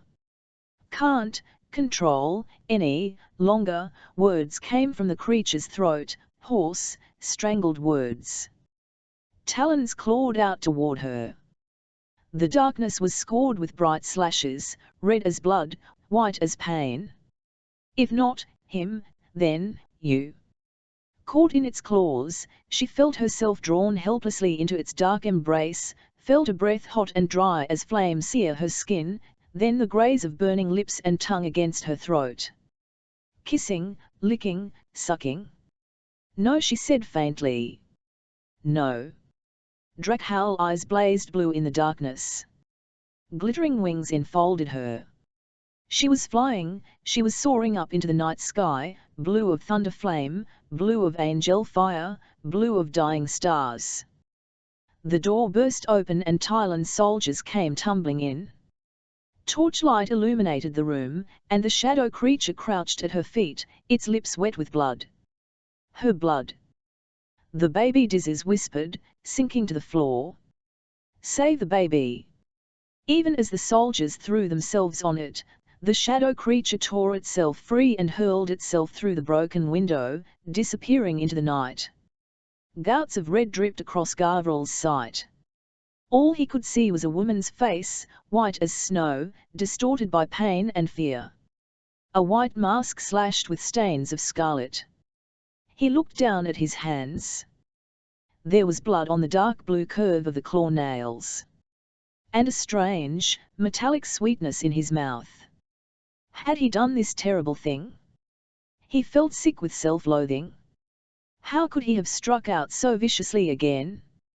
He could hear the Tylans blundering through the gardens, searching for the intruder. He turned his back on Castle Drakhon and made his way through the darkened forest to the ruined watchtower. There he sat down, hugging his knees, rocking to and fro in misery. "Make it stop, Kizeth," he cried aloud, his voice more the howl of a forest beast than a man. "Please make it stop." Chapter 30. "Never trust a wind mage," muttered Malusha as she buckled the harness around Harim's shaggy coated body, "for they are as fickle as a spring gale, blowing this way and that." Harim patiently allowed himself to be led to the cart. It was a fine spring day, with fresh gusts of wind sending little white clouds dancing across a pure blue sky. The air tasted of green buds and sweet spring rain. "First he whisks my granddaughter away on the Emperor's business." Malusha stopped. "And where is she, my Kyukayu? You miss her too, don't you, Harim? I know she used to give you apples sneaked from the winter store when I wasn't looking." She gave a sigh. She had not worried at first when Kyukayu failed to return, but now as the days stretched to weeks, she began to wonder if some harm might have befallen her. "I should never have let her go with that Kasparalinas." And then there had been the dream last night. She had woken in the darkest hour, certain that lightning had shivered across the moorlands. Yet when she had opened the shutter, the night was calm and still, with not even the faintest tremor of distant thunder. Since then she had been troubled by an indefinable feeling of unease. "And what of the promise that Magus made to me? I ask you, Harim, what's more important to a spirit singer than her duty to her house? Harim gave a little snort and nuzzled her shoulder. There's an Arkell baby to be named. Little Lord Staviomer. She chuckled to herself. That I should live to see this day, an heir to the house of Arkell. Malusha climbed slowly, rheumatically, up into the cart, easing herself down onto the wooden seat beside the little pots of honey and dried herbs she planned to sell or trade in the city. Take care of the place for me while I'm away, my lords and ladies, she called to the owls. And now, Harim, let's be off to Asgrod. Papers? What papers? Malusha turned to the red-faced young soldier on the south gate, arms folded. I never needed papers in Lord Stavia's time. What does an old woman like me need with papers? I'd just lose 'em. Now then, Grandma, don't you grandma me, young man. Do I look dangerous to you? Just let me through and we won't say another word about it. Is there anyone in the city who could vouch for you? A little queue was building up at the gate, mutterings could be heard from the others waiting to enter the city. A farmer shouted out, just let the old woman in, lad, and be done with it. I'll vouch for her. The soldier shifted uneasily from foot to foot. Another came out to whisper in his ear. Both were scarcely older than boys and their uniform jackets looked several sizes too big. You're allowed in, just this once, he said. But next time you have to stop to have official papers made up for you. What's the Tylan army coming to, cradle snatching, called the farmer. You lads should still be at school, not ordering your elders and betters around. Malusha didn't stop to hear the reply, she shook Harim's reins and the cart rattled under the archway and into the city. Several hours later, and after many fruitless inquiries, she found herself perplexed. No one seemed to know the name Staviomer Arkell. Had Linnaeus spun her the tale to get her away from her granddaughter? She sold the honey and the herbs in the marketplace and listened to the chatter around her, hoping for clues. What had Kyukayu said the mother's name was? The nasty piece of work she had warned her of? Was it Lilius? Malusha stopped at the stall of a Kitrai tea merchant and sampled a bowl or two of tea, first green, then black, scented with jasmine petals. Tea from Kitrai was an expensive luxury. If she waited long enough, some servant from a big house was certain to come by.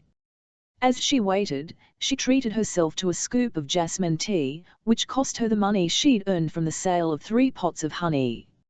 Sure enough, a well-dressed serving woman approached and asked for a jar of green tea. Malusha's eyes widened at such extravagance. I'm looking for someone called Lilius, she said. The woman turned to gaze at her with an expression of disdain. That is a name my mistress has forbidden to be spoken in the house. Malusha was intrigued. Why so? It's none of your business. The serving woman took up her jar of tea and walked off. She's Lady Stoyan's maid. Haven't you heard? Called out a woman from the linen stall. Lilius Arbelion has become Lord Stoyan's mistress. Arbelion? Malusha was confused. The Lilius I'm looking for is called Arkell. She has a little son. Lilius Arbelion has a baby son? Then maybe she's the one.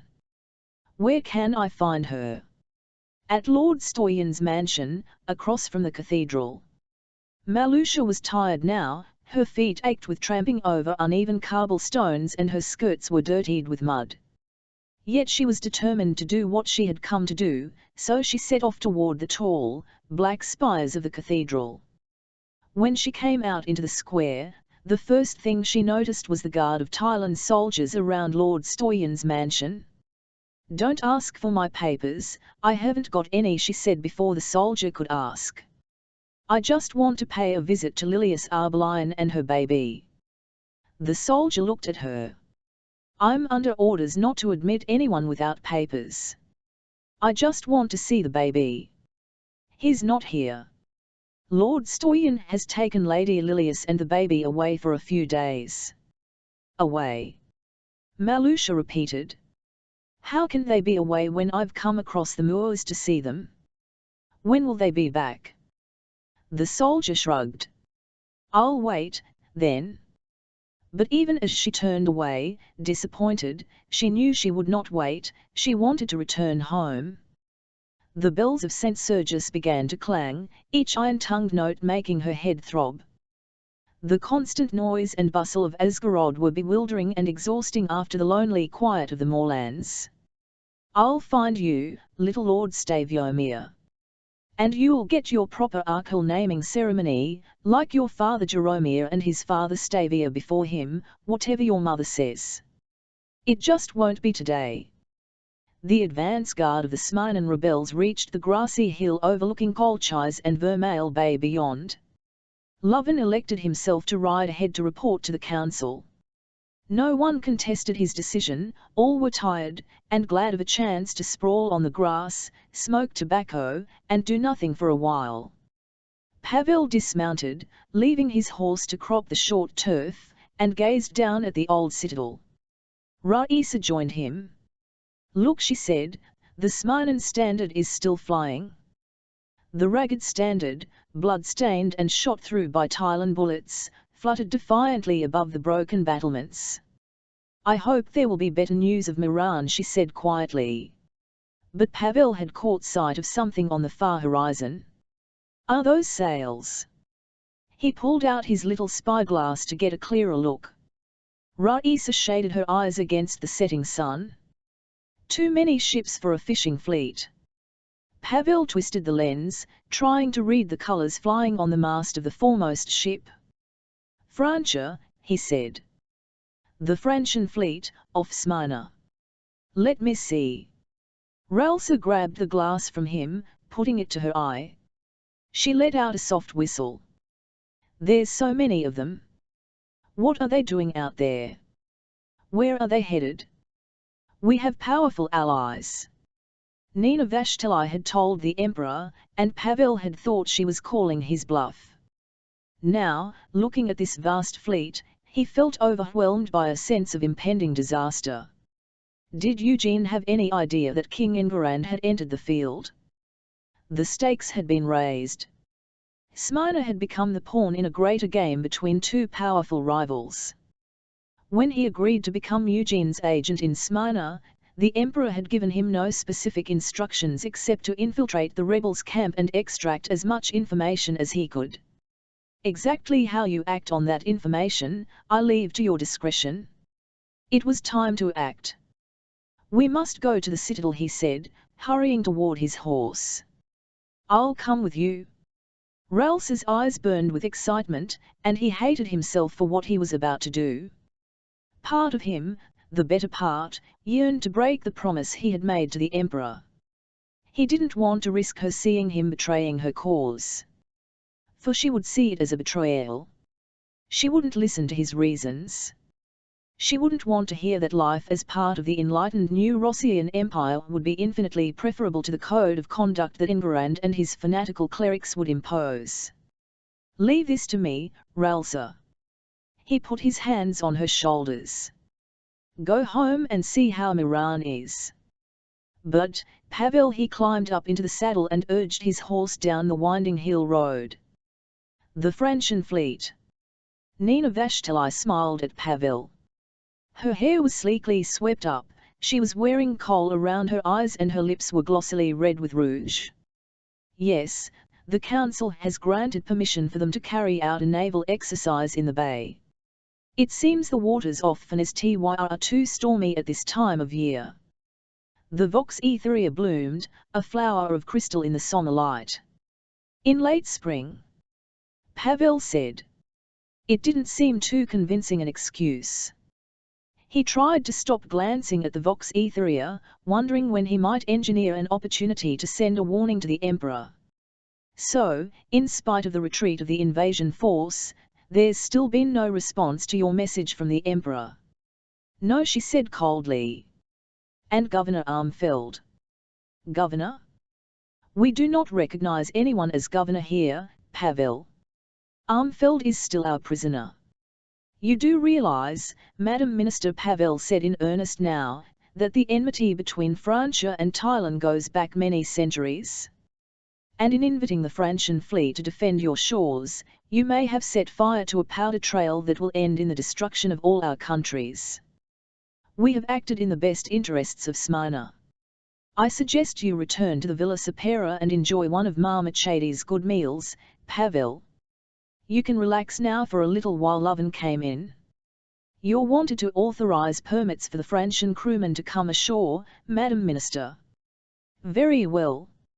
She followed Lovin out of the chamber. Pavel glanced again at the Vox Etherea.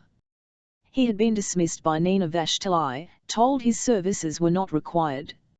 It would only take a minute to transmit a message to Thailand.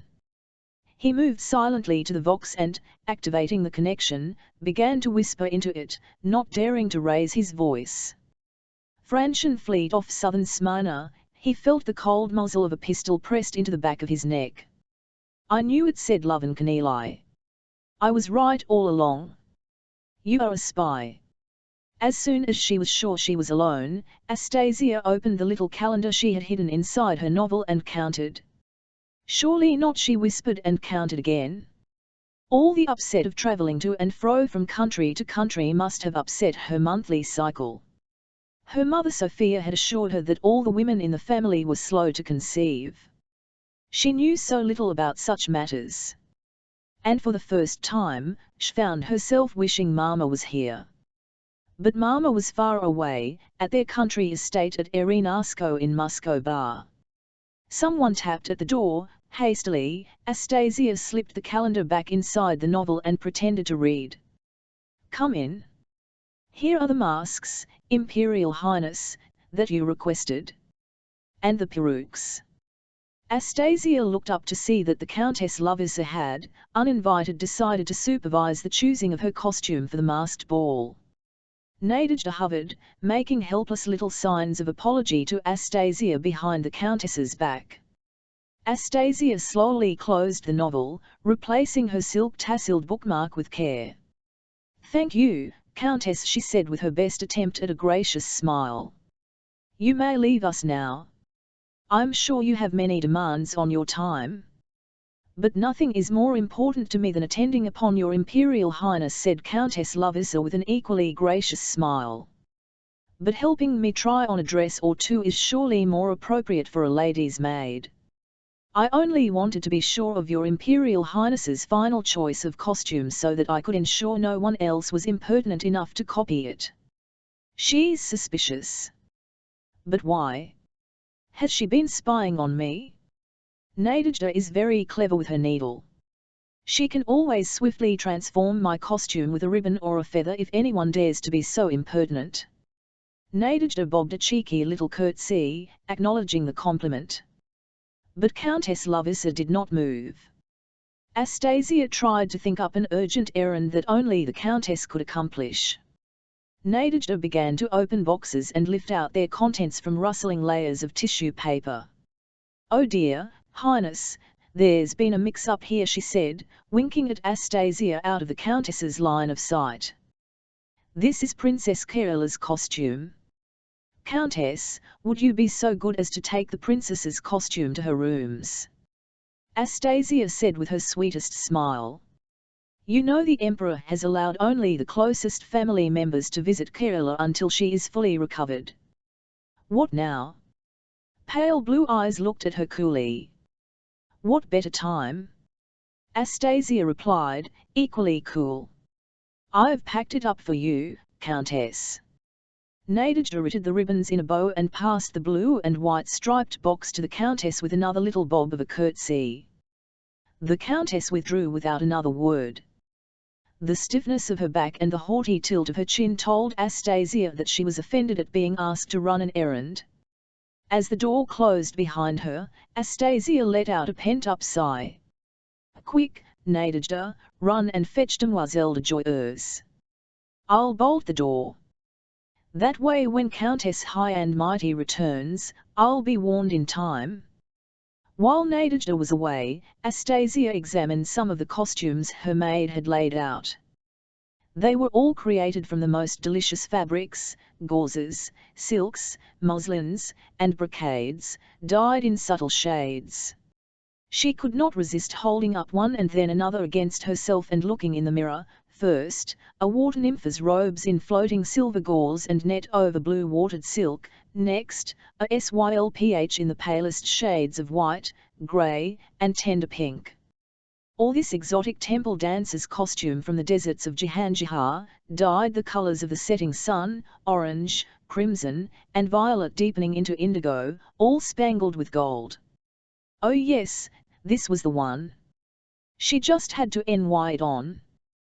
There came a scratch at the door and she hurried to unbolt it, holding it open to let Nadejda and Celestine in, then hastily securing it again.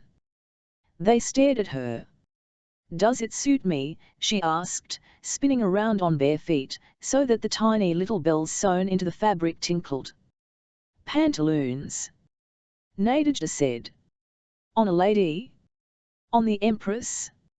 Isn't that rather immodest, Highness? What would your mother say?" "You look wonderful," cried Celestine. "And look, there's a headdress, and the mask has a veil. No one would ever guess." "Immodest?" Astasia's excitement was abruptly tempered. If Celestine and she were to succeed in their little plan, it would be important not to draw too much attention to herself.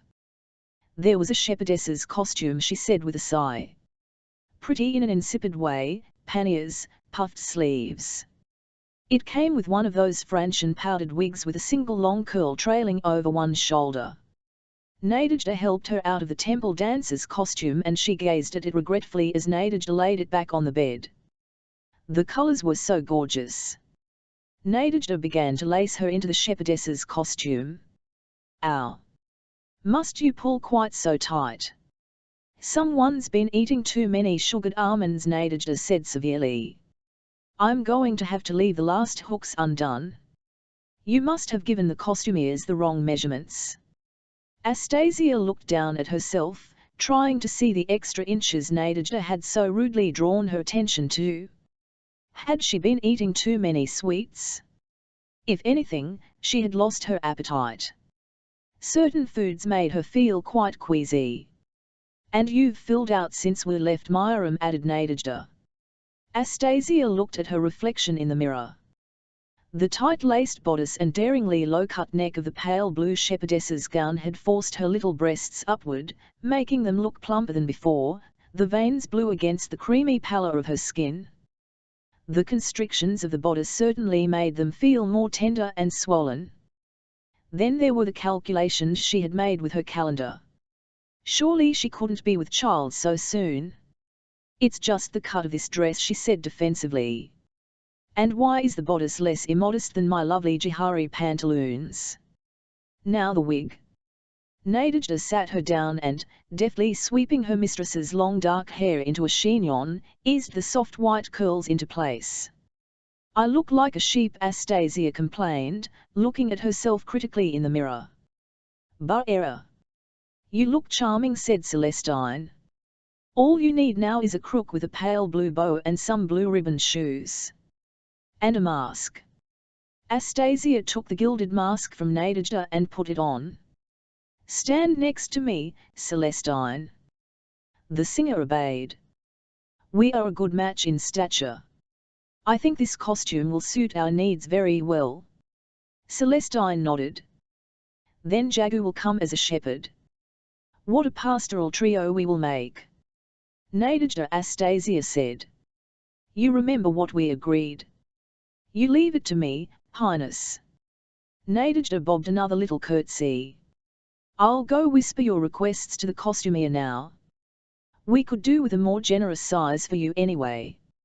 And before Astasia could protest, she unbolted the door and darted off, still laughing mischievously. Astasia made sure the door was firmly bolted. Then she handed a gilded mask identical to her own to the singer. "Can Nadejda be trusted?" "Oh yes," Astasia said earnestly, "she is utterly loyal to me. She's more like a sister than a maid-servant." Celestine put on the mask and Astasia tied the golden ribbons firmly behind her ears to stop it slipping. Then they checked their reflections in the mirror, masked faces close together. "Perfect," said Astasia. "Who would guess? We look like identical twins."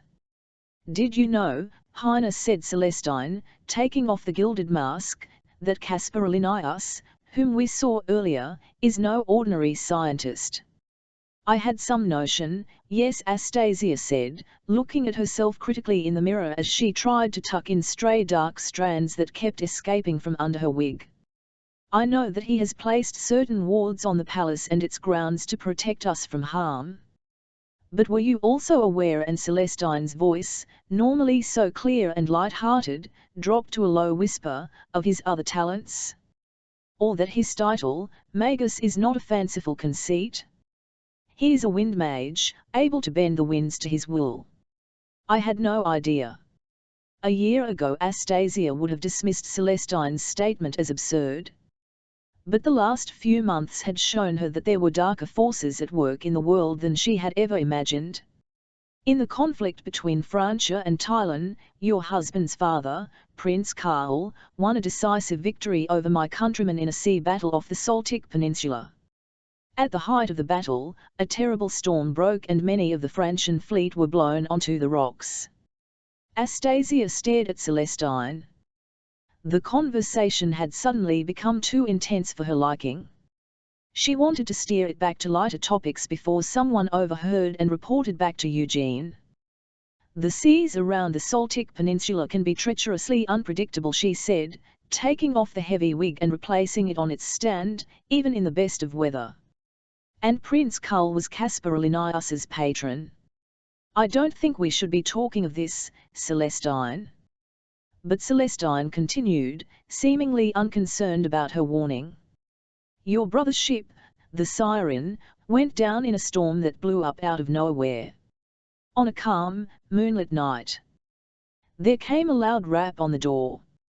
Someone rattled the door handle. 'Imperial Highness.' It was Countess Lovis's voice. 'Why is your door bolted?' 'To keep you out,' muttered Astasia. The door handle rattled again, louder this time. Annoyed, she hastily loosened one of her laces until the bodice slipped off one shoulder. She would shame Lovisa in the one way she suspected would hurt the well-bred Countess the most, a breach of etiquette.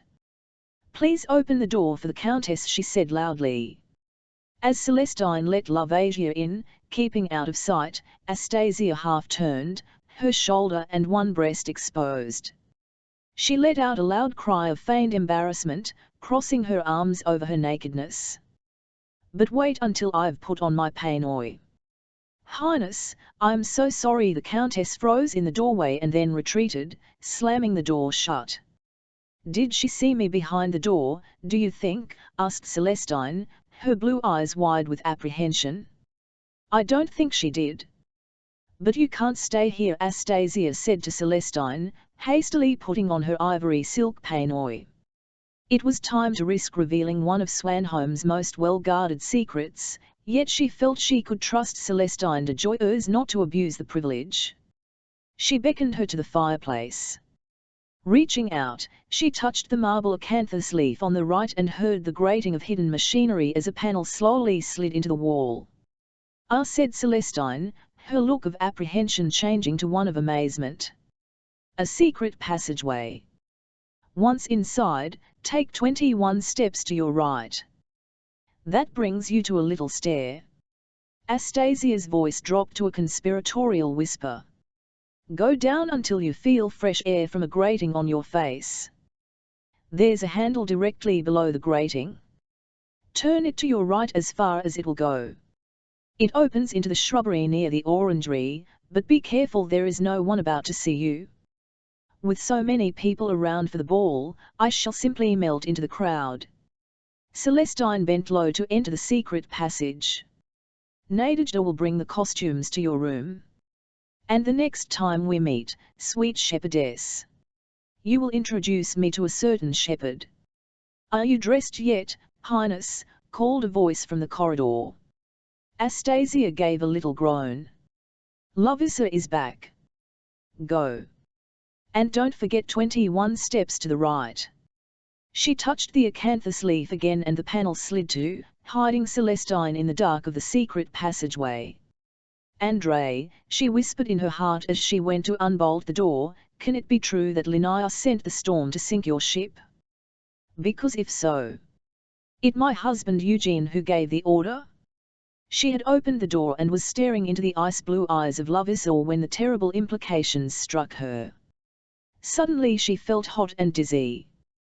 Too late, she grasped at the door frame to keep herself from falling.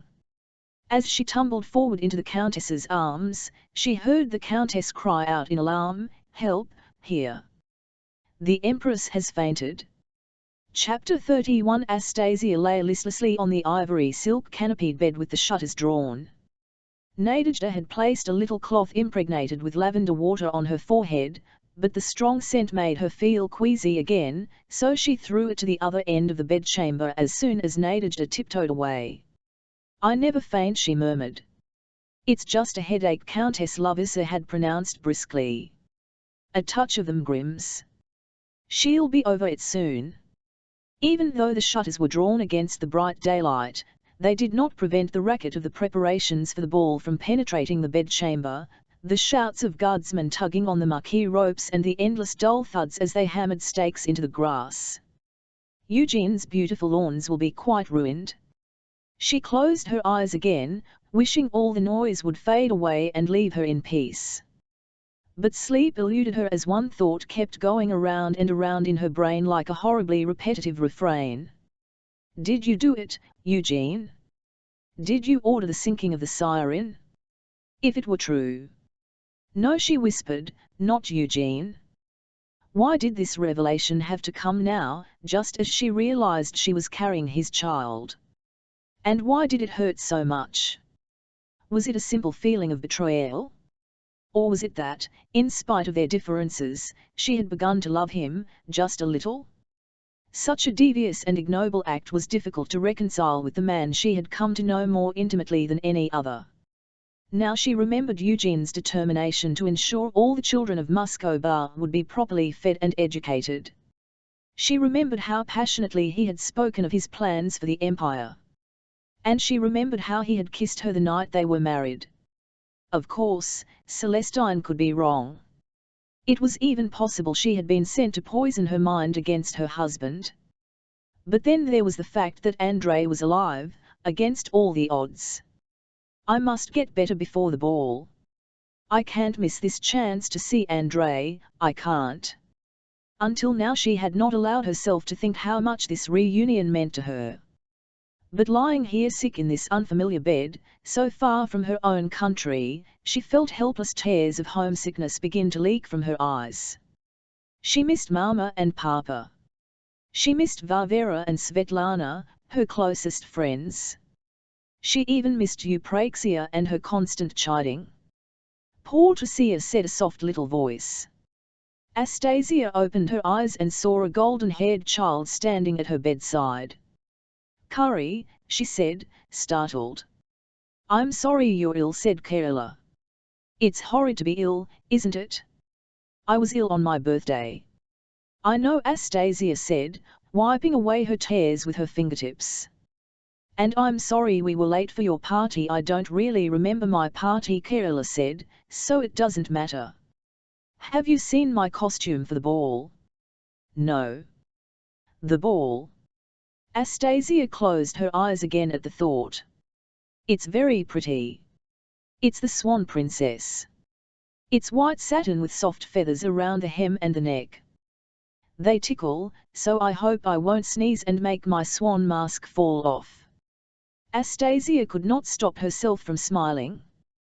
"That's better," Kerala said. "Now you don't look so sad. Does Marta know you're here?" "Of course not. I came through the secret passageways.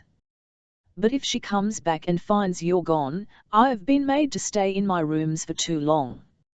I was bored. At least you came to see me, little Curry.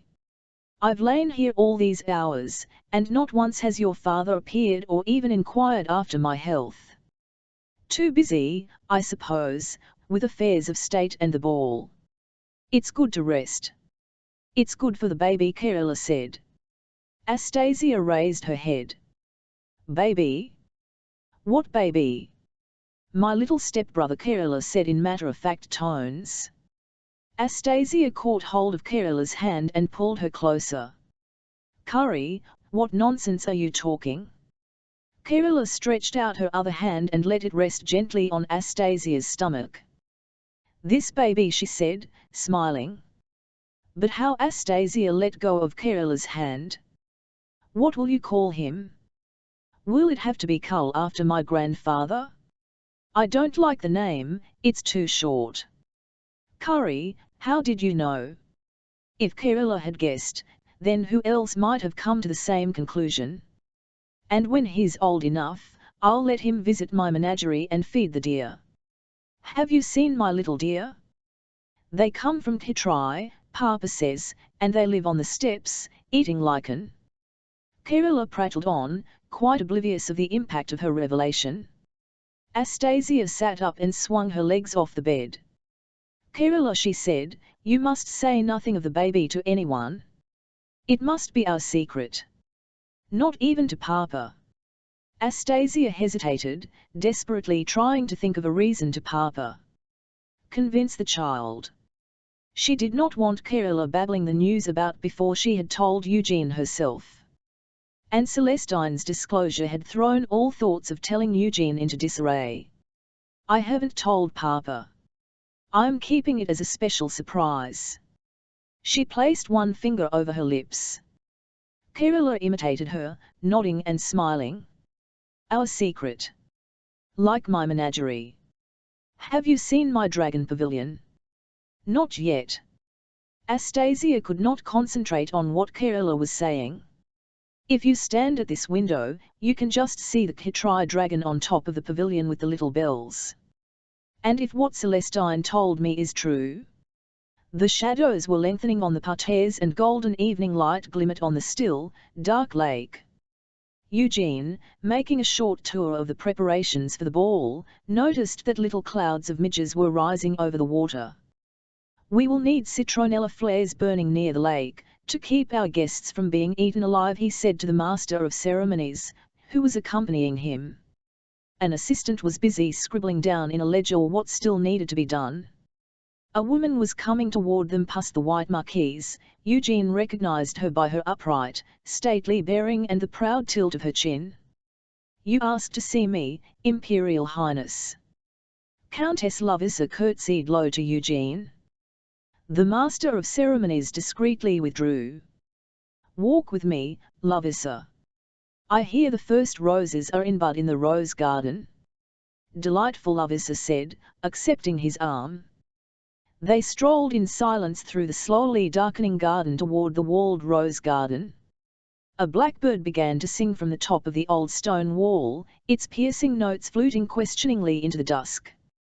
From farther away, another answered. I'm glad we preserved a wall or two of my father's hunting lodge, Eugene said as they entered the rose garden, though I'm not sure he would have approved of the use we put it to. This will be such a pleasant place to stroll or to sit in during high summer. Lovisa sniffed the evening air appreciatively. Was it your inspiration, Eugene, to plant lavender beds beneath the roses? So charming. My head gardener's idea, so I can take no credit for it, I fear. Eugene stopped a moment, checking to see if they were alone. From here, he was confident that the high walls would protect them from prying eyes or ears. He turned to the Countess, determined to learn the truth. So what is this sickness of Astasia's? Is it real or feigned? It seems to be nothing more than a touch of the Megrims. Genuine, I believe. She has been acting rather dizzily these last few days. Can we be sure it's not the first symptom of some more serious affliction? Margaret's death had brutally brought home to Eugene the fragility of human life. It had led him to endow the new school of the science of medicine at Tilburg University, in the hope that the researchers there would prevent such tragedies occurring in the future. Should I send Dr. Amandel to her? Lovisa smiled. I really think there's no need, Eugene. We women learn to endure these minor discomforts. Eugene let out a suppressed sigh. He lifted a cream and blush rosebud and stroked it pensively between finger and thumb. I went ahead with all this frippery just to please her. Because she loves to dance. Given the situation in Smyrna, I should have cancelled the whole damned affair. God knows, I can ill spare the time at the moment, and now she's sick. He tugged a little too hard at the rosebud and it snapped off. I'm certain she'll be well enough by tomorrow, remarked the Countess dryly. And must I wear some foolish costume? You know how I hate dressing up, Lovisa. I have organized a disguise that will in no way harm your dignity. Was it a trick of the fading light, or was she smiling at him? He had known Lovisa since they were children, and she still perplexed him, one moment icy calm, the next mysteriously alluring. What will Astasia be wearing? Some flimsy little shepherdess costume in blue. In my opinion, the bodice is cut far too low.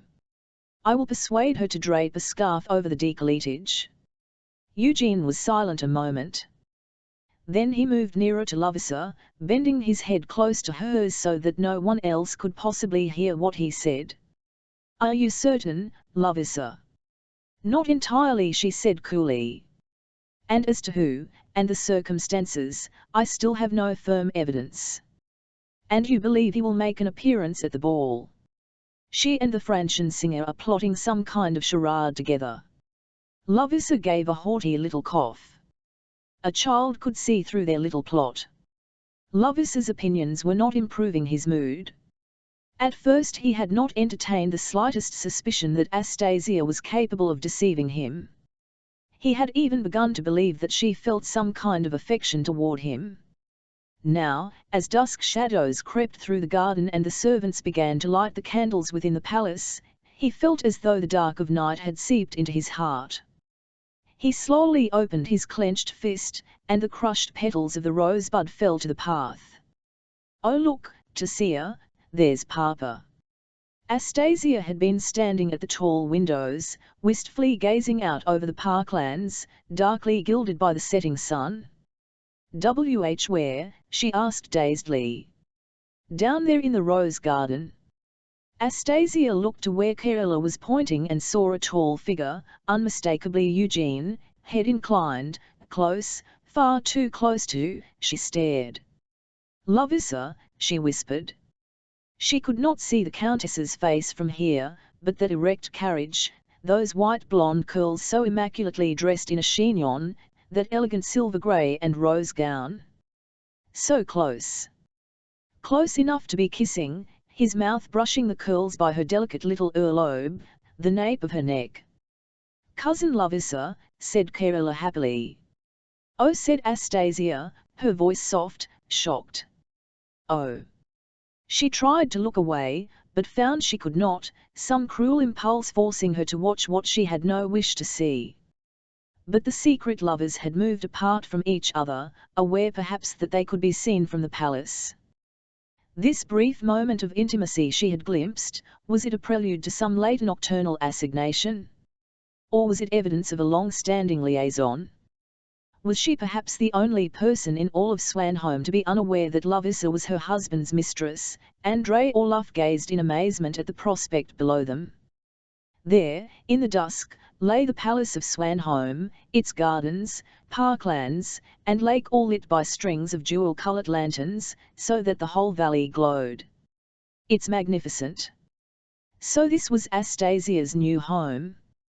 Even at this first glance, he could see the palace was far more elegant than the old winter palace in Myram. He was already excited at the prospect of seeing Astasia again after so long. Impersonating Celestine's accompanist Jagu only increased that excitement. A magnificent stucco gatehouse with elaborate gilded ironwork grilles lay ahead. Guards were stopping each carriage as it arrived and checking the gilt-edged invitations and papers of each guest individually. They held lanterns and torches so that they could scrutinize each new arrival in a good light. a lieutenant in the Imperial Household Cavalry approached and all the guards stood stiffly to attention, returning his salute. At ease, at ease. There was something familiar about the lieutenant's voice and bearing. Andrei shrank back into the shadows as the officer popped his head in the open carriage window. "Good evening to you, Demoiselle de Joyeuse." It was Valery Vassian, Andrei's boyhood friend. What the devil was he doing here in Swanholme, in a Tylan uniform? "Just a simple shepherdess and her swain Celestine," said sweetly, smiling at Lieutenant Vassian. "For God's sake, don't ask me to remove my mask or wig, Valerie." Andrei had begun to sweat under his disguise. "Jagu and I make quite a fetchingly pastoral pair, don't you agree?" "You would look fetching in any costume, demoiselle." The dazzle of her smile worked its magic. They were waved through and their carriage began the long winding descent toward the palace. Andrei let out a quiet whistle. That was too close. What was Valery Vassian doing in Eugene's imperial bodyguard? Was he here to protect Astasia? Andrei's fingers began to tap out an insistent repetitive rhythm on the side of the carriage as they rattled down the wide gravelled drive.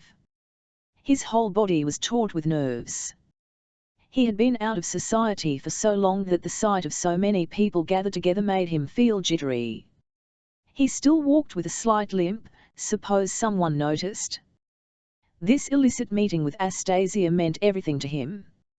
Nothing must jeopardize it. Music drifted in. By the lakeside, a wind band was playing in a torch-lit pavilion, the high notes of the flutes and hautboy carrying on the darkening air. And though the melodies were familiar old dance tunes, they seemed to Andrei to exude a strangely sinister quality that matched his jangled nerves. Celestine leaned across and placed her hand on his, her touch soft yet reassuring. "Don't worry," she said, gazing earnestly into his eyes. "You will see your sister. And very soon." The carriage stopped and a masked flunky opened the door. Andrei got down first, awkwardly. His mended legs were still stiff and unpredictable.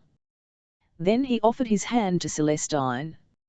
All around them, guests were descending from carriages, sporting a bizarre assortment of masks, from simple velvet or silk dominoes to painted plaster, cleverly molded to cover the whole face.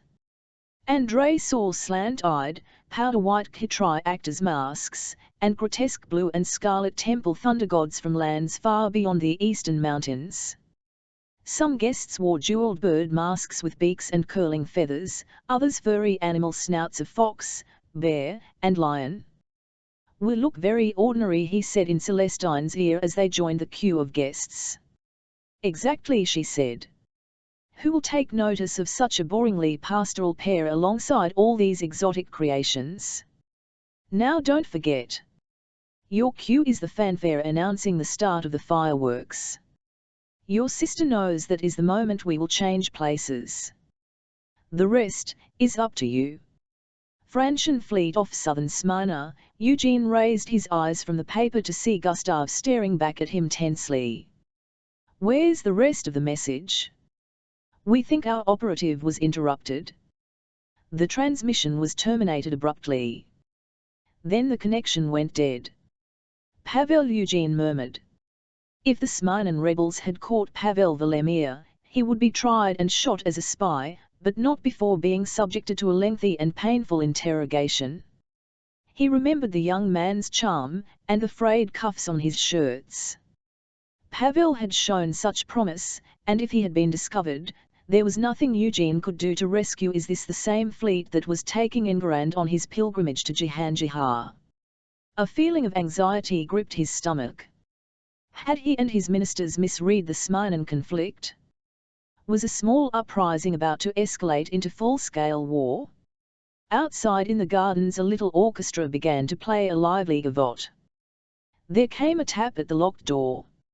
"Imperial Highness." It was his valet, ready to dress him for the ball. "One moment." Eugene grimaced at Gustave. "The ball? How can dance and joke and play the good host with the situation in Smyrna out of control?" Astasia had managed to smile her way through the formal reception. From time to time the temptation to scan the crowd of guests for a glimpse of Celestine and Andrei grew too great, and she found herself glancing around, almost forgetting what she was saying to Countess this or Councillor that. When Frederick, the majordomo, came to whisper to her that the ball was to start, she was almost glad that she could calm her nerves with dancing. Eugene, evidently uncomfortable in his heavy costume, stood waiting for her at the head of the great marble staircase that led into the ballroom. As she placed her hand on his, she could tell that his mind was elsewhere. Behind the mask, his eyes looked at her, through her. "What's wrong?" she whispered as the guests thronged into the ballroom. "Nothing that need concern you tonight, Astasia." "Your concerns are my concerns too," she said sharply, hurt that he had spoken to her as if to a child. But before he could reply, a dazzling fanfare rang out and the Master of Ceremonies announced, "The Emperor and Empress of New Rossiya," and they were obliged to walk down the staircase to the applause of the assembled guests, smiling and nodding. "And now the Emperor and Empress will start our Divina ball." The musicians began to play. Astasia stood on the empty dance floor staring at Eugene. "We are expected to dance together," she whispered, feeling herself blushing beneath her mask. "You know I have no skill at dancing," he replied brusquely. For a moment she felt sorry for him. She placed one hand on his shoulder and slipped the other into his unburned hand and gently nudged his foot with her own. "Just walk it through," she said in his ear, "one step at a time. Leave the counting to me." She could sense from the tension in his body that he was furious at being made to undergo this indignity. Slowly they moved off and the Master of Ceremonies began to applaud. Soon other dancers joined them and Eugene relaxed his grip on her hand, leading her to the side of the ballroom. She glanced up at him, her feelings even more confused. For a moment on the dance floor, she had forgotten Celestine's revelation, had forgotten Lovisa, had just let herself relax against him and felt safe. Now she found herself wishing that Andrei would tell her Celestine was mistaken and his ship had been dashed on the rocks by a genuine storm, not one whistled up by Caspar Linnaeus. Eugene glowered at the bobbing sea of masked dancers who had invaded his palace. The riotous colours of their costumes offended his restrained tastes. "I should be on my way to Tynaga. Every minute spent here is another acre of Smyrna lost to the Empire." His costume, organized by Lovisa, was considerably less dignified than she had promised. Whose fancy had it been to dress him as Ataman the Great? The robes were heavy and hot, the purple, turquoise, and gold brocades were far too ostentatious, and the gilt on the paste crown and mask were beginning to flake off as he perspired. And the dance music was too insipid for his liking. These tedious, simpering little tunes, sighed out on violins and challumio, lacked the vigour of martial music. They were probably Francian.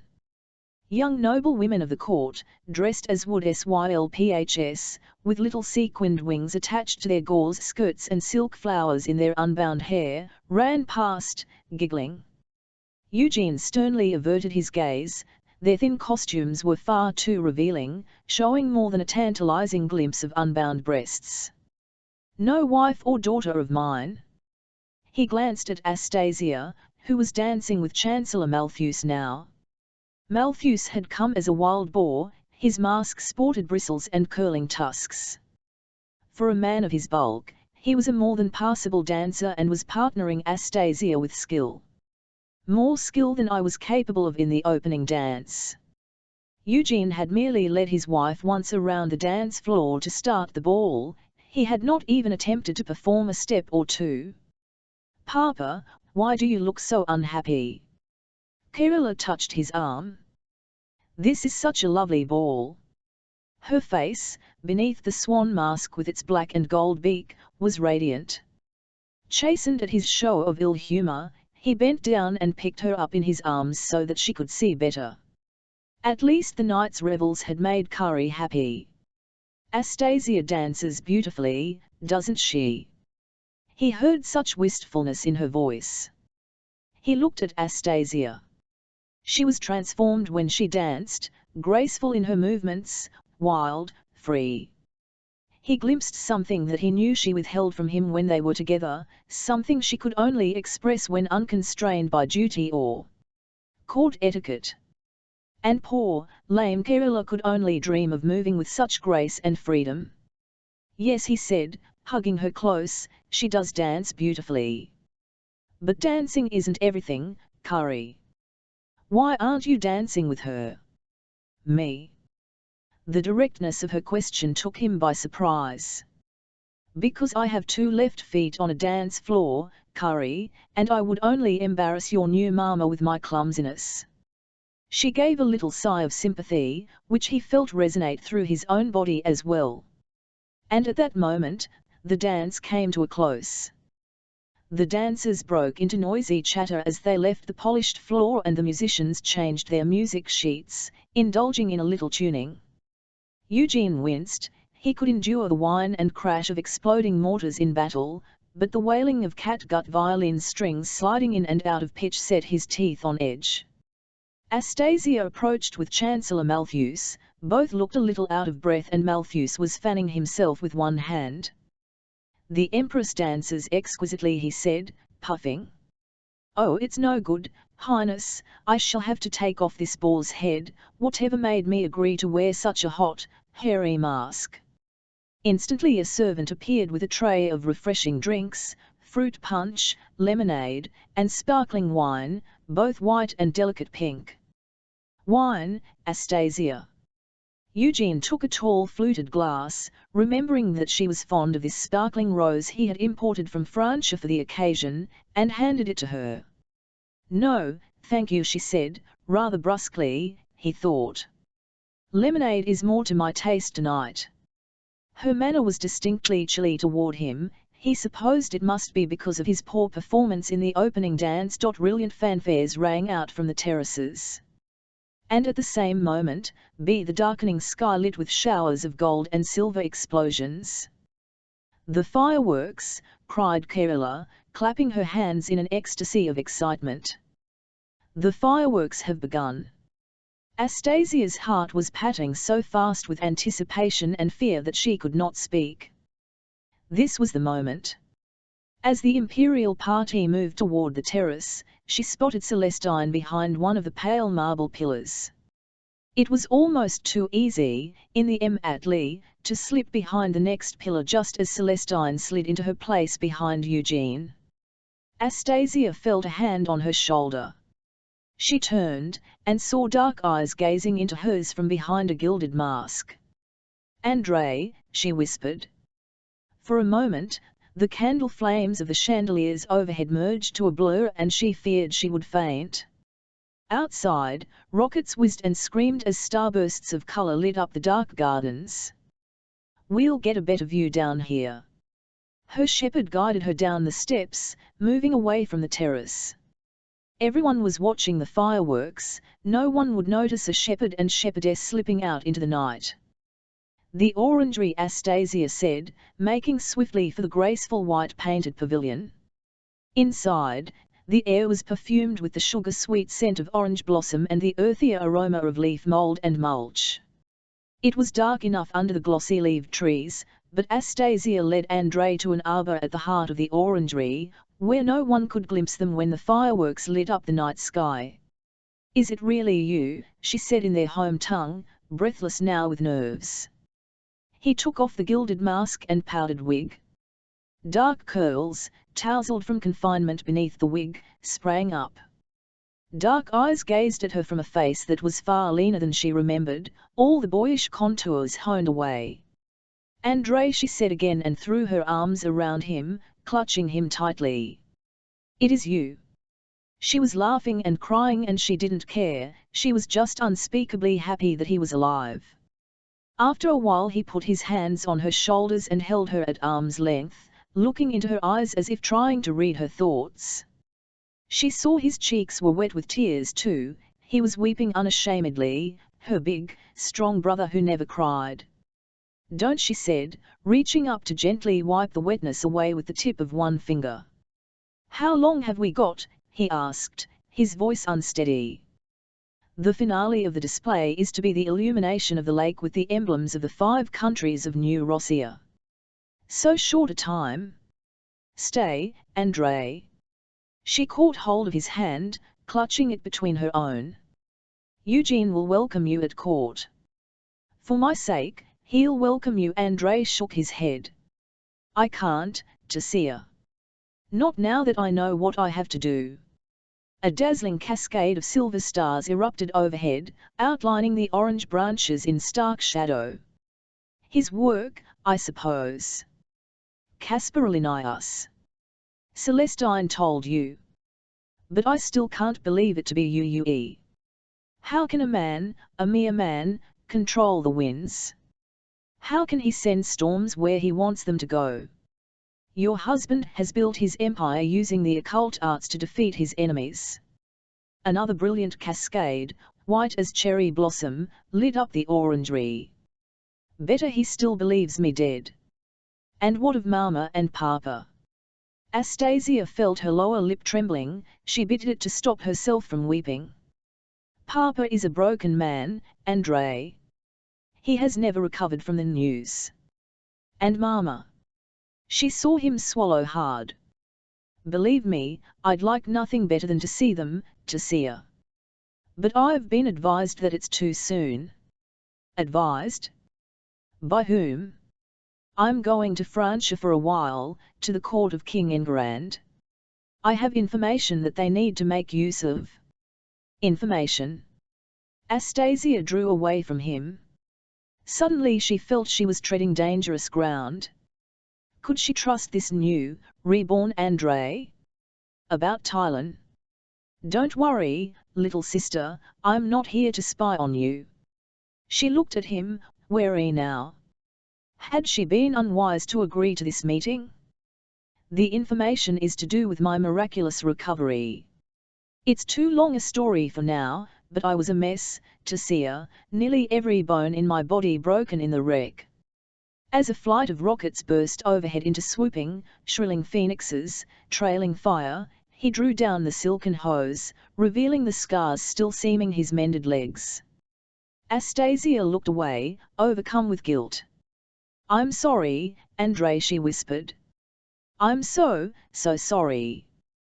They searched for you, you know. They searched for weeks until the riots began in Myram. Then the search was abandoned. White light, diamond bright, began to suffuse the gardens and the orangery. Fanfares brayed out again. Astasia glanced over Andrei's shoulder and saw that the finale of the fireworks had begun. One by one, heraldic panels began to burn beyond the lake, a giant silver swan for Tylan, a 2-headed sea eagle for Muscobar, the fiery phoenix of Kitrai, the green-scaled tail of the Smyrnan merman, and the brilliant blue dragon of Azkenda. It's nearly over, she said, clinging to him in sudden panic. Must we say farewell so soon? We mustn't be seen together. Andrei hastily pulled on the white powdered wig, she stood on tiptoe to help him adjust it. Tasia, he said, kissing her forehead, take care. Once Celestine and I are gone, who will be here to look out for you? His words frightened her. What do you mean? What do you know? Come away with me. There's a ship in Haven Harbour bound for Francia, the Melusine. She sails tomorrow on the evening tide. Run away. The suggestion shocked her. But how can I leave my husband, Andrei? If you change your mind, meet me at the harbour. The fresh colours of the heraldic shields faded as another, darker glow began to illumine the lake, bathing the waters and gardens, even the pale stone of the palace in its deep, crimson glow. Kettle drums beat a thunderous roll and trumpets blared. This was what Eugene enjoyed best, the music of war. Transfixed, Astasia clutched hold of Andrei's hand. Utterman's tears, she said softly. The ruby of Rossiya. It was only another of Linnaeus's artifices, she knew, but for one horrible moment it looked to her as if the palace and all the guests were drowning in a sea of blood. She felt Andre's warm grip loosen on her hand, and, as the red light of the fireworks died, she found she was alone in the orangery. Chapter 32 The martial music swelled to a triumphant climax as the brilliant red fireworks turned the lake waters from black to crimson. Eugene stared, amazed. It was as if Linnaeus's artistry had recreated the fiery column that had lit the sky the night the 5 rubies, Ataman's tears, had been reunited. Only the Emperor's tears will unlock the gate. He had lingered too long, it was time he was on his way to Tainaga. The military bands broke into the Thailand national anthem. And Eugene was obliged to stand at attention, hand raised to acknowledge this loyal salute until the last strains of the anthem died away. The guests broke into spontaneous applause. Kerala clapped too, her little hands batting hard against each other in enthusiasm. Eugene turned to Astasia, who stood demurely beside him. After the fireworks came the old ceremony of jumping the bonfires, after which amorous couples disappeared into the shrubberies. "I have urgent business. Can you and Malthus preside over the lighting of the bonfires?" Astasia bowed her head in assent.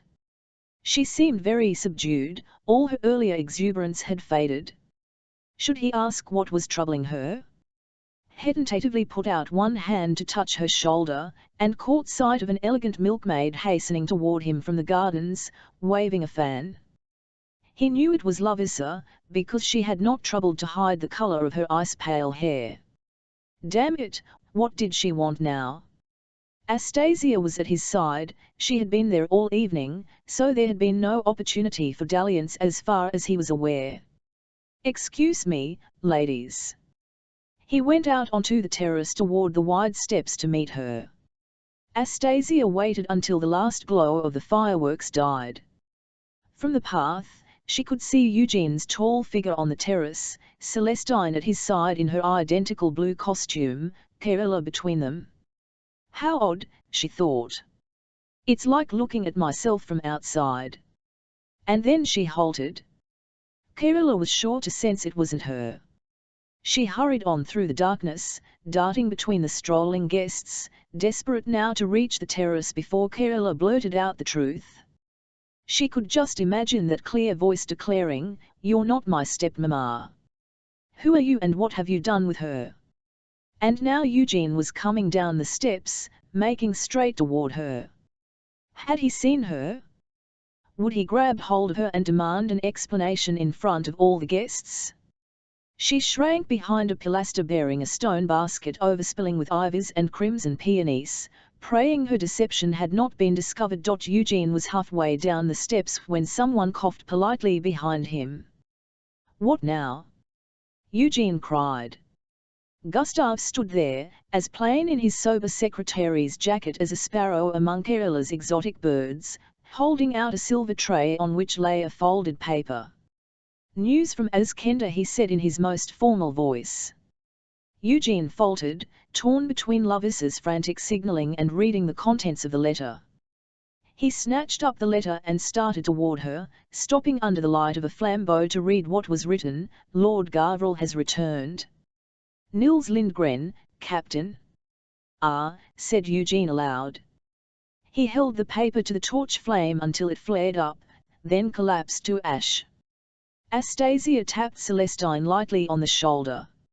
In a matter of seconds, the switch was effected and Astasia, heart still fluttering like a trapped bird in her breast, took her place again beside Kerala. The little girl was happily licking the icing off a marchpane swan. Astasia smiled and nodded at her stepdaughter. "Please don't blurt anything out, Curry." But when the swan was half nibbled away, Kerala lost interest and the swan dropped from her sticky fingers. Astasia had never been so glad to see Mata appear to take the child away to bed. Kerala began to protest. "But I want to see the bonfires, Mata." "You need your sleep," said Mata severely. "You can see them from your bedroom window. Say good night to the Empress." "Night, Tasia." A little string orchestra struck up on the terrace. To Astasia's dismay, she recognized the yearning strains of White Nights, her favorite waltz. The violins soared, the melody throbbing out across the dark gardens, high and intense. Homesickness suddenly flooded through her. She had been so happy to see Andrei. But now that he was gone, she felt even more bereft, knowing that her marriage had divided them, sending him far away to Francia. And where was Eugene? It was most uncivil of him to leave his empress standing on her own, without an escort, among all these strangers. Through her tears, she stared down into the darkening gardens. Bright flames sprang up as the servants lit the first Divina bonfire, illuminating the parterres. There was Eugene, and he was deep in intimate conversation with a tall, elegant woman.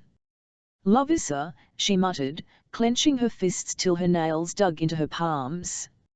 "I haven't time for this now, Lovisa," Eugene said quietly. "You should be protecting my wife." He looked up to the terrace and saw Astasia standing on her own. A little pang of guilt, an unfamiliar sensation unsettled him. Why is no one with her? I want her guarded at all times, especially in this crowd. Can you be sure that woman is your wife? Lovisa asked coolly.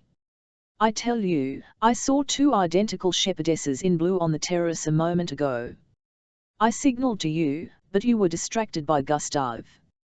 And for all I know, there are 3 milkmaids dressed as you are here tonight, maybe 4. Eugene was impatient to escape the festivities.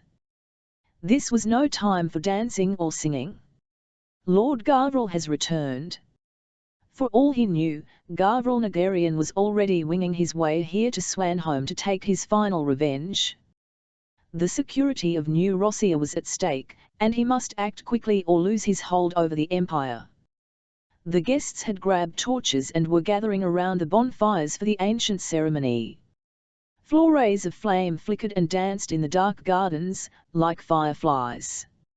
Servants moved among the guests, offering steaming glasses of hot punch to keep out the night's chill.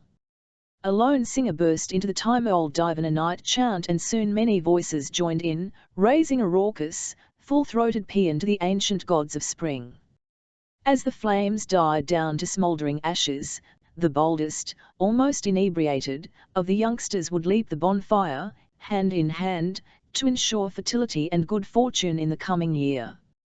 He realized that Lovisa had been talking to him while his thoughts raced to Vermeil and far beyond. All I'm saying is, I lost sight of her for some minutes. Yes, yes. Eugene had no more time for the Countess's excuses and vague insinuations. He had to find Linnaeus. And then I glimpsed them together. In the orangery.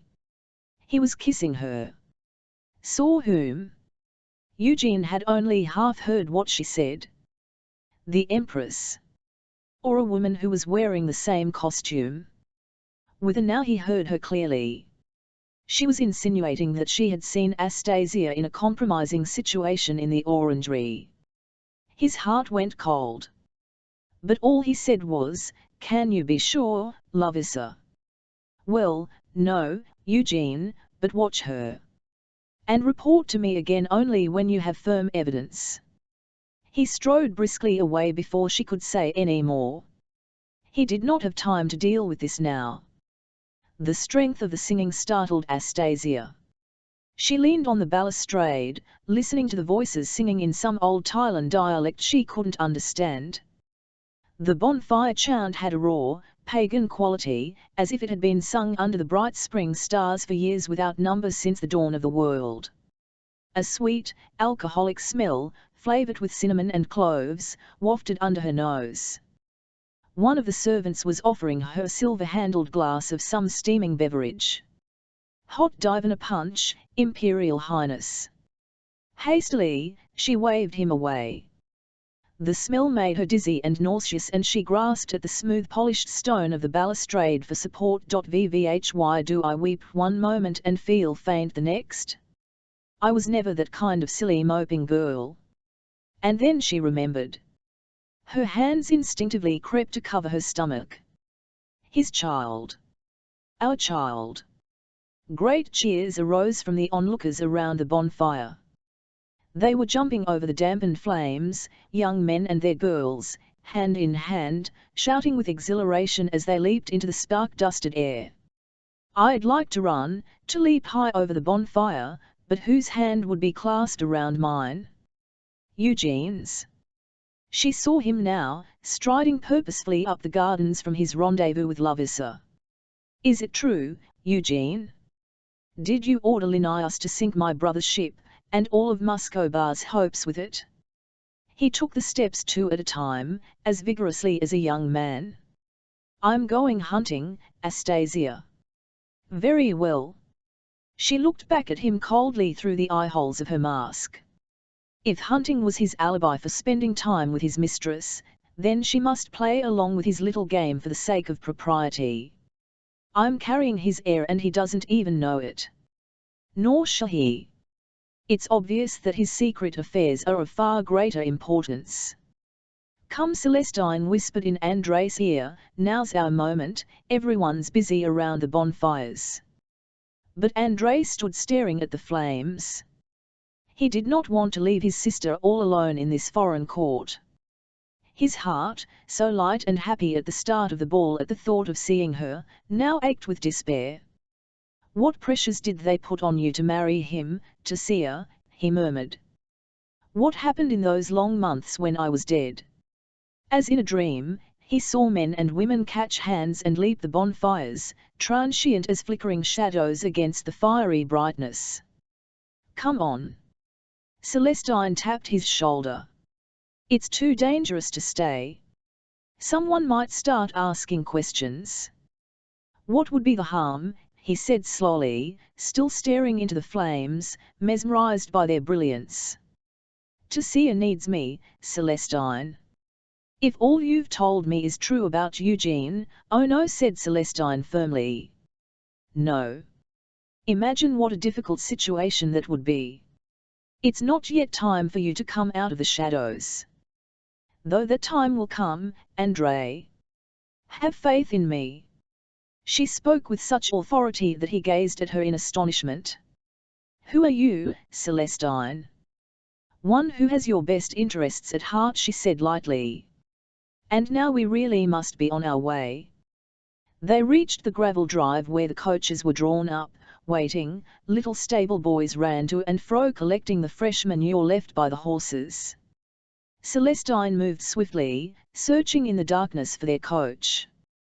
But in the darkness, they all looked very much alike, the family crests painted on the doors difficult to distinguish on the ill-lit drive. Andrei followed slowly, unable to disguise his limp any longer. He had stood too long and was badly in need of a rest. Can I help you? Andrei hung back, he recognized the voice too well. It was Valery Vassian, ever the gentleman. He had approached Celestine, lantern in hand.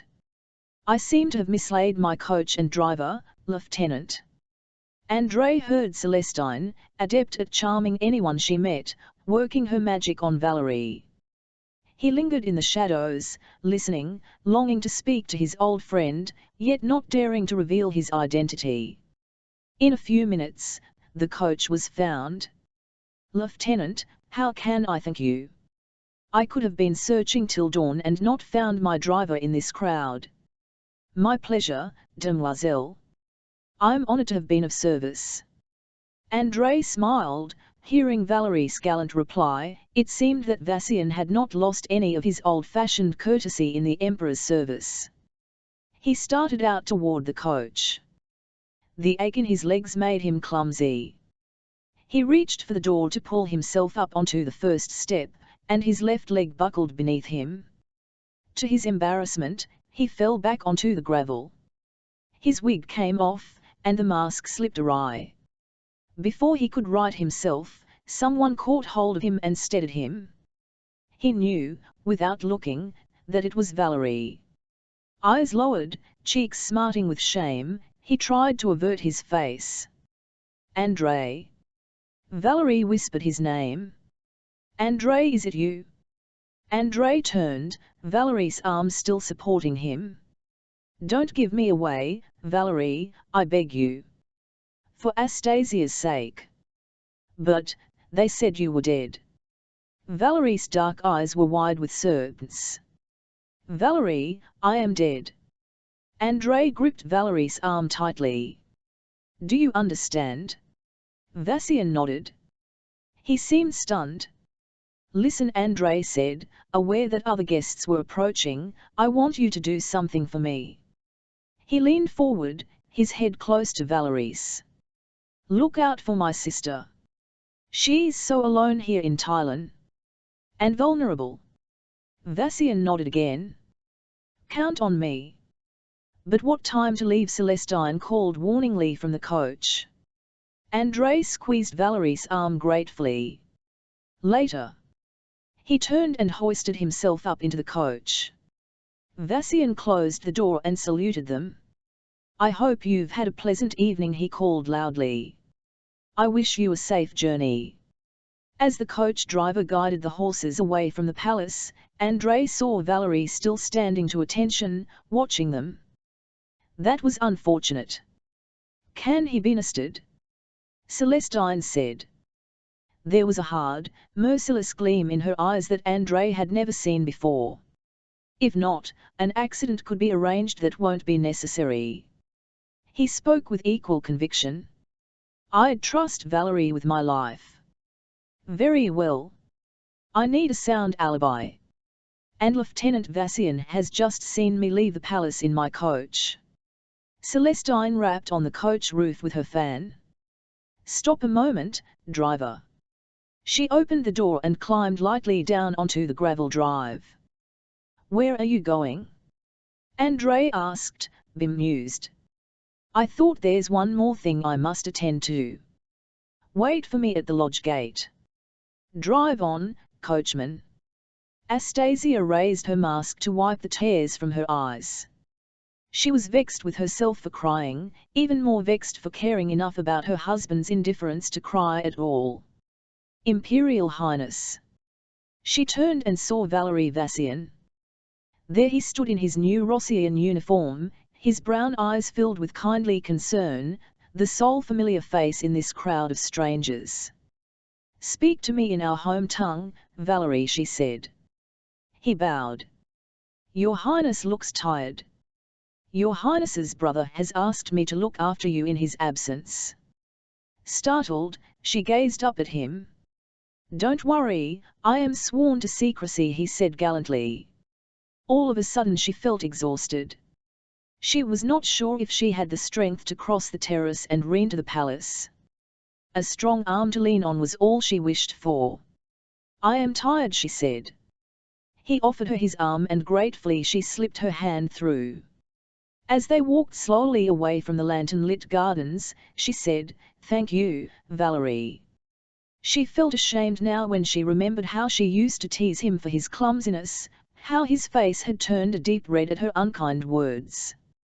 You know, he said fervently, I would do anything for you. You have only to ask. Anything, Valerie.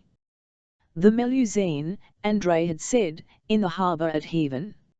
Even if it meant deserting your duty here at the palace. A gaudily dressed pantaloon was bending over a bay tree, being noisily sick into its white-painted wooden tub. Caspar Linnaeus passed hastily by. These Thailands were too fond of their alcohol. They drank to excess, as if they might never see wine or aquavit again. Before the night was over, many of the guests would have to be carried to their carriages, insensible with drink. But long before then, he and Eugene would be far from Swan home. Good evening, Magus. Linnaeus started. A masked, snow-wigged young woman in a pale blue shepherdess's costume had appeared out of the darkness. She was standing in the archway that led into his courtyard. Could it be the Empress? Astasia had been wearing a costume very like this one. And the woman's voice, though light and young, was tinged with a foreign accent. I have been waiting for you, Magus. He slowed, wondering what possible reason the Empress could have for coming to see him here, alone, so late at night. Faint strains of dance music still drifted from the gardens, mingled with raucous bursts of cheering. She lifted one hand to her gilded mask and untied the ribbons. Eyes of an angelic blue gazed at him. He recognized the young singer with the glorious voice he had seen earlier with the Empress Astasia. "You have me at a disadvantage," he began, stuttering a little. "Let me introduce myself." She peeled off the white wig, shaking loose her golden hair. "My professional name is Celestine de Joyeuse. But Joyeuse is the name of my singing master, the man who adopted me, a poor orphan in a convent school. This is all very interesting, demoiselle, but my real name is Celestine de Mornoy." Linnaeus felt a dull shudder of pain in his breast at the sound of that name. "Mornoy's child," he repeated. "Impossible. You are too young. I was just 5 years old when the commandery took my father. That was 21 years ago." Linnaeus twitched his finger and thumb, making the lantern light brighter so that he could see her face more clearly. "But, my dear child, I am no child, Caspar Linnaeus. After they burned my father at the stake for heresy, I was forced to grow up all too fast. Had she come for money? Or revenge? How much did she know?" He could not tell from looking into her clear blue eyes. All he knew was that this conversation was wasting valuable time and that Eugene was waiting for him. And it was not prudent to keep an emperor waiting. "This is fascinating, my dear. Let us arrange a tete-a-tete for tomorrow and I will tell you everything I know about your father. I sail for Aligondi tomorrow." She seemed determined to speak to him. Which was unfortunate, as he would now be obliged to work some glamour upon her. It was difficult enough trying to keep Kira hidden without having to deal with this spectre from his past. He moved closer, gazing deep into her eyes. "Yes, I see the likeness now, your eyes are the same color as his," he murmured. Her will was strong, and he could sense considerable resistance to his attempt to enthrall her mind. He slid his hand into the deep inner pocket of his robe, where he kept a few granules of sleep dust. "And don't envoy your maid's trickery on me," she said. "I took precautions to protect myself." Her voice began to trail away as the little shimmering cloud drifted down around her and she slowly sank to the ground. Insensible. Linnaeus went for help and almost bumped into a tall young lieutenant striding purposefully back toward the palace. "There's a young woman lying in my courtyard, I think she may have taken a little too much punch tonight." The lieutenant followed him. "Why, it's Demoiselle de Joyeuse," he said, kneeling down beside her. "I'll take her back to her coach, the queue to the gate is moving very slowly." He gathered the young woman up in his arms and carried her off toward the drive. Linnaeus watched him, leaning for support against the wall. He could still feel the dull, heavy pain around his heart and his breathing had not yet steadied. Mornoy's daughter. What did she really want with him? And was she the one who had attempted to break the wards on his rooms? Still, by the time she awoke tomorrow, he would be far away. The palace clock chimed midnight, there was no time for such conjecture now. He was late for his meeting with the emperor. Eugene cast his mask and wig down on the floor and shrugged off the heavy purple robes. His valet discreetly whisked them out of sight and, used to Eugene's habits, filled a washing bowl with fresh cold water. "Gustave, I'm going hunting," Eugene called, plunging his face and hands into the bowl.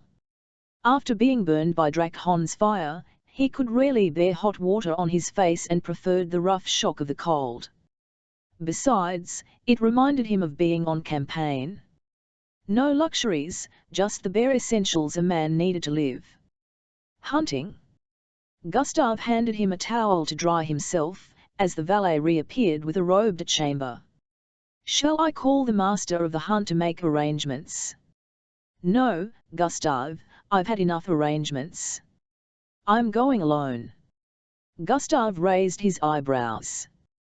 "But, Highness, is it wise, in view of the Frankian fleet?" Eugene shot him a severe look. "Not that I meant to imply in any way that your Highness is incapable of looking after himself. It's just that, should any emergency occur, the Chancellor and the Council will deal with it. What can happen in a day's hunting? Smyrna, ventured Gustave. When I return from my hunting, Eugene said, unable to hide the exultation in his voice, Smyrna will no longer be a poisoned thorn in New Rossia's side. The nail-studded door to the Rossian treasury creaked slowly open, the sound echoing around the bare stone vault. Even as the Magus held high a lantern to illuminate the darkness, Eugene made out a dull red glow emanating from its deepest recess. The tears, Linnaeus. The tears are glowing. He hurried ahead into the vault. The Magus followed, having first set a ward around the threshold to prevent them from being disturbed. The imperial crown rested on a cushion of crimson silk in its crystal cabinet. As Eugene approached, he saw that the rubies glowed with a more intense radiance. The tears of Utamen, he said softly. Here is our key, Linnaeus, the key to unlock the Serpent Gate. He released the intricate cipher lock Pyre Pearson had devised to protect his handiwork. Only one other living person knew the cipher, and that was Chancellor Malthus. The crystal door swung slowly open and Eugene reached inside to take out his crown. Linnaeus produced a thin-blade scalpel and began to prise apart the delicate golden clasps that secured each ruby in place. It seems a crime to ruin Pyre Pearson's artistry, said Eugene. He and his craftsmen labored long and hard to perfect these settings. And he will be just as delighted to repair it for you, Highness. Linnaeus placed the rubies, one by one, in a finely wrought golden clasp, cleverly partitioned to hold the stones close to one another. I feel like a thief in my own treasure vault, Eugene confessed, sneaking in at dead of night. My concern, Highness, is that the energy of these stones has slowly leaked away since they were divided centuries ago. SSH, listen. A faint sound had begun, deep as the drone of a nest of bees. They may not still contain enough power to open the Serpent Gate, said Linnaeus, placing the final stone beside its peers. A column of fiery light sprang out, like a swift arrow loosed from a bow, piercing the roof of the vault. But they will show us the way to Tynaga. Eugene gazed at the glowing rubies. He passed a hand over them and felt a shock of energy tremble through his fingers. The bonfires burned brightly, and the skirling of the wild music made Kerala's heart sing. Why should she have to go to bed when all the other guests were still enjoying themselves? Marta kept a firm hold on her hand as they walked across the ballroom. Servants were clearing away the debris from supper, the smeared crystal dishes that had held elaborate cream-topped desserts, the delicate glasses stained with dregs of wine, the greasy chicken, guinea fowl, and duck carcasses, stripped clean of meat. Couldn't we just stay for a few minutes more? Kerala begged, lagging behind so that Marta had to tug her along. Please, Marta.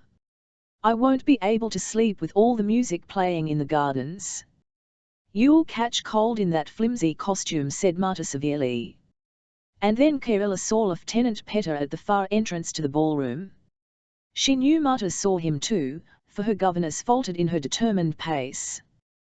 Kerala had seen Marta behave strangely whenever they encountered the good-looking lieutenant, blushing and stammering over the most simple of greetings. The lieutenant was coming straight toward them. Marta slowed down. He saluted them both, smiling. He was in uniform, not a costume, Kerala noted. Still on duty, Lieutenant? Marta said. No, I've just been relieved, he said. What a warm smile he has, Kerala thought. And just in time to see the bonfires. Shall I escort you, ladies? Well, began Marta. Kerala seized her opportunity. Yes, please, Lieutenant. But Her Highness is supposed to be in bed, please, Marta. Kerala used her most endearing voice. Just 5 minutes, then, no more. Marta slipped her hand through the lieutenant's arm. The night air felt chillier now and a sharp little breeze had begun to tease the flames, whisking glowing sparks high in the air like clouds of fireflies. The smoke, carried on the breeze, irritated Kerala's throat and made her eyes sting. She tried to swallow down a cough, knowing Mutta would march her straight back indoors at the slightest wheeze. But Mutta only had eyes for Lieutenant Petter. They were gazing at each other, the firelight bright on their faces. The wild fiddle music and the singing and stamping grew louder as they approached the roaring flames. Were they going to jump? Kerala was almost sick with excitement at the idea. Close to the flames, Kerala could see that the fire had been constructed so that it would do no more than singe the heels of those brave enough to jump across. Slow-burning coals lined the fire pit, with just enough pine logs above to burn with crackling and orange-blue flames. The smoke made her throat sore and she coughed, trying to smother the sound with her hand. "Ready, Mutta." Lieutenant Petter grasped her hand in his. She lifted her skirts with her other hand. They were going to do it. Kerala clapped enthusiastically with the other watchers as the fiddlers scraped, releasing a raw, soaring melody, full of grindingly dissonant double stops. Mutta and the lieutenant paused a moment. Then he shouted, "Now," and they ran forward, leaping high, the flames licking at their heels. A rousing cheer greeted their landing, and through the red flame shadows Kerala saw them lean closer to each other. And kiss. A strange yearning overcame her as she stood alone beneath the star-dusted sky. The fiddle music whirled on, and the dancers leaped, dark silhouettes against the brightness of the bonfire. But she felt as if a spear of crimson light had pierced her heart. She took in a breath, and felt the pain again, as sharp as death. The dancers were receding, the music growing fainter and fainter, the firelit gardens were dissolving into dark mists. Chapter 33 Red light, crimson as a winter sunset, bathed Gavrul's fevered dreams. "Nagazai," the Drakhal's voice whispered. "I can sense it." Gavrul opened his eyes. He had fallen asleep in the ruined watchtower above the castle. The stars were bright in the black sky overhead. But his vision was still stained with the blood-red light that had tinged his dreams. "Someone seeks to open the serpent gate." There was a new urgency in the Drakhal's voice. "What are you saying?" Gavrul was not yet fully awake. "We must go now." "Now? But how can I leave Askenda now? Your Drujana are out of danger. And how can you be so sure that it's Nagazai you can sense? It could be a trap. It could be. But can you deny me this one chance of freedom? The first since the gate was sealed and the eye stolen." Gavrul heard the desperate yearning in the demon's voice. It had rescued him from a living death in Ainskama and healed him. How could Hodeni Kizef his one chance of release? The coach jogged on, carrying Andrei toward the port at Heaven and passage to a new life in Francia. Celestine, her head resting on a silken cushion, was still in a doze. Although he had been up all night, Andrei could not sleep. He could think only of leaving Astasia behind. Marriage to Eugene had altered her more than he had imagined. In spite of her pleasure at seeing him, she had seemed dispirited and unhappy. He was half of a mind to order the coach to turn around and go back for her. It was nearly dawn. Suddenly the grey skies turned red as a fiery light streaked across the horizon. "What's that?" "A comet," cried Andrei, leaning out of the coach window. "That's no comet." Celestine was awake now, gazing intently at the skies. "That's not a natural phenomenon, Andrei. That light could augur the end of the world." He turned to her, thinking she was jesting, but saw from her expression that she was in deadly earnest. Astasia woke to the smell of fresh brewed coffee. The smell, usually one of the small pleasures that brightened her mornings, made her feel horribly queasy.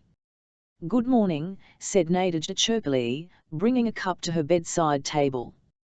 "Take it away," snapped Astasia, burying her face in the pillows. "A little too much fruit punch at the ball," said Nadejda, doing as she was bidden. "Or is there some other reason, dear Altessa?" Astasia stayed where she was, face hidden in the soft silk pillows. All right, then, keep it a secret, although I've already a fair idea when we can expect the happy event. It would be about 9 months from last SSH, Nadejda. Astasia sat up and threw a pillow at her. Nobody knows. I guessed as much. Nadejda neatly caught the pillow. I just wasn't sure you knew. And once the Emperor hears of the happy event, the bells will be ringing in all the steeples Bafivine here and Myram. Oh, Nadejda. All the unhappiness Astasia had been holding in suddenly threatened to burst out. She put one hand to her mouth, trying not to sob. This isn't how I'd imagined it would be. Not at all. I feel so lonely here. If it weren't for you and Celestine, don't take on so, Nadejda said. I even miss Eupraxia. Dear, fussy old Eupraxia. At the thought of her governess, Astasia felt the tears brim over. I'm not ready to have a baby, Nadejda, I'm too young. It's a little late to be crying over it now. Nadejda handed her a lacy handkerchief. There's nothing you can do. Mischievously, she held the pillow beneath her breasts, arching her back, mimicking a pregnant belly. Oh! Astasia cried, outraged. I should have you beaten for insolence. So when were you thinking of telling His Imperial Highness? Don't you think he deserves to be told? Where is His Imperial Highness? I don't see him here. He's gone hunting. Astasia had not forgotten her humiliation at the ball last night. He does as he pleases. Eugene had paid far more attention to Countess Lovisa than to her. She was still smarting. For all I know, his. She could not bring herself to say it aloud. Vieth his mistress Lovisa. Her eyes filled with tears again. He doesn't talk to me, Nadejda. He's the Emperor, said Nadejda with a shrug. How can I stay here? Astasia whispered. Among strangers? I want to go home to Myram. Nadejda came and sat beside her on the bed. She put her arms around her and gave her a hug. It was an utterly improper thing for a servant to do, but Astasia did not care. She clung to Nadejda. I feel so alone, she whispered. The skycraft sped through the dawn, borne on a soft southern wind that Linnaeus had conjured. Following the slender beacon light, the Magus steered the craft far away from the cooler shores of Thailand toward the burning sands of Jahanjihar. A shiver of anger went through Eugene as he remembered Astasia's secret assignation at the ball. Was she playing him for a fool? It was behavior that seemed at odds with her usual conduct. He had thought her charming and naive, a little unsophisticated, maybe, but all the more endearing for that. But all these qualities had attracted many admirers, and an unscrupulous suitor could so easily play on her novelty. Unless Lovisa was mistaken. Unless she had another motive in smirching Astasia's reputation, no. He had chosen Lovisa as Astasia's secret bodyguard because she was unassailable in matters of virtue and loyalty. Perhaps he should have let Astasia in on the secret. And yet he had judged she would be safer not knowing who was watching out for her. Had his judgment been flawed, not trusting Astasia with the knowledge? Perhaps he had treated her too much as a child, and in doing so, had driven her to seek out more sympathetic company. And that thought alone made his heart ache with bitter regret.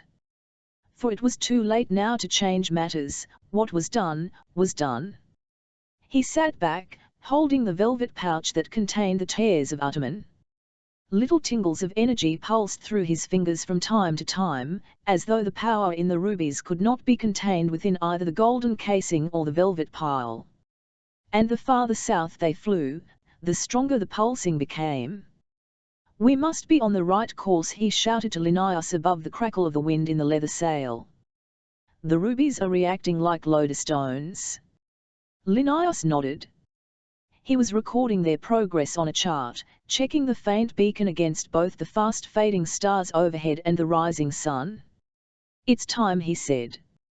Time to bind them more securely together. Eugene took out a length of slender golden wire Linnaeus had given him. He began to wind the wire around the rubies until they made one single stone again. Each tremor of energy provoked a sympathetic surge of excitement in Eugene as he worked. This journey into the unknown was the most daring venture he had ever undertaken. It contradicted every rational thought. It went against every one of the enlightened principles by which he had lived his life. And he no longer cared. The wind blew more gently now, and it was a warm, moist wind, bringing faint wafts of unfamiliar smells, rich, ripe, and spicy. And with the warm wind came heat. Eugene undid his jacket buttons and reached for the water flask. The azure ocean far below them had turned a deep tropical blue. Shoals of little islands appeared, their shores white with fine sand. Linnaeus began to sniff the air. "Do you smell that, Highness?" Eugene pulled a face. "That abominable stink? It smells like the pits of hell. Volcanic fumes. We must be approaching the archipelago." Linnaeus brought the craft about while Eugene scanned the horizon for any sign of volcanic activity. He spotted a faint trace of smoke, like fine ribbons of gauze darkening the brilliant blue of the sky. There. Even as he pointed, he heard the rubies begin to buzz as though they were alive. That must be Tinaga. He could not conceal the throb of anticipation in his voice. As they sped closer, he saw the jagged volcanic cone rising out of the gauzy haze. Any signs of human habitation? He looked down at the ocean. There was not a single ship to be seen, unlike the busy waterways around Thailand. "Hold tight," Linnaeus cried. "We've hit crosswinds." The craft slewed suddenly to one side, then dropped like a stone. They went hurtling down toward the ocean. Eugene's ears ached with the change in pressure. He gripped the flimsy side of the craft with one hand, the other clutching the precious rubies tight. If he was thrown into the sea, the rubies could sink to the fathomless deep and never be gathered together again. "For God's sake, Linnaeus!" They careered along the tops of the waves, spattered by flecks of spray, Linnaeus steering erratically as he whistled in vain for a fresh wind to carry them. "I can't control her, Highness." Eugene grabbed the rudder from him and, one-handed, steadied the craft. Ahead he could see the volcano's dark peak looming up out of the ocean, hazed by drifts of pale smoke. The foul smell of the vapors tainted the fresh salty tang of the ocean air. He thought for a moment that he could detect the faintest orange glow of fire around the rim of the cone. And then the billowing vapors again fogged his vision.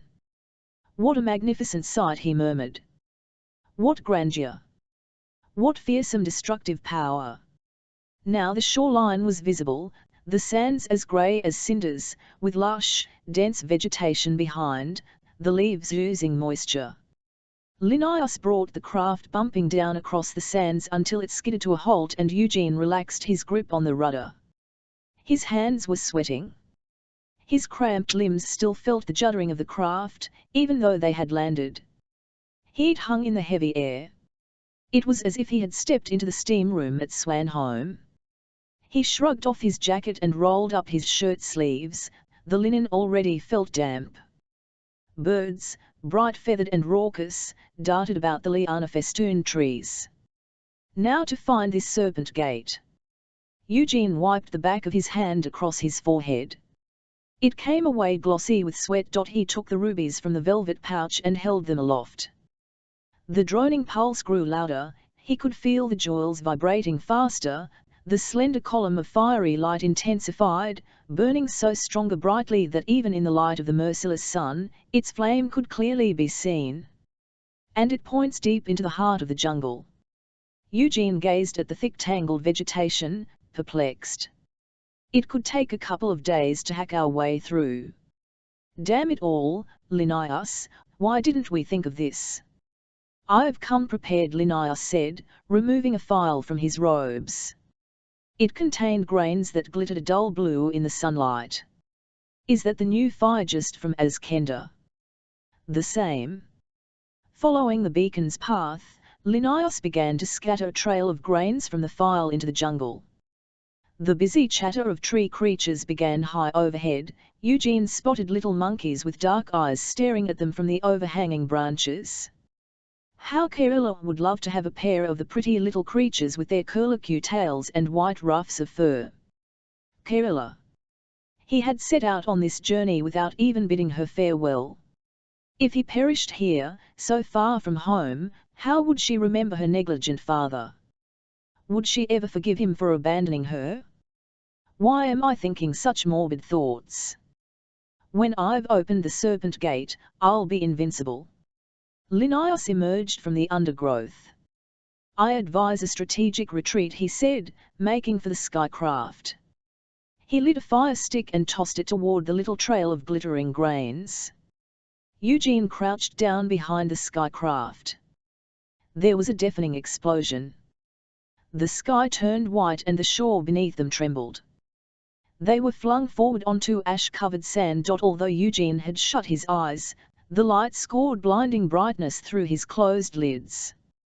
When he opened his eyes again, he could hardly see. In God's name, Linnaeus, that stuff is dangerous. He sat up, the rubies clutched in one hand, brushing sand from his clothes. His ears still jangled with the force of the blast. You could have blown us both to pieces. You could have destroyed the gate. As the drifting grey smoke slowly cleared, Eugene saw that a path had been blasted right into the heart of the jungle. Blackened tree stumps were all that remained of a grove of trees. An eerie silence had fallen. The pretty monkeys were gone, incinerated, he guessed, along with the bright feathered birds. But ahead he could distinguish the remains of great stone buildings, all fallen to ruin and covered with centuries' growth of creepers and vines. Look! The ruby beacon pointed to the ruins. These must be the temples to the serpent god Naga, Linnaeus said. They crunched across the carbonized remains of trees, feeling the heat through the soles of their boots. Here and there little tongues of fire still licked at the charred branches. The choking smell of burning caught at the back of Eugene's throat. His dazzled eyes watered, yet still he followed the blood-red beacon emanating from the stones in his hands, and then he felt the stones begin to judder, straining at the metal casing that bound them, as if they were striving to burst free. Looming up out of the far-distant trees, he saw it. Untouched by Linnaeus's blast, it still towered above the fallen temples at the top of a stone stairway. And it was just as Gavril Nagarian had painted it, an archway of writhing winged serpents, carved out of grey, volcanic rock, dominated by the terrible blind head of Naga himself, fanged jaws gaping wide as if to swallow whole his human sacrifices. Eugene halted. He had conversed with the spirit of Utaman and he had crossed the ocean by skycraft, but nothing could have prepared him for this, the culmination of his plans and dreams. Linnaeus was gazing up at the gate in awed silence. This must be the sacrificial stair, he murmured, leading up to the gateway through which the priests sent their victims as sacrifices to Naga. Until the day they summoned one of his daemons into this world. It's high, Eugene said, standing beneath the archway and assessing the best way to climb it. How ironic if I came all this way, then fell to my death before I had accomplished my goal and replaced the eye. He slung the velvet pouch around his neck and grasped hold of one of the stone tails, testing for a foothold. Take care, I beg you, Highness, cried Linnaeus. I've always enjoyed rock climbing. Eugene, sweating in the heavy humidity, clung tightly to a snarling serpent head and pulled himself farther up. I used to go bird nesting when I was a boy. His foot suddenly slipped off a scaly head and he dangled from his fingers, his breath coming fast. The volcanic fumes were making him a little dizzy. The rubies, swinging to and fro in the velvet bag, burned hot against his chest. Closer to, the demon serpents stared at him with a terrible malevolence. He managed to get his feet firmly back under him, but as he climbed on, he began to think he could hear voices whispering slanderous obscenities. They hissed that Astasia had been unfaithful to him, that Linnaeus was in the pay of the king Enguerrand, that Gavril Nagarian had declared himself rightful emperor in his absence. And from far away, he heard a rumbling that jutted up through the ground, making the ancient archway shiver. "Highness!" Linnaeus called, far below. He sounded agitated. "Make haste, I beg you." Eugene reached the top. He straddled the arch, face to face with the giant head of the serpent god. He needed both hands to free the rubies from the velvet bag. Good balance was essential. The empty eye socket was filled with dirt and lichen. He scraped it away before leaning forward and lifting the pulsating stones, still bound together with golden wire. Slowly, and with painstaking care, he inserted them in the hole. Nothing happened. The rubies glowed, reddening the ancient grey stone. "Come down, Highness," cried Linnaeus. There was such urgency in his voice that Eugene obeyed. Climbing down was less easy than climbing up.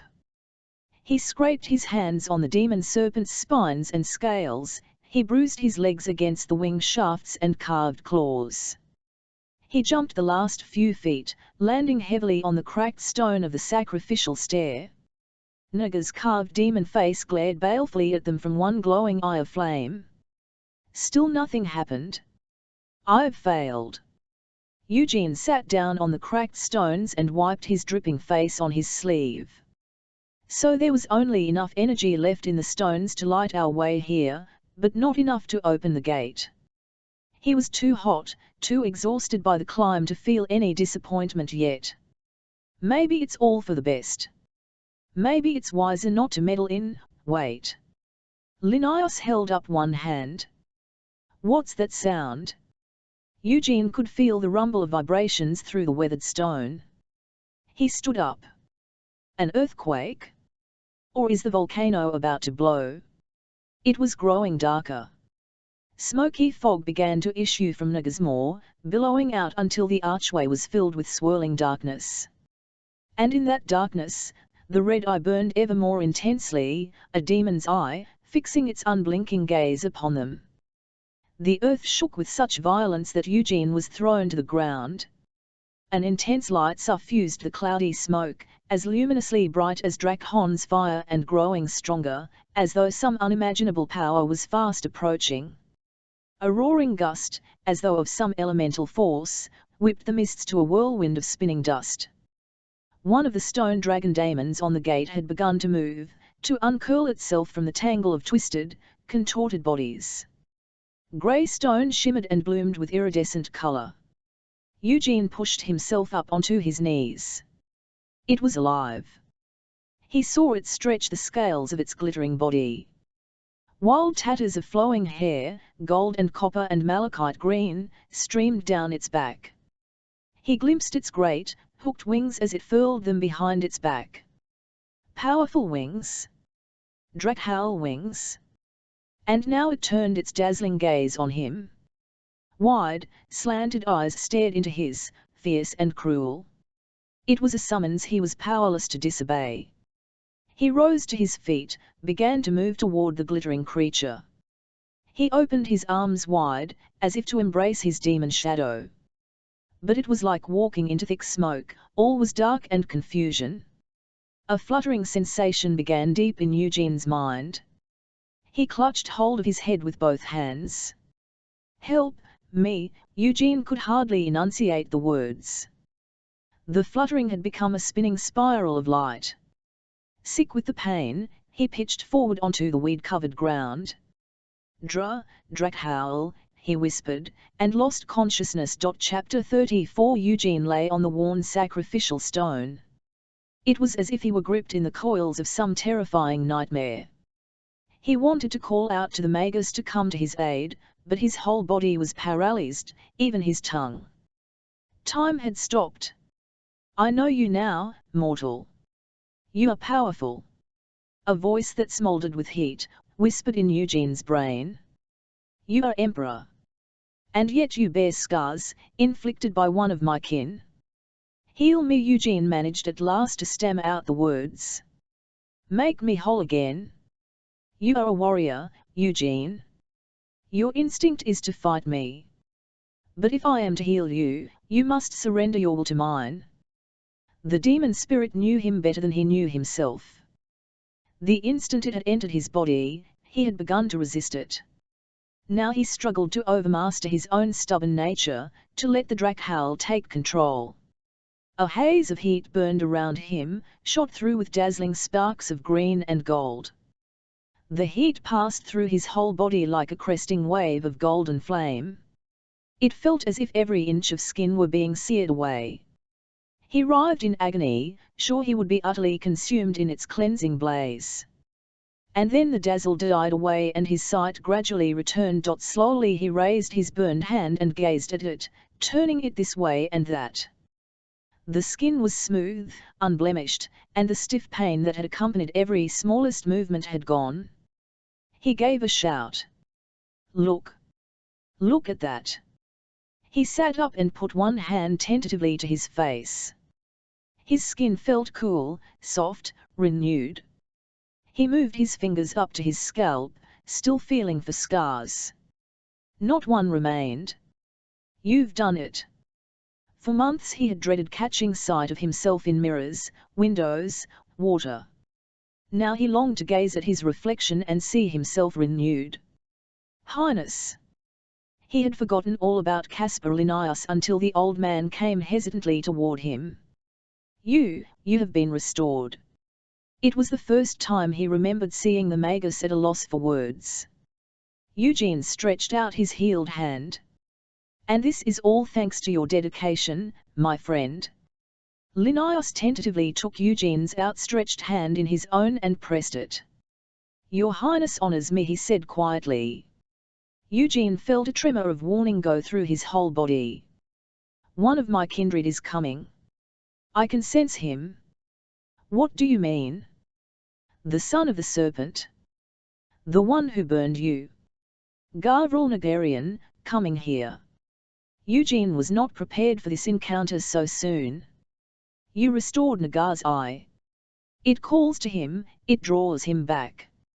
If it's Gavril Nagarian, there is unfinished business between us. Eugene got to his feet. He could feel the demon's strength pulsing through his veins. And we shall be ready for him this time. The barren sides of the volcano rose up from the jungle, dominating the island, hazing the clear sky with wisps of smoke. Gavril gazed down at Tynagar. It lay below them, just as he had seen it in his dreams, gleaned from his grandfather's memories. Is this where he died? He asked. Zakar Nagarian. They had flown for many hours without stopping and he was tired. His body ached now with the strain of staying in the air so long. He died here. Why didn't you save his life? The mountain of fire spilled over. I tried to save him. The air was full of choking fog and ash. Then came the heat. It was a furnace, too much for a human body to withstand. He burned, and I fled. Gavril looked down at the volcano. It looked quiet enough, but he had read how unpredictable they could be. He had no wish to repeat his grandfather's fate. Is there fresh water here? His throat was so dry, he could hardly speak. I will take you to a clean spring. And then Gavril felt a tingle of shock go through him. My brother is free and he is bound to another human. Kizeth hissed. Now it begins again. Another human. Was it possible that Eugene's obsessive desire had driven him to such a desperate measure? Hadn't he heeded his warnings? He had come to Tynagar in the hope that this would be their final parting, that Kizeth would return at last to his own world. Now he began to realize that this could not be their final parting. For if Eugene had become Drakhowl, he would be forced to persuade Kizeth to stay. How else could he defend his people? Water, first, he said. With his thirst quenched, his mind would be clearer, quicker to plan a strategy. But as they flew lower over the ocean, approaching the island shore, Gavril could sense Kizeth's growing agitation. There Eugene breathed, shading his eyes against the glare of the sun. There he is at last. Gavril Nagarian. The creature flying slowly toward them might have been a great seabird, were it not for the smoky glitter that emanated from its wings. And suddenly it seemed to Eugene that everything he had striven for was about to come to fruition here on Tynaga. "He's tired," he said, "and we have the advantage of surprise. Our fusion is new, unproven. It could fail." Eugene's mind felt clean, paired of every extraneous thought. All that mattered now was the duel to come. It was time for Gavril Nagarian to pay for the damage he had wrought on Eugene's troops, his fleet, his pride. "You won't fail me, Drakhaul," he cried. "Highness, wait, I beg you." Caspar Linnaeus came stumbling after Eugene. The merciless heat and the poisonous fumes were slowing him down, reminding him of his age and frailty. But Eugene either did not hear him or was not to be stopped, for he walked on toward the shore without once turning back. Linnaeus reached the edge of the burned trees in time to see Eugene raise his arms wide to the sea. A shudder ran through the Emperor's body as a dark spiral of demon smoke enveloped him. Then Linnaeus watched, speechless, as great shadow wings unfurled from the Emperor's back, and out of the smoke emerged a creature of terrifying beauty, a demon dragon with scales that shimmered jade green, malachite, and gold in the sunlight. "You have found the power you desired, Imperial Highness. But you've paid a high enough price for it." And then, as he watched the green Drakhon take to the air in a rush of wings that stirred up the ashy sand, Linnaeus found himself wondering fearfully, and now, where will it end? It was like a mirror image, his mirror image, winging straight toward them in a shimmer of smoke. But the demon eyes that burned through the smoke, staring at him with naked hatred, were green as malachite. And Eugene's eyes had been blue as the wintry skies over Tylan. Gavril hesitated, hovering over the waves. Was this Eugene? And what did he intend? A bolt of green fire seared the tip of his left wing. The malachite green Drakhon was on the attack. "Gavril Nagarian. Do you know me now?" "Eugene," he cried back. "The last time you attacked me, you had the advantage. Now we are evenly matched." If only he'd taken time to rest a little, to find that spring and quench his thirst. Tired and thirsty, he knew that the Drakhon Eugene could easily defeat him. "Eugene, listen to me." His voice rang out over the whisper of the waves, hoarse with emotion. "Don't do this to yourself, to your people, to those you love most dearly. You have bested me once too often, Nagarian." The Drakhon Eugene snaked around in the sky, gaining height. "Now we fight on equal terms." Shaft after shaft of green fire rained down on Gavril. Pain burned bright as he lost control of one wing and went plunging toward the waves. Struggling to right himself, he came about, concentrating all his energy on keeping in the air. And then he heard Kizef cry out, "Belbirith, my brother. Don't you know me?" "Brother?" Vivat manner of brother leaves his own kin imprisoned in agony for years without number.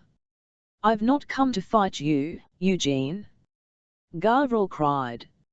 "I've come to end it. To send my Drakhaul back through the Serpent Gate." The Drakhon Eugene breathed another shimmering blast of green fire from its flared nostrils. Gavril swiveled, darting low beneath the sheet of green flame. Even as he winged away, he could feel the intense heat. The waves below him sizzled. Another blast like that could finish him. "We must fight back. Brother or no, Kizef, we have to defend ourselves." Gavril forced himself onward, trying to control the ragged rhythm of his wing strokes. He could sense Eugene close behind, could feel the hot wind from his beating wings, the heat of his breath. Any more searing blast from those flaring nostrils would send him down in flames. He would die, burning in agony, and not even Kizef could save him. "You may not survive the next blast, Gavril. Belberith is powerful, even more powerful than I, and now you run from me, Kizef, coward that you are. Gavral felt a surge of sadness overwhelm him. He could no longer distinguish between his own emotions and Kizef's. I don't want to fight you. I want us to be free. As if in answer, Eugene slewed around and snarled fire. The blast hit Gavral and sent him hurtling back over the waves. He tried to twist, to rise above its destructive power. But instead he fell into the sea. And before he could lift himself from the water, he saw Eugene bearing down on him, his Drakhon eyes blazing bright with the ecstasy of the fight. Eugene, he shouted again and sent an answering burst of blue fire straight toward those triumphant green eyes. Eugene was too close to avoid his counter-attack. He jerked as the bolt of fire struck home. For a moment, Gavral thought he too would tumble into the sea, but then he righted himself and with slow, strong wing beats began to rise again. Rocked to and fro by the tide, Gavral strove to find the energy to take to the air once more. He struggled out of the water, the pain in his burned shoulder making him catch his breath with every wing stroke. Above him, the sky darkened as the great winged form of the Drakhon Eugene hovered overhead, those malachite eyes gazing down at him, triumphant and cruel. This, he said, is for my fleet. For Froding and his light infantry. For Jaromir. He breathed down fire again. Flames scorched Gavral's skin. Tainted smoke smirched his vision, and he fell. Forgive me, Kizef whispered. Their fusion faded and Gavral felt his demon form melt away as he hit the water. Is he gone, Linnaeus? Cried Eugene. He had seen Gavral Nagarian fall from the sky into the sea a second time. There was no sign of his enemy, in human or Drakhon form. This time Linnaeus said in a trembling voice, tottering toward him, I believe he is finally gone. Even so, Gavral Nagarian had cheated him of the coup de grace. Even at the end of this bitter and protracted duel, he had not allowed him to relish his final victory. Why had he not finished him in one final burst of fire, and seen him writhe and burn, as he himself had burned on the escarpment outside Castel Drakhon? He was still possessed of this demon-fueled rage, still obsessed with the driving impulse to destroy anything that stood in his way. The sinister rumbling began again. The ground began to shake. Other influences were at work here. Linnaeus, Eugene cried, the volcano. Climb up on my back and I'll carry you to safety. I fear I could not cling on for long enough to reach land, Highness, said Linnaeus. He looked very pale around the lips. I will follow in my skycraft. Black clouds had come swiftly rolling up, hiding the sun. A storm? Not of my making, said Linnaeus, shivering. We should be on our way. Eugene took to the air again and hovered close to the Serpent Gate, until Naga's eye bathed him and the twisted, tortured stone daemons in its blooded light. Beyond the gate he could see nothing but a turbulence of wind and shadow. He reached out for the tears of Utamen, to prize them out with his talons. Then he tossed them down to the Magus. Keep them safe for me, Linnaeus, till we get back to Swanholm. I will guard them with my life, replied the Magus. Then the Drakhon Eugene turned his head to the north and with slow, powerful wing strokes began the long flight across the azure ocean toward the cooler shores of distant New Rossia. Chapter 35 Kyukayu wandered on over the dunes, lost in the realm of shadows. I mustn't give up, she said to herself. I know I can find my way back to the way I came in. A whirlwind came twisting across the arid plain, a dark spiral of swirling shadows. She raised a hand to her eyes, trying to keep out the dust and grit. To her horror she saw agonized, distorted faces in the spiral, heard distant cries, high and inhuman as the shriek of the merciless wind. And it was coming straight toward her. She began to run, her feet slipping in the dry grey sands, trying to find a place to shelter. But whichever way she turned, the whirlwind seemed to follow her. And now it was gaining on her. It would sweep her up and she would never find her way back. She could hear the roar of the fast approaching funnel, she could feel the pull that would suck her up and spit her out far away from her only way home. She threw herself to the ground, burrowing into the sand with both hands like an animal. The whirlwind passed on across the plain, and she came up blinking from her burrow, spitting out grains of sand. And then she saw a luminous glimmer of gold and blue through the blowing dust. Those brilliant colors, so bright in this dull place, she began to stagger toward it, one hand outstretched. The dust clouds parted a moment and she saw the Drakhowl in all its shimmering demon splendor, and borne in its powerful arms was Lord Garvril. "Garvril," she screamed, trying to make herself heard above the shriek of the wind. "Garvril, I'm here. Can't you hear me? It's Kiukyu." He lifted his head, almost as if he had heard her. But the howl of the winds was so loud that her voice was drowned. And as she stumbled on toward them, she saw the Drakhowl winging away into the distance. "No," she cried. "Don't leave me." Another whirlwind was spinning fast toward her. Why couldn't they see her? Garvril. She tripped in the sand and fell. The deafening drone of the whirlwind bore down on her. This time there was no escape.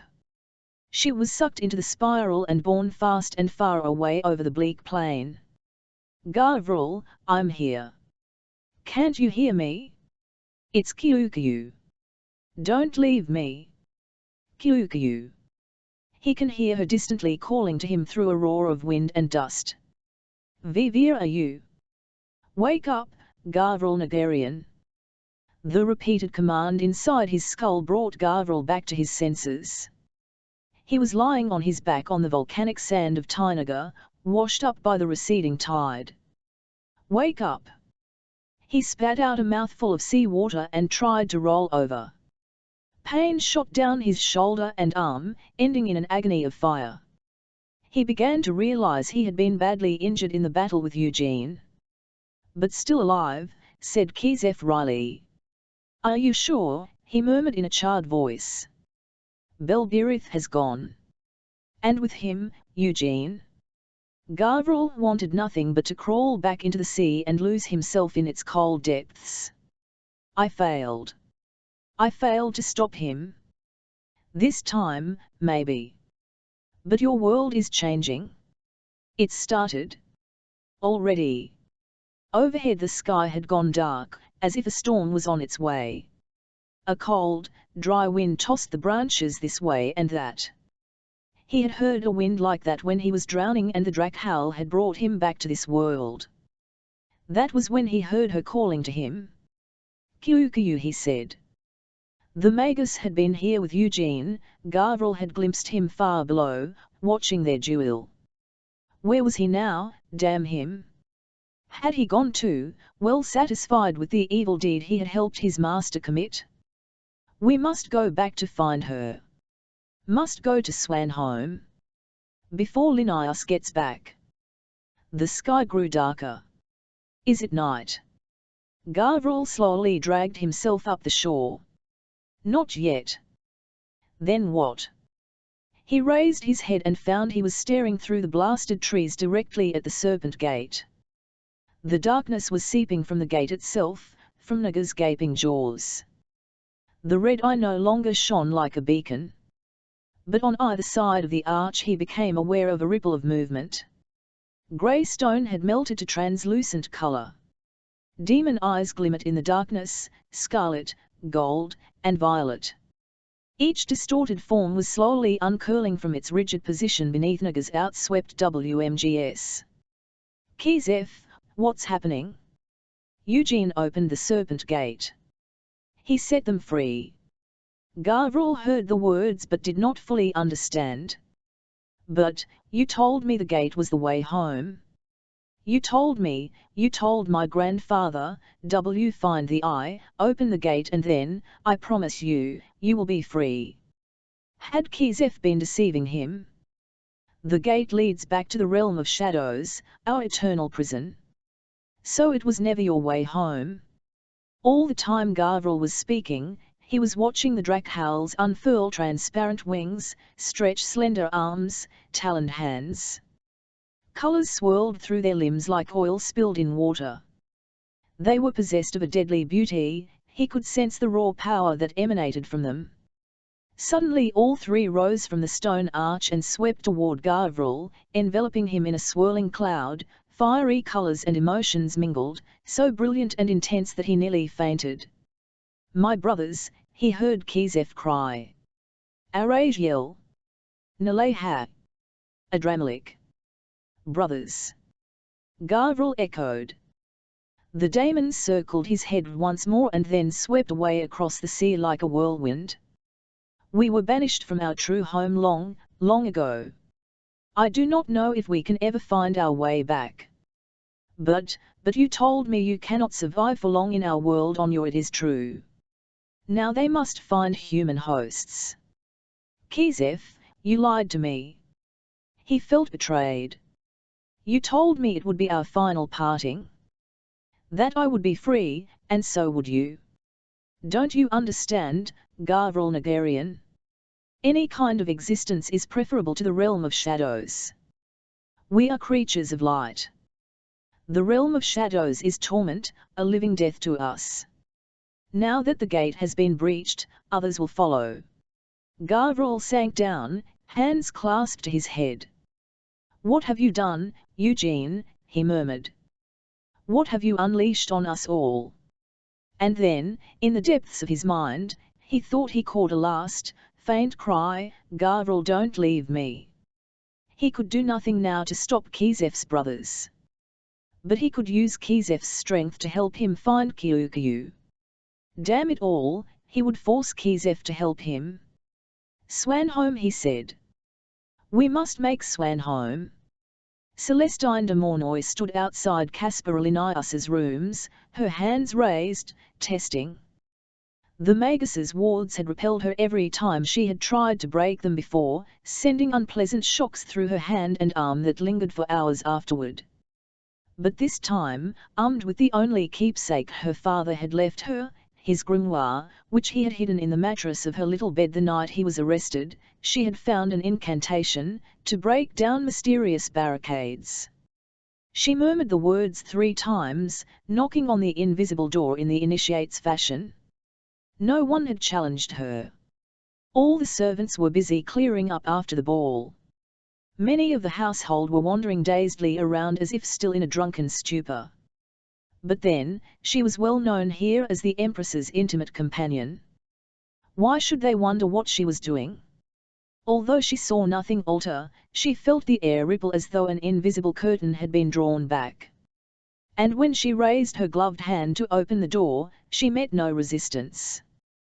The gloves were another precaution. Linnaeus was almost certain to have left some trace of alchemical poison on the handles to snare the unwary. The door swung inward. She went in, muttering the incantation again, just for good measure. And then she let out a cry of surprise. "Well," said Jagu, who had been waiting at the foot of the stairs. "Come and see." A young woman lay on the bed, still as death, her skin pale, her eyes open and staring, as if at some horror only she could see. "Is she dead?" Jagu asked. "If so, we have more than enough evidence against him." Celestine knelt and held a glass to her lips. "Look," she said, showing him the blurring made by the slightest trace of breath.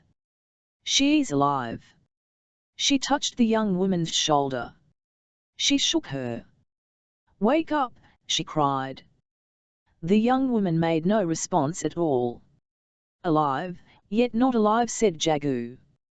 "He's stolen her soul. What has he been using her for, I wonder?" Celestine said with a shudder of disgust. "Is this hers, do you think?" Jagu pointed to a painted wooden zither that lay on the table. He plucked a few notes, which resounded with a strange metallic timbre. "It doesn't look like the kind of instrument a magus would play. It's too crude, too unrefined. And it needs tuning," he added dryly. Celestine rose. "We have much to do." He could return at any minute. Is the carriage ready?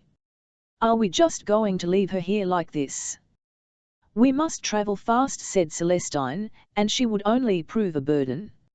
She must have family close by, let them care for her. The Drakhon Eugene flew over the red deserts of Jahangir, making for the coast. Ahead lay Smyrna and the cooler shores of his empire. His veins pulsed with demonic power. His whole body was filled with energy and light. He felt invincible. He had drawn the Smyrnan rebels' teeth. Or, more precisely, he had beaten Gavril Nagarian into submission. Now Smyrna had no demonic powers to defend it, and the rebels would be hunted down one by one and tried for their crimes. Pavel Volemir must have compiled a sizable dossier on the ringleaders by now. He still relished the moment he had swooped down on Gavril Nagarian and seared him with Belburitha's virulent green fire, sending him crashing into the sea. The sky duel was the most exhilarating battle he had ever fought.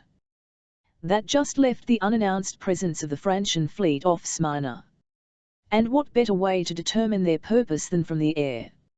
If there were just a few ships escorting their king on his pilgrimage to the ancient holy sites and temples, then New Rossiya had nothing to fear. But if the ships numbered more than a dozen? The waters beneath him were a softer green now that he had left Jahangir far behind, no longer the intense, hot blue of the distant azure ocean. And the rocky outline of the distant shore, with little bays and inlets, must be Smyrna. But what are all those ships? White sails billowed from a forest of masts. And on each mast flew the flag of Francia, a golden salamander on a white background. Enguerrand, he hissed. He circled high overhead, counting the ships in the bay beneath.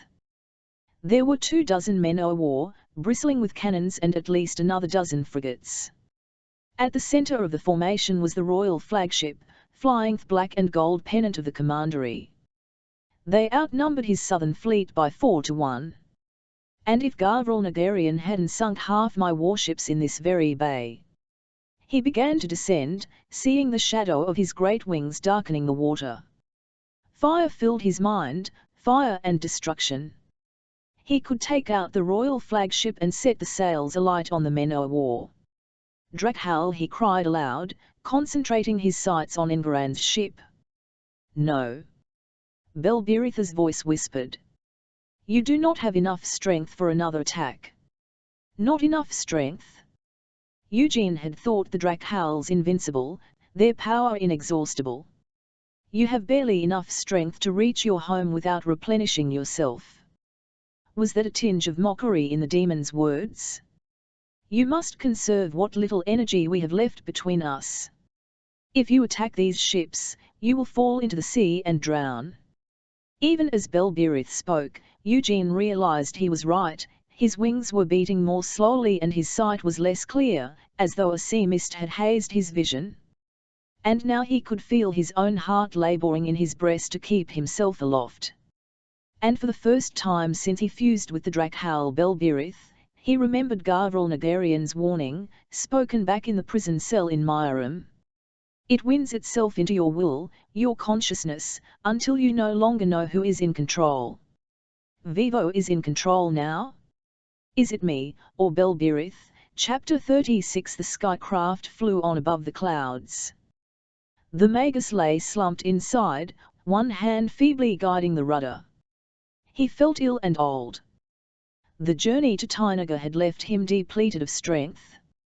He desperately needed to take some of his precious elixir of youth. But the little phial was in his laboratory at Swanholm and he was still too far from Tylan. He must have breathed in some of the deadly drifting smoke from the Drakhal's battle.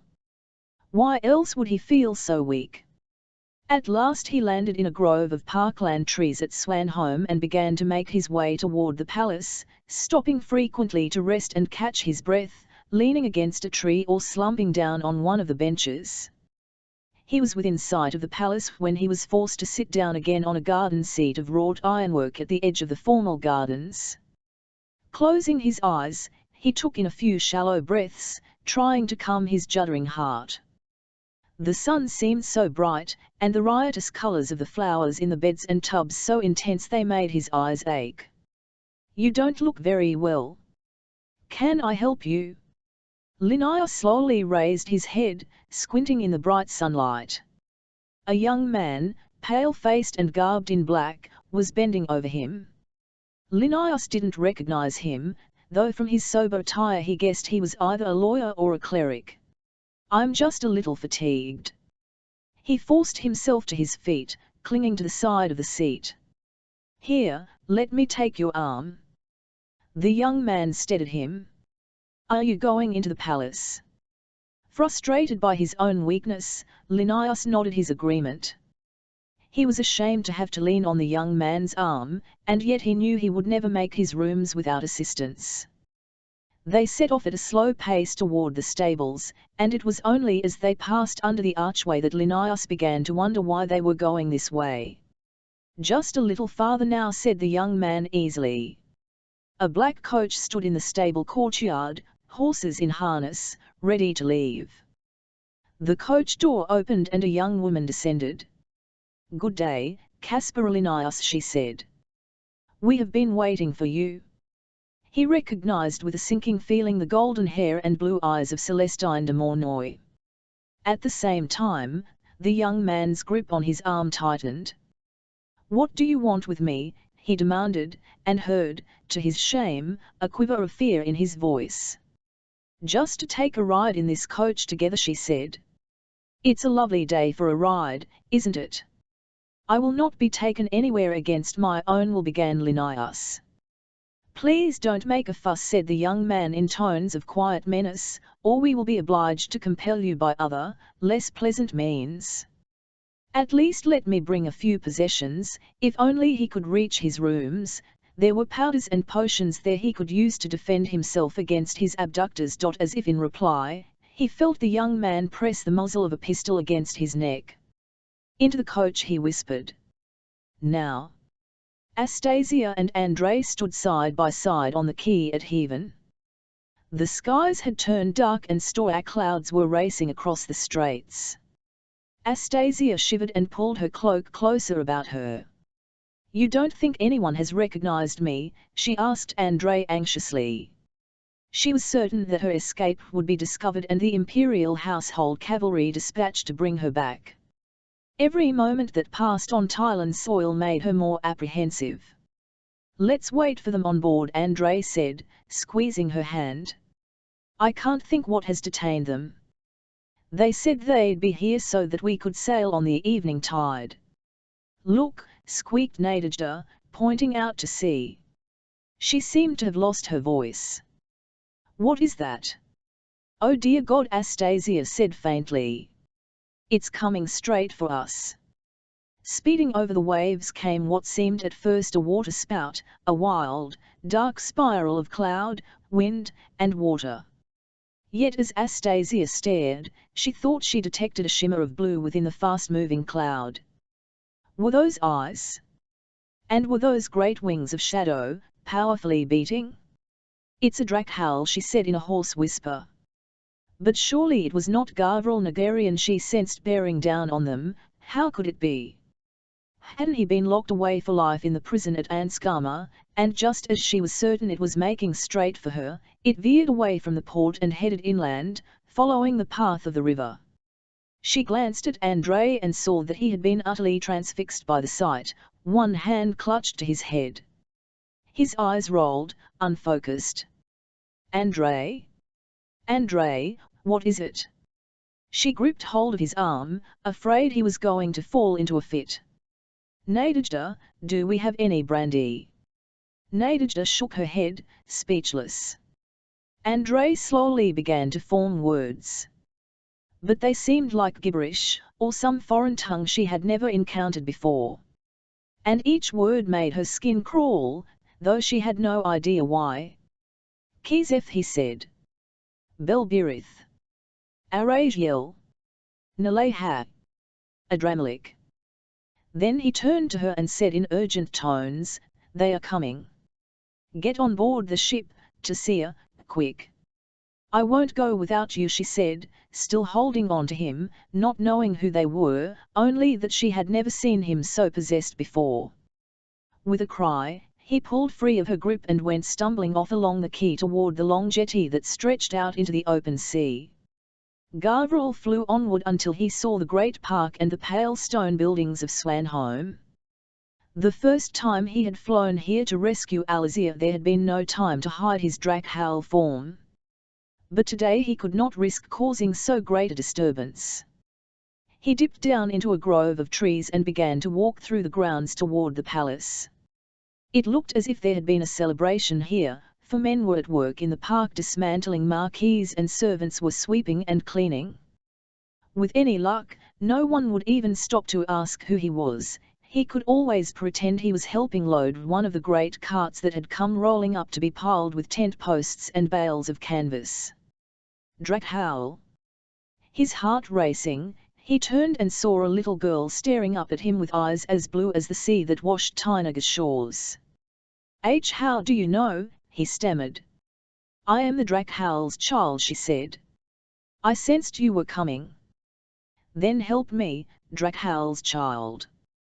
He was desperate now. He didn't know who she was, but he sensed she would not refuse. "I'm looking for the Magus." "Follow me." It was a command. She started out, making for an inner courtyard, and only now did he see from her limp that she was badly crippled. She pointed to an archway. "Up there." "But he's gone." "You won't find Princess Kerala. Where are you? Are you outside without your cloak?" "I'm here, Mata," she called. "Princess Kerala?" Gavriel echoed. Eugene's daughter? And yet she had called herself Drakhowl's child. "Come back for me," she said, reaching up to touch his hand, yet he knew it was not to him that she spoke. "When the time is right, then I will come for you," he heard Kizef answer. A woman in a dark blue dress appeared in the courtyard. Gavriel shrank back into the archway as she led the princess away, scolding her for forgetting her cloak. He had wasted enough time. He went up the stairs and saw the door to the Magus's rooms was ajar. Someone had been here before him. Pushing open the door, he checked inside. The place had been ransacked, books lay everywhere. He went in, treading on broken-backed spines, torn pages, broken glass. And then he saw the inner door half open. A woman was lying on the bed, her golden hair glinting in the sunlight that filtered in through the window. "Kyukayu," he said, astonished. She lay as though dead, her eyes staring into the distance with an expression of horror and disbelief. Beside her lay her Guslie. He put out a shaking hand to touch her face and found it was still warm. He checked for a pulse in her limp wrist and felt the faintest beat beneath the skin. "So they made you work for them," he murmured, "and now you're lost in the ways beyond. And I have no idea how to get you back." He touched the soft tendrils of her hair and saw that there were many threads of white among the gold. She was aging. If her spirit did not return to her body soon. He lifted her, cradling her head and shoulders against him, noticing how heavy they felt. "Come back, Kyukayu," he murmured, kissing her. "Come back to me." When she still did not stir at the sound of his voice or the touch of his lips, he carried her out of the Magus's rooms and on, up the stairs, making for the door to the roof. It would be a long flight back to Azkenda, and a hard one, with her in his arms. But there was only one person he knew who had the skills and the experience to bring her back. Malusha dozed fitfully in front of the embers of the fire. "Grandma! Grandma, help me!" She hears Kyukayu calling to her from very far away, her voice faint and desperate. "Kyukayu? Where are you, child?" she calls back. "Just give me a sign, a hint, and I'll find you." Dust blows in her face, dry and stinging. She raises her hands to cover her eyes. All she can see is an endless, dreary landscape, stretching on to forever, a place of lost hope, lost dreams, of despair. "No, not here." Anywhere but here. An insistent tapping at the window woke her. "Kiukiu," she cried out. "Is that you?" There was no reply.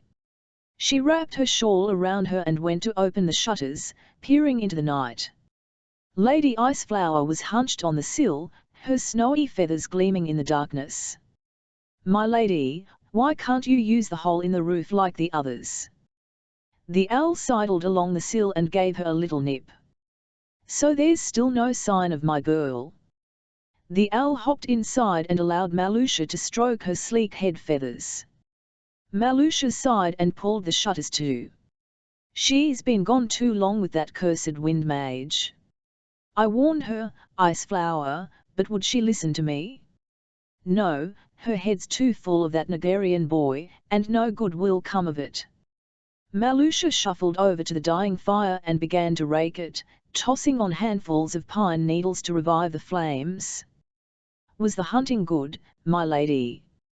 Lady Iceflower gave a few convulsive coughs and spat out a bony pellet onto the cottage floor. Malusha inspected it. "Mice, again? Well, it keeps them out of my stores." She put water to heat and settled back in her chair.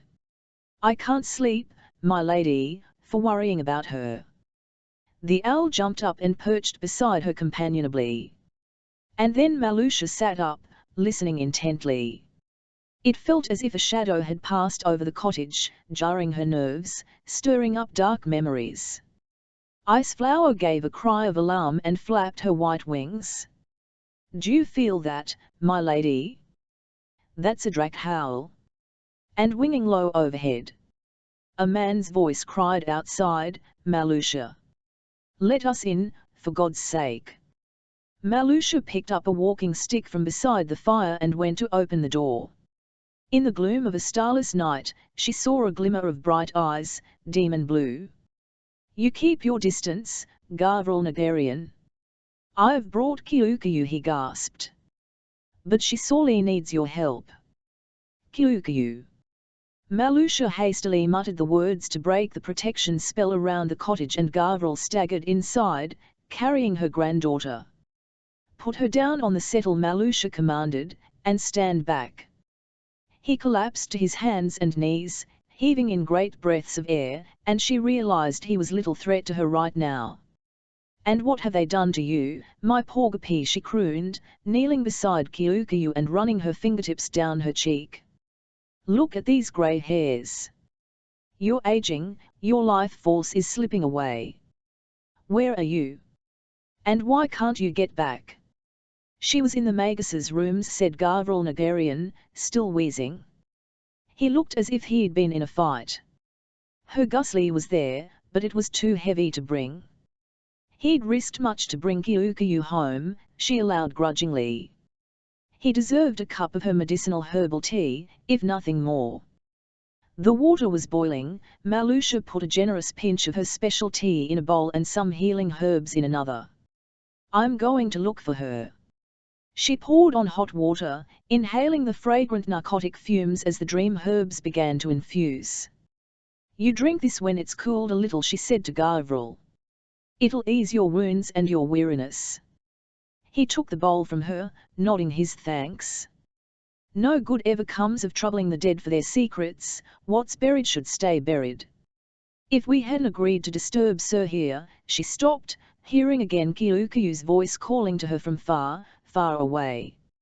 She saw the dust storms blowing across the bleak plain. That's it. Eugene wasn't satisfied with what he learned and he wanted more. They always want more. And if she's trapped in the realm of shadows, this would call for the most perilous of the shaman's arts.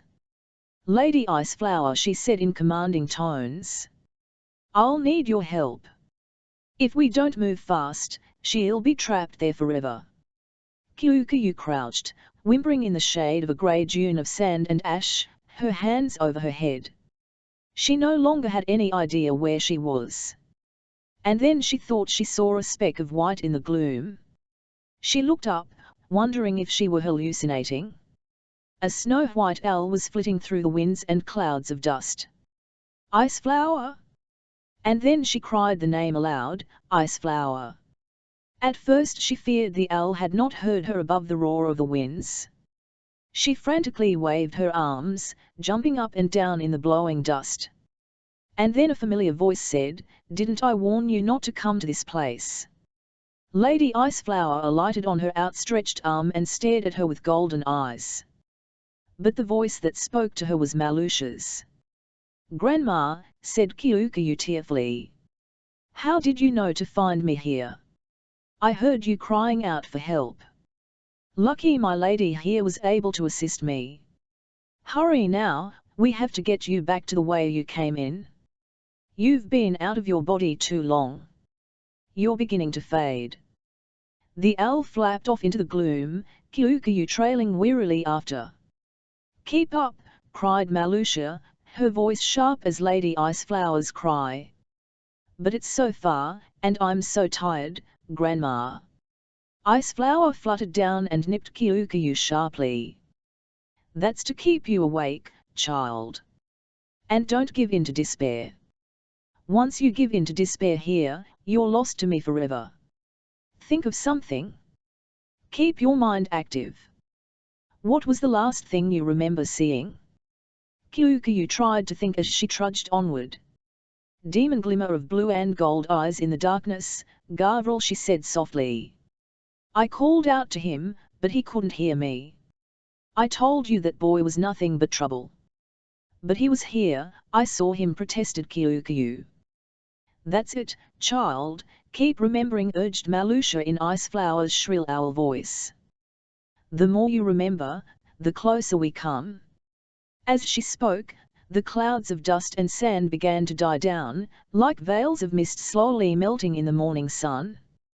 The winds abated a little. A shadowed archway could be seen beyond the blowing dust.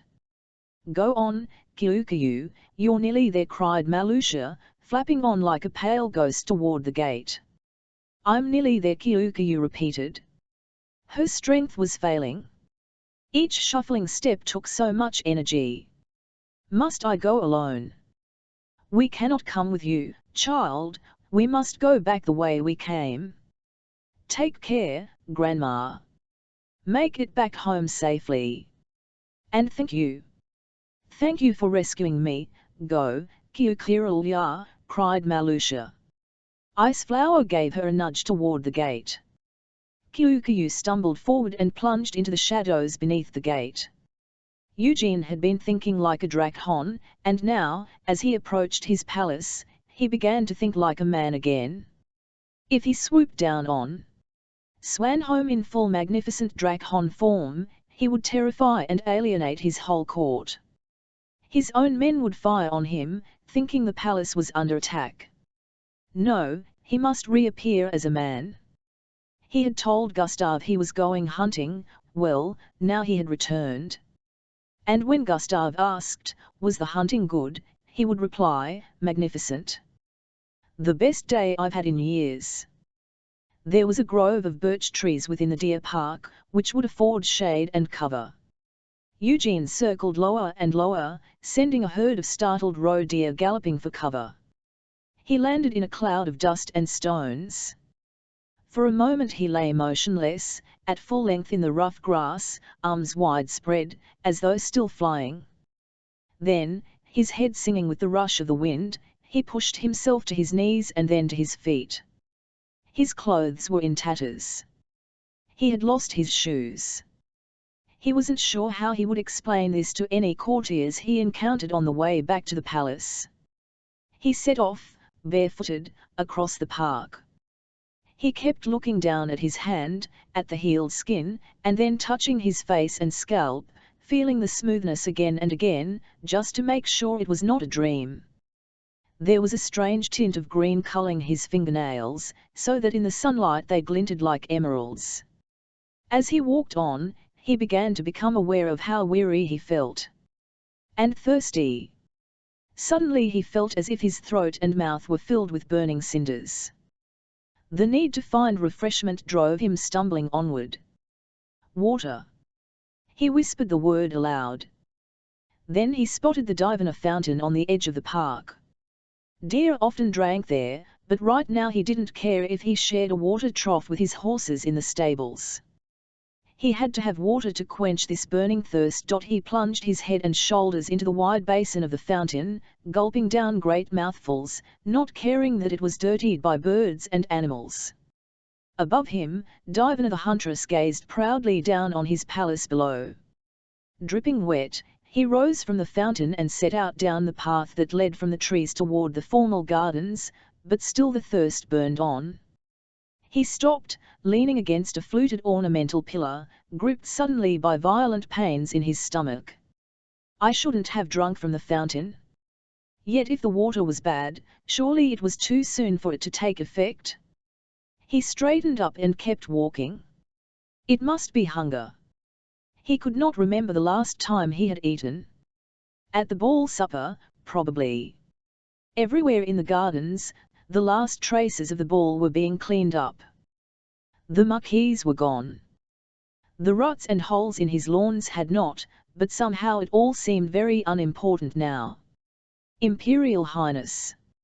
A servant gasped out his name, bowing low as he passed by. Gardeners dropped their rakes and brooms to stare, maid servants gave little shocked cries. Was he in such a state? He lurched on, aware that the gravel was grazing his bare feet and the griping pain in his stomach was growing worse. Could he make the shelter of the palace before he disgraced himself?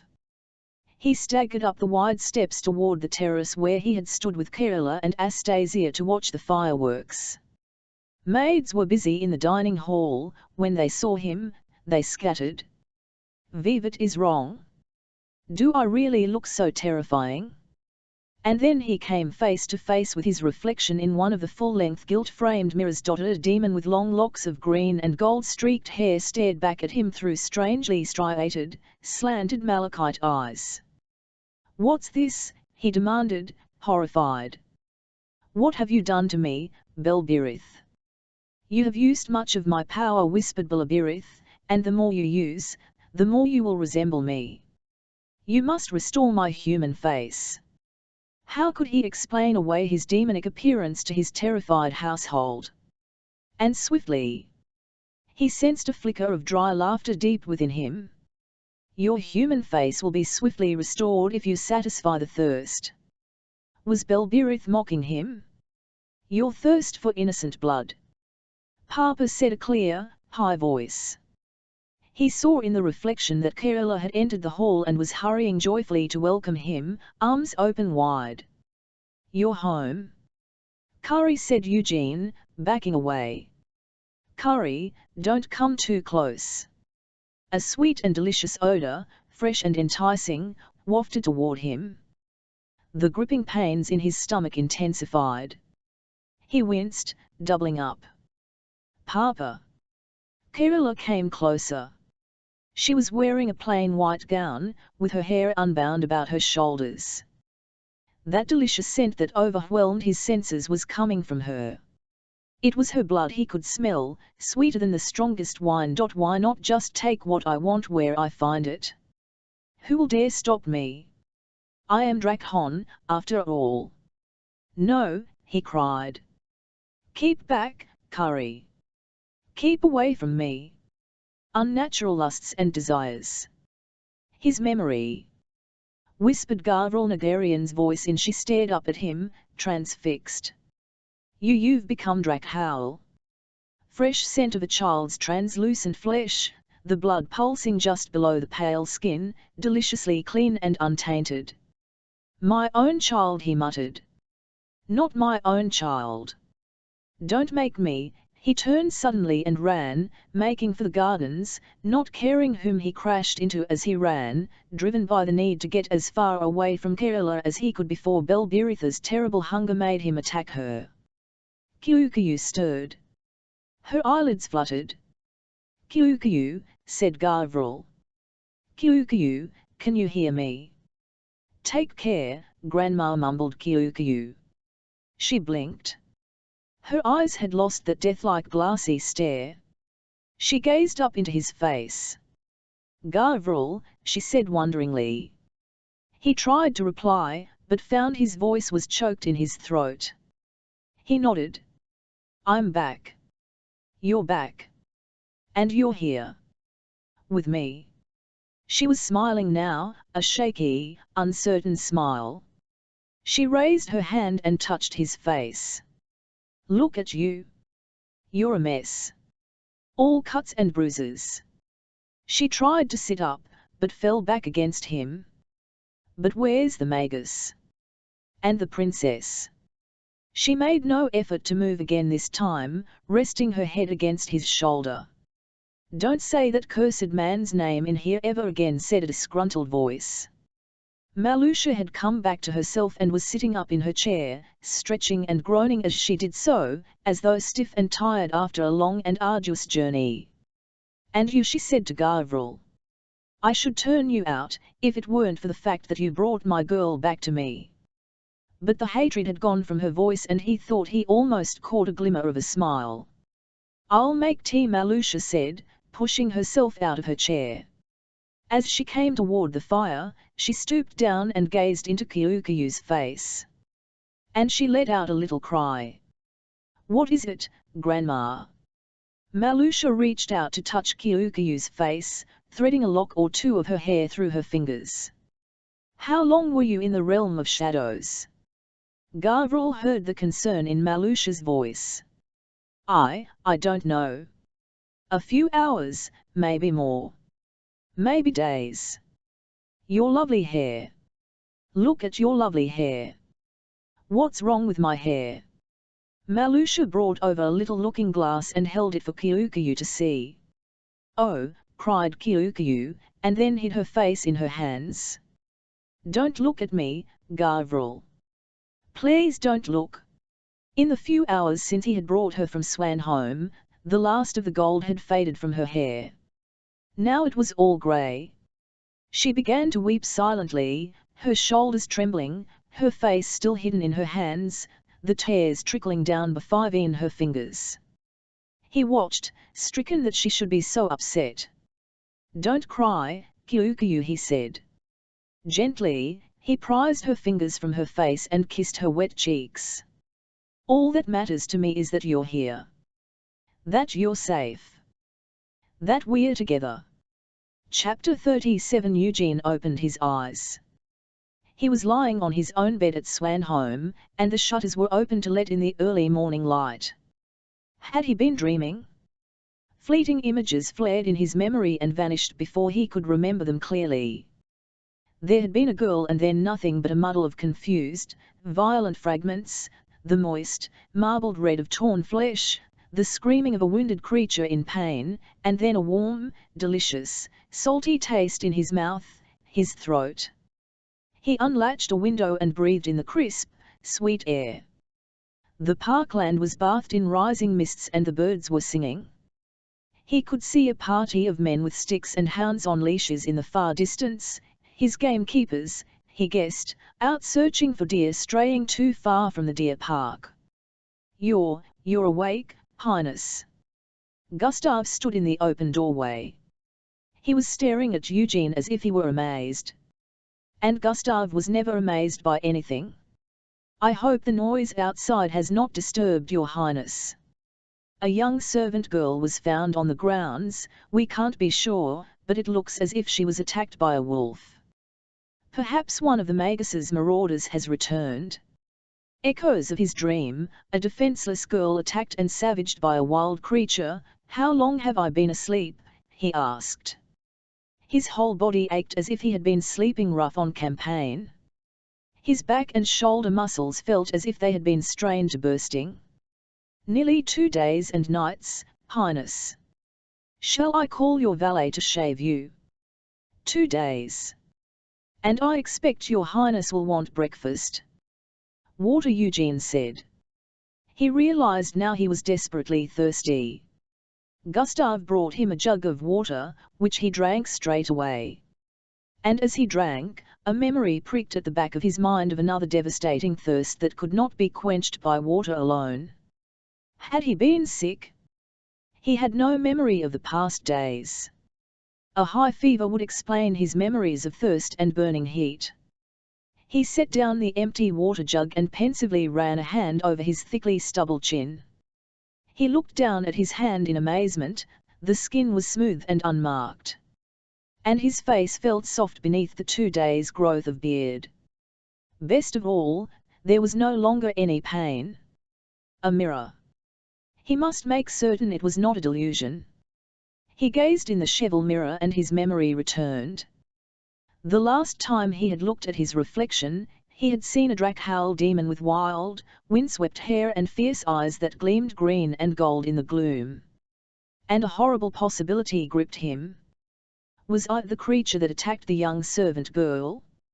And what else has happened here at Swanholme in my absence? He flung open his bedchamber door and ran down the palace corridors, not caring who saw him in his nightshirt, making for the Magus's laboratory. Guardsmen from the household cavalry saluted him as he crossed the courtyard, and Lieutenant Petter came hurrying up. He looked flustered. "What's wrong, Lieutenant?" demanded Eugene. It's the Magus, Imperial Highness. It seems as if he's gone. Or someone has abducted him." "What do you mean?" Eugene crossed the cobbled courtyard in his bare feet, Petter hurrying at his heels. He knew instantly that Linnaeus was gone. There was no invisible barrier blocking their way, all the Magus's wards had been destroyed. And the door to his rooms had been torn off its hinges. Inside, everything was in total disorder. Books and papers lay everywhere, flung down as if whoever had broken in had been searching for something in haste. "It's worse in here," Highness said Petter, opening the door to the laboratory. Everything that could be broken had been, and the floor glittered with broken glass. "The Askendi experiment," Eugene said, casting a quick look over the scene. "Someone was after the Phygist." "And the Magus too," said Petter. "Isn't it possible he's gone in pursuit of the thieves in his craft?" Petter pulled a wry face. "Unlikely, Highness. We found his skycraft on the grounds." Eugene had begun to put the clues together. First, King Enguerrand's demand that Linnaeus should stand trial for his heretical crimes, then the earlier foiled attempts to break into the laboratory. "Francia," he cried, clenching his fists. "Where were the rubies? The tears of Utamen?" He had given them to Linnaeus on Tynaga. Whoever held Alf of rubies was entitled by ancient law to rule the 5 princedoms of Rossia. No, Enguerrand would never dare. "Highness." Petter glanced at him uncertainly. "Send out to all the ports that no Francian vessel is to be allowed to sail until it has been thoroughly searched." "I'll supervise the searches myself," cried Petter, hurrying away. An ominous feeling of pressure was building in his head, like an ache presaging a migraine. Eugene went to the Vox Aetheria room where several undersecretaries were at work monitoring reports from around the Empire. They all jumped up nervously when he came in. "What's the latest news from our agents in Francia?" "Francia," said one. "Hasn't Gustave found you, Highness?" "He went to look for you about 10 minutes ago." This did not bode well. Gustave only delivered intelligence of the most sensitive nature. "I'll be in my rooms." Eugene set off, back toward the state apartments, only to encounter Countess Lovisa. "Forgive me, Highness," she said, her head bowed. Her voice was oddly constrained, as though she had been weeping. "I failed you." "Not now, Lovisa," he said, striding onward. "But, Highness, she's gone." He stopped and turned around. "Who's gone?" His voice rasped with tension. "Did she mean Kerala?" "The Empress," she said in a voice so soft he could hardly hear her. "Astasia." He came back along the corridor toward her. "What do you mean, gone?" "Gone where?" The whole palace was in an uproar. "It seems the Francians kidnapped my wife." "Surely they would never dare touch his wife?" "No." Lovisa's pale blue eyes widened with fear at the rage in his voice. "It seems she may have sailed for Francia of her own accord." She is thought to have boarded a Francian ship with a dark-haired young man. What? Eugene said, his voice low and dangerous. Had Astasia betrayed him after all? He caught hold of Lovisa by the wrist, pulling her close. Was he the one at the secret assignation? Who is he, Lovisa? We don't know for sure, Lovisa said, but several people who saw them at the quayside remarked on the striking likeness between them. And one said she called him Andrei. Her brother. Eugene let go of Lovisa, who retreated, rubbing her wrist. He had expected to hear of a lover. Not this. But it can't be.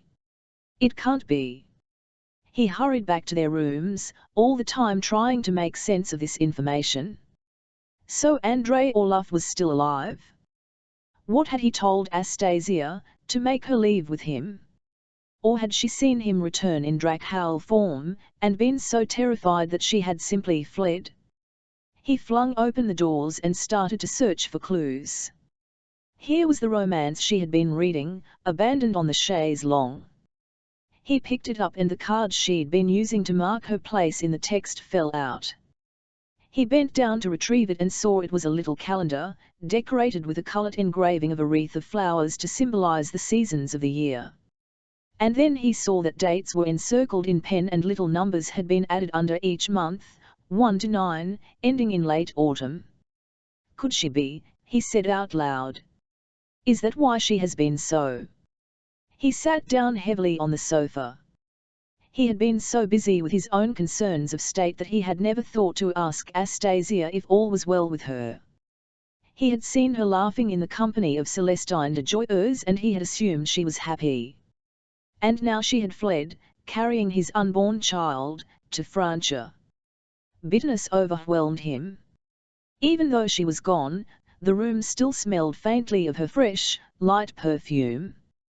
He found himself lifting her lilac silk robe, left draped over a chair, and stroking it against his cheek. Everything here reminded him of her, from the slim volume of Solovier's latest verses to the little pot of violets on her dressing table. He had sent her violets before they were married. Highness! Gustave came running down the corridor, waving a dispatch. Thank God I've found you. He handed over the paper and then bent double, clutching his sides, trying to catch his breath. Eugene snatched the paper and opened it, wondering if it was some communication from Astasia, but it was an intelligence report from Francia. The Francian war fleet has set sail. Heading northward up the straits. Eugene staggered as if someone had just punched him hard in the stomach. Toward Tilburg. An undersecretary came hurrying down the corridor, another paper in hand. We've just received this communique from the Francian court. By Vox Etherea. Eugene gave Gustave a frowning glance. We were not aware the Francians had access to our communication devices. They are all individually tuned, aren't they, Gustave? Well, yes, Highness, said Gustave, wiping his brow. But you recall the time Gavril Nagarian used our own device to contact us. Eugene put out his hand to take the communique. To Eugene of Tylan, we have in our custody the heretic scholar known as Caspar Linnaeus. He will stand trial before the ecclesiastical courts for heresy, soul-stealing, and demon summoning. Know also that we have in our possession the 5 rubies known as the Tears of Ataman. Ancient law decrees that whosoever holds all 5 stones is entitled to govern all 5 princedoms of Rossia. We therefore assert our right to be called emperor and impose our holy law upon all 5 princedoms, as well as Francia. Enguerrand of Francia, commander of the Order of St. Sergius and the Francian commandery. Eugene slowly let the hand holding the paper drop to his side. What orders shall I send to the fleet, Highness? Said Gustave. Eugene looked at him. For the first time in his career as military commander, he was utterly confounded. Stand by, he said mechanically. And call the council. Stand by to defend the empire. With whatever means we have left at our disposal. He would never give in to Enguerrand's demands. He would never let the religious fanaticism of the Frankian court destroy the enlightened ideas that shaped Thailand life and philosophy. He no longer had the Magus's skill with alchemical weaponry to help him defend his people. And now that he knew too well the terrible price he would have to pay if he called on Belbirith to aid him, he did not want to risk using his demonic powers. Not yet. He would just have to rely on his skills and experience as a commander. He let out a long sigh of resignation that shuddered through his whole body. He squared his shoulders. "Use me," Eugene breathed the voice of his Drakhowl. "Let me help you." "Gustav," Eugene said, ignoring Belbirith's seductive tones, "get my old uniform ready, Colonel-in-Chief of the Household Cavalry. Let the Frankians come. I'll be ready for them."